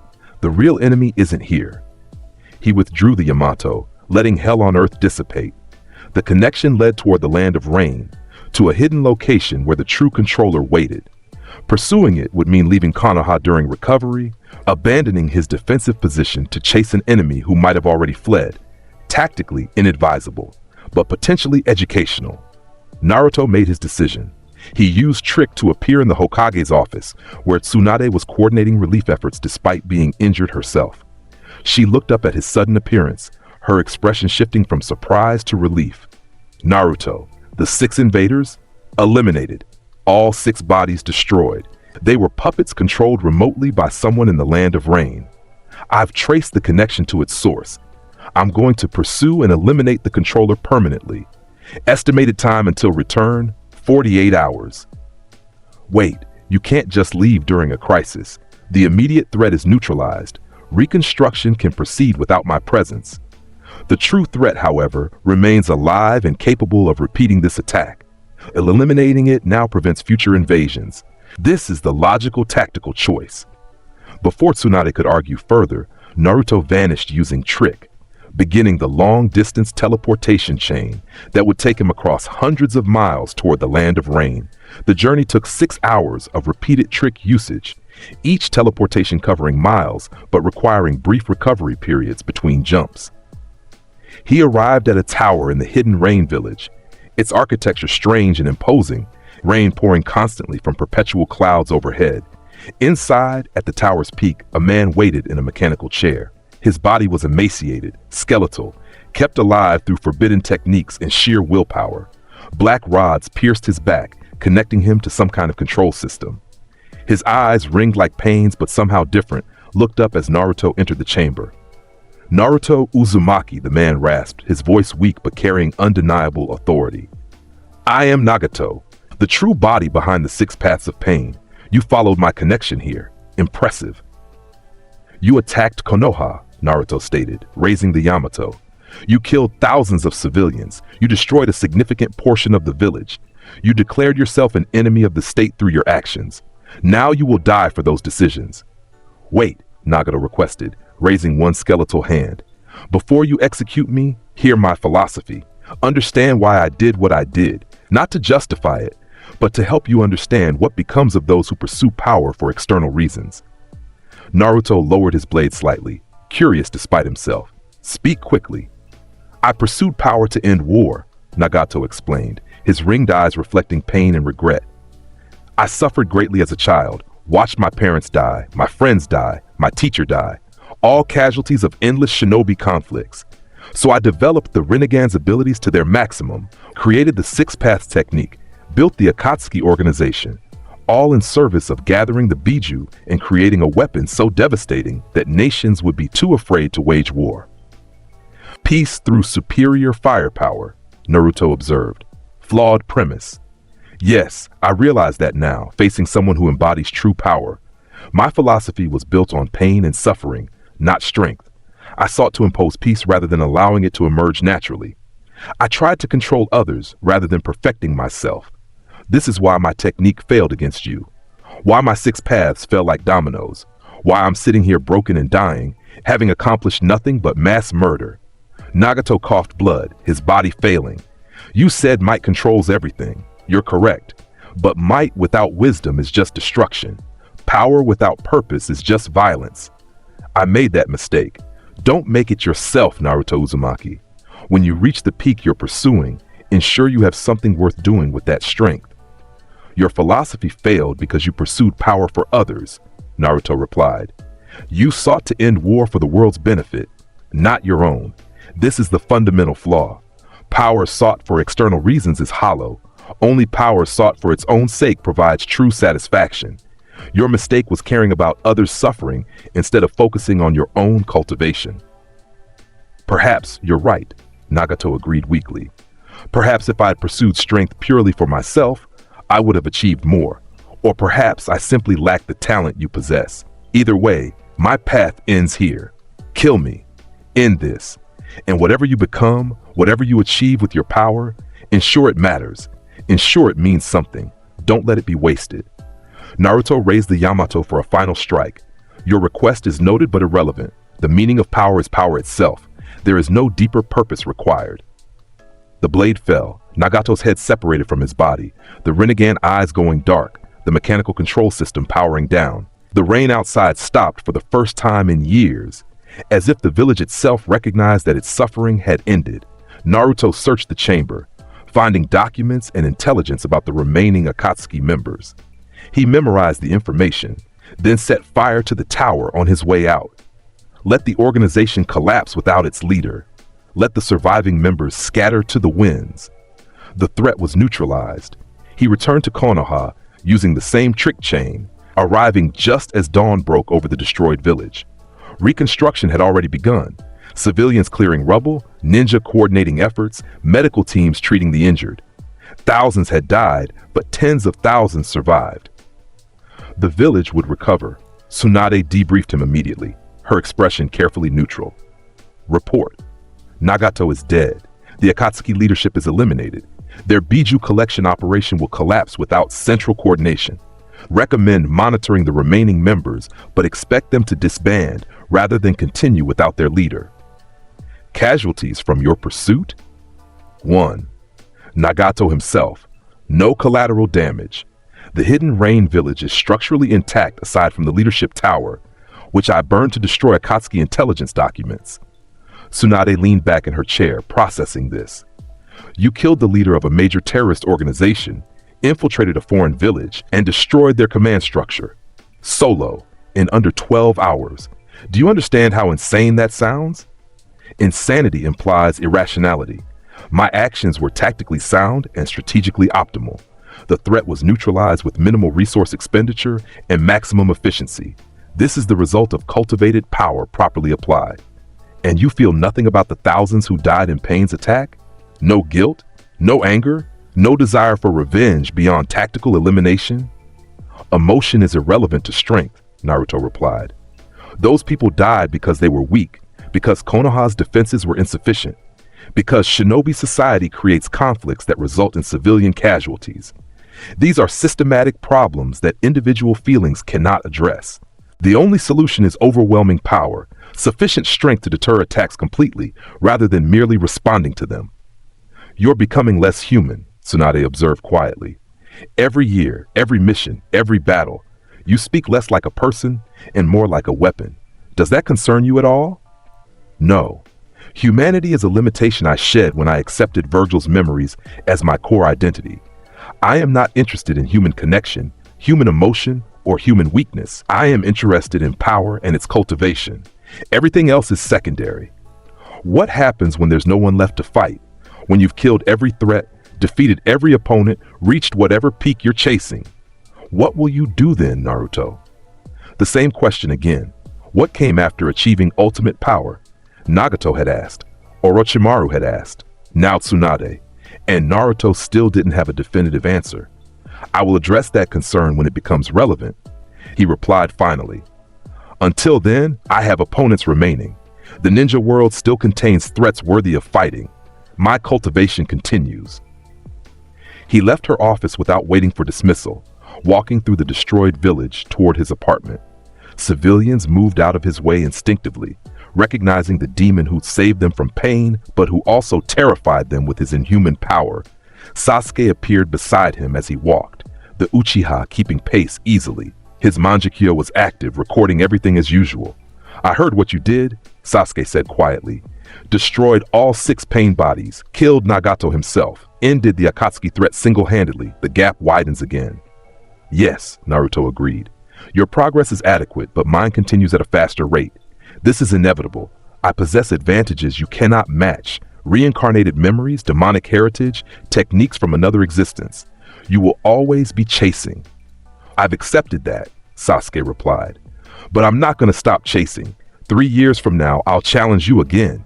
And 3 years after that, and 3 years after that, until either I catch up or one of us dies, or we both achieve whatever peak we're pursuing. That's my purpose now. Not killing Itachi, you already crippled him permanently. Not revenge, you taught me that was hollow motivation. Just pursuing strength properly the way you demonstrated. Climbing the same mountain, even if I'm always one step behind. Acceptable, Naruto acknowledged. Continue your cultivation. When you've achieved adequate growth, I will fight you seriously again. Until then, focus on perfecting your Manjikyo techniques. Your Susanoo needs work. Your Amaterasu would benefit from practice. And you should develop at least one original technique rather than relying purely on inherited Sharingan abilities. Advice from the demon himself. Sasuke observed with a slight smile. "I'll take it. Thanks, Naruto." They parted ways at the apartment complex, Sasuke heading toward the training grounds, Naruto ascending to his room for meditation. The village continued around them, recovering from devastation, rebuilding what had been destroyed, mourning the thousands who died, and Naruto sat alone in his apartment, eyes closed, sensing the world around him through inherited abilities. His power had grown again through the confrontation with pain. Not dramatically, but measurably. Each battle refined his techniques, deepened his understanding, pushed him closer to whatever ultimate peak he was pursuing. But the question lingered. What came after reaching that peak? What did he do when there were no more opponents to fight, no more techniques to perfect, no more power to cultivate? He pushed the thought aside. Premature concerns. The path continued forward. The climb continued upward, and until he reached the absolute summit, speculation about what came next served no purpose. Power, always more power. That was the only truth that mattered. Years passed. Naruto turned 18, then 19, his power continuing to grow despite already existing at levels that made the concept of Kage level seem quaint. He'd completed over 100 S-rank missions as a solo operative. His reputation had spread across all 5 nations and beyond. The Blue Devil who killed legendary ninja like he was swatting flies, Sasuke continued challenging him every 3 years, each confrontation demonstrating growth but never closing the gap completely. The Uchiha had perfected his Manjikyo, developed his own techniques, even manifested the eternal Manjikyu through methods that Naruto never inquired about. But Vergil's reincarnation remained one step ahead, always stronger, always faster, always more refined. The ninja world had entered an era of relative peace, partially because the major threats had been eliminated, partially because villages were too afraid to wage war with Konoha while it possessed Naruto Uzumaki. He'd become a deterrent weapon, a strategic asset so overwhelming that attacking the village meant facing him. But on his 19th birthday, standing alone on the Hokage monument, watching the sunrise over Konoha, Naruto finally acknowledged the question that had haunted him for years.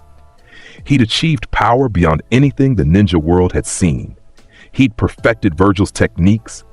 He'd integrated the 9 tails completely. He'd defeated every significant threat. He'd reached a level where no one in this dimension could challenge him meaningfully. He'd reached the peak, and standing at that summit, looking down at the world below, Naruto felt something he hadn't experienced in years. Emptiness, not despair, not regret, just a fundamental hollowness that came from achieving his singular goal and finding that it wasn't enough. Power for its own sake, cultivated to its absolute maximum, left him with nowhere to go and nothing to pursue. Vergil's memory stirred, recognizing this feeling. The original Vergil had felt something similar near the end, when power ceased providing meaning, when strength became just another measurement, when the pursuit itself lost its purpose. Footsteps approached from behind. Naruto didn't turn, recognizing the chakra signature. "You look contemplative," Tsunade observed, standing beside him on the monument. She'd aged well despite the stress of being Hokage, her healing techniques keeping her appearance younger than her years. "That's unusual for you. What's wrong?" "I have achieved ultimate power," Naruto stated. "In this world, in this dimension, there is no one who can challenge me meaningfully. I have climbed to the peak I was pursuing, and now that I'm here, I realize the view is insufficient." "Insufficient how?" "Power without purpose is just capacity. Strength without direction is just potential. I spent years cultivating might for its own sake, believing that the pursuit itself provided meaning. But now that I've completed that pursuit, I find that I was wrong. Power requires application to have value, and I have nothing to apply mine toward." Tsunade considered this carefully. "You could leave, travel to other dimensions if such things exist. Find new opponents in other worlds, continue the pursuit indefinitely by expanding your scope." "I could," Naruto agreed. Vergil's memories suggest such travel is possible with sufficient power and the correct techniques, but that would simply be repeating the same pattern in a different location, climbing the same mountain, just in a different dimension. The fundamental emptiness would remain. "Then what? You're going to retire? Give up power? Become a normal shinobi?" No, power cannot be abandoned once achieved, but it can be redirected, repurposed, applied toward goals beyond mere cultivation. He turned to face her directly, his blue eyes meeting hers. I will remain in Konoha. I will continue protecting the village when threats arise, but I will also begin teaching, training those with adequate potential to cultivate power properly. Not in my specific techniques, those cannot be taught, but in the philosophy of strength itself. Tsunade's eyes widened. You? Teaching? You've refused every mentorship request for years. What changed? I reached the peak and found it lonely, Naruto replied simply. Vergil pursued power in isolation, believing he needed no one. That path led him to emptiness and eventual defeat in his original world. I will not repeat his mistakes. Power shared, while diminished for the individual, creates collective strength that serves broader purposes. I will cultivate the next generation, not to surpass me. That remains impossible, but to approach adequacy. Starting with Sasuke Uchiha. He has pursued strength properly for years. He deserves guidance from someone who understands the path. After him, perhaps others with sufficient potential. We shall see. Tsunade smiled slightly. You know what this means, right? You're becoming human again. Reconnecting with others, finding purpose beyond personal power, teaching the next generation. These are human behaviors. The demon is learning to be a person. Perhaps, Naruto allowed. Or perhaps this is simply the natural evolution of one who has achieved ultimate individual strength. When personal power reaches its maximum, collective power becomes the next frontier. I am not abandoning my philosophy, simply expanding its scope. I'm going to pretend that means you're finally growing up, Tsunade decided. And I'm going to assign you as Sasuke's official mentor. Full training authority, mission command, the works. Make him into something worthy of the Uchiha name. Can you do that? Yes, though understand that my teaching methods will be harsh. I will push him to his absolute limits and beyond. I will not accept weakness or excuses. If he survives my training, he will emerge stronger than any Uchiha who came before him, aside from Madara himself. That's all I ask. Dismissed. And Naruto, welcome back to the world of the living. We missed you. He left the monument, walking through Konoha's streets toward the training grounds where he knew Sasuke would be practicing. The Uchiha was always training, always pushing himself, always trying to close that impossible gap. Today, Naruto would begin helping him properly. He found Sasuke in the same clearing where they'd first trained as Genin, where Kakashi had administered the bell test a lifetime ago. The Uchiha was practicing with his eternal Mangekyo, manifesting Susanoo repeatedly to build stamina and refine control. Sasuke, Naruto called out, I have something to propose. The Susanoo dissipated as Sasuke turned to face him, Sharingan still active, always recording. What is it? I'm going to train you, properly. Not just fighting you every 3 years, but actual sustained mentorship. I will teach you everything I can about cultivating power, about pushing past limits, about achieving strength beyond what you thought possible. It will be grueling. It will be painful. You may hate me by the end, but if you survive the process, you will become strong enough to stand beside me rather than constantly chasing from behind. Sasuke stared at him for a long moment, his Sharingan spinning slowly, trying to detect any deception or ulterior motive, finding none. Why? Sasuke asked finally. Why now, after years of refusing? What changed? I reached the peak, Naruto replied honestly, and found that power without purpose is hollow. You have pursued strength with proper dedication for years. You deserve a teacher who understands that path. I am offering you what no one offered me, guidance from someone who has already climbed the mountain you're attempting. Do you accept? On one condition, Sasuke said. When the training is complete, when I've learned everything you can teach, we fight one final time. Not a test, not an examination. A genuine battle between equals where you use your absolute maximum power and I use mine. Winner takes nothing, loser accepts nothing. Just pure competition between warriors. Agreed? Agreed, Naruto confirmed. Train with me for 3 years, learn everything I can teach you about power cultivation. Then we will fight one final time, both of us at our absolute peak, both of us holding nothing back. That will be our ultimate confrontation. They shook hands, a gesture Naruto hadn't used since his academy days, and the agreement was sealed. The next 3 years were transformative for both of them. Naruto discovered that teaching forced him to articulate principles he'd previously understood only intuitively. Sasuke discovered that proper mentorship from someone who understood power cultivation accelerated his growth exponentially. They trained in isolation, traveling to remote locations where their techniques wouldn't endanger civilians. Naruto taught Sasuke about demonic power integration, about pushing past physical limits through sheer willpower, about the difference between techniques performed correctly and techniques performed perfectly. Sasuke learned, absorbed, grew. His eternal manjikyu evolved further, developing abilities unique to his specific cultivation. His Susanoo achieved its final form, a complete humanoid construct of chakra armor wielding ethereal weapons. His physical conditioning reached levels where he could fight for days without rest. His chakra reserves multiplied through proper training methods, and most importantly, his philosophy crystallized. He understood, finally, what Naruto had been trying to teach him all along. Power wasn't about revenge or validation or proving anything to anyone. It was about self-perfection, about achieving one's absolute maximum potential simply because that potential existed to be achieved. The transformation was so complete that when they returned to Konoha after 3 years, even Kakashi barely recognized his former student. Sasuke had become something beyond a normal shinobi, not quite at Naruto's level, but approaching it.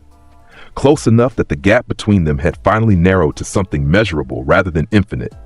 They stood at the Valley of the End for their final confrontation. Both of them now 22 years old, both at their absolute peak. The statues of Hashirama and Madara watched over them, eternal symbols of rivalry that had defined the village's founding. No rules. Naruto stated, drawing the Yamato. No restrictions, no holding back. We fight until one of us can no longer continue. Agreed? Agreed, Sasuke replied, his eternal manjikyu spinning, purple chakra beginning to erupt around his body as Susanoo manifested. They moved simultaneously. The battle that followed would be discussed in shinobi academies for generations. Two warriors at the absolute peak of their capabilities, both pushing their techniques to the maximum, both refusing to yield or retreat. The valley itself couldn't contain their conflict. The waterfall evaporated from the heat of their chakra. The statues cracked from the shockwaves. The very ground split from the pressure of their power. Naruto used every technique in his arsenal. Judgment cut, rapid slash, trick, hell on earth, spiral swords. His partial devil trigger activated, then his full transformation, multiplying his already overwhelming power. He fought with the accumulated skill of multiple lifetimes, with Vergil's perfect combat knowledge refined through years of personal experience. Sasuke matched him technique for technique. His Susanoo evolved mid-battle, growing wings, manifesting new weapons, adapting to counter each of Naruto's attacks. His Amaterasu burned with black flames that wouldn't extinguish.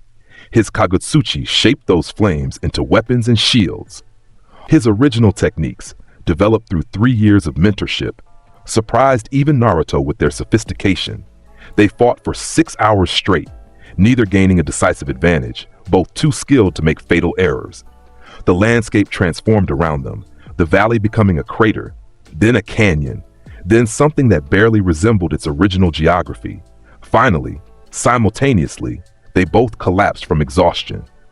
Not because either had been defeated, but because they pushed their bodies past every limit.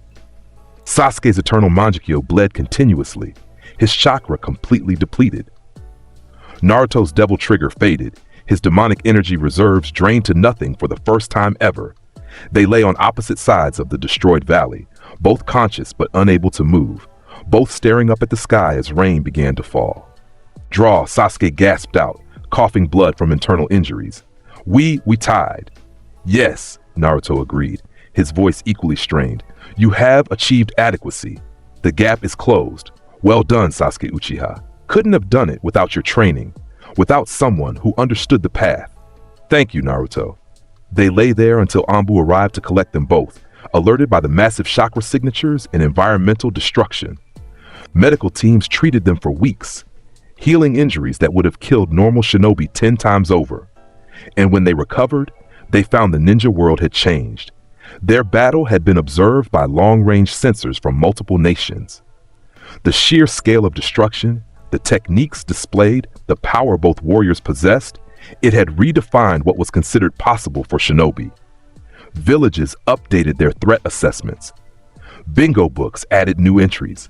Treaties were renegotiated based on the understanding that Konoha possessed not one, but two weapons of mass destruction.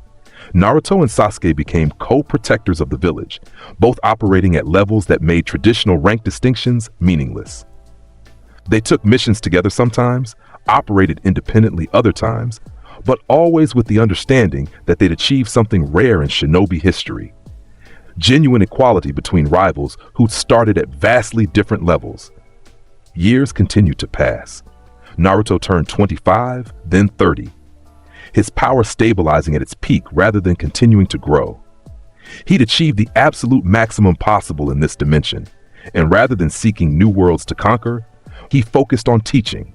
More students came to him seeking guidance. Some succeeded, most failed, but a few, like Sasuke, managed to climb high enough to approach adequacy.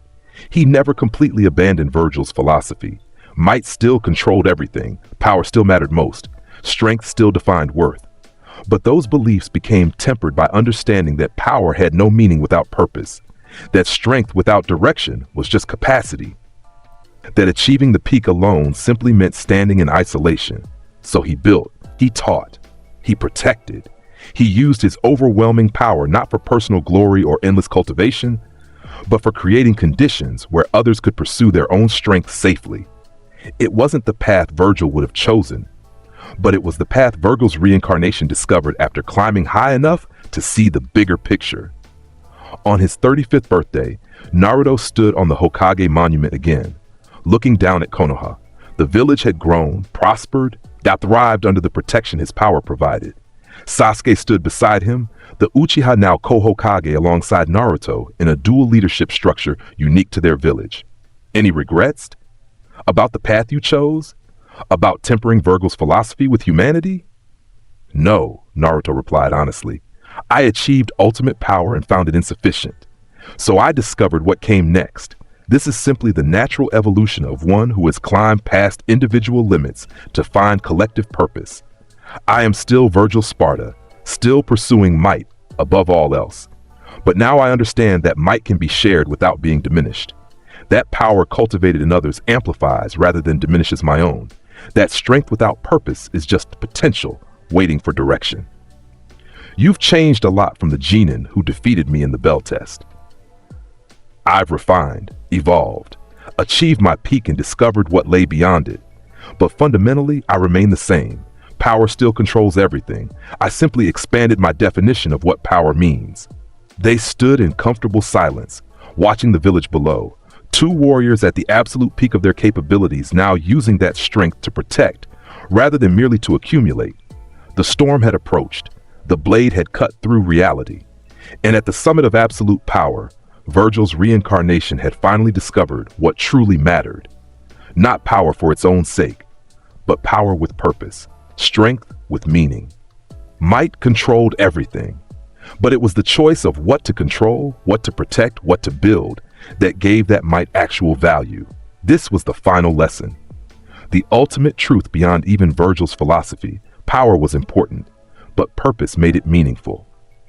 And standing at the peak, looking down at what his strength protected, Naruto Uzumaki, Vergil Sparda reborn, understood that he'd achieved something more valuable than ultimate power. He'd achieved something worth being powerful for.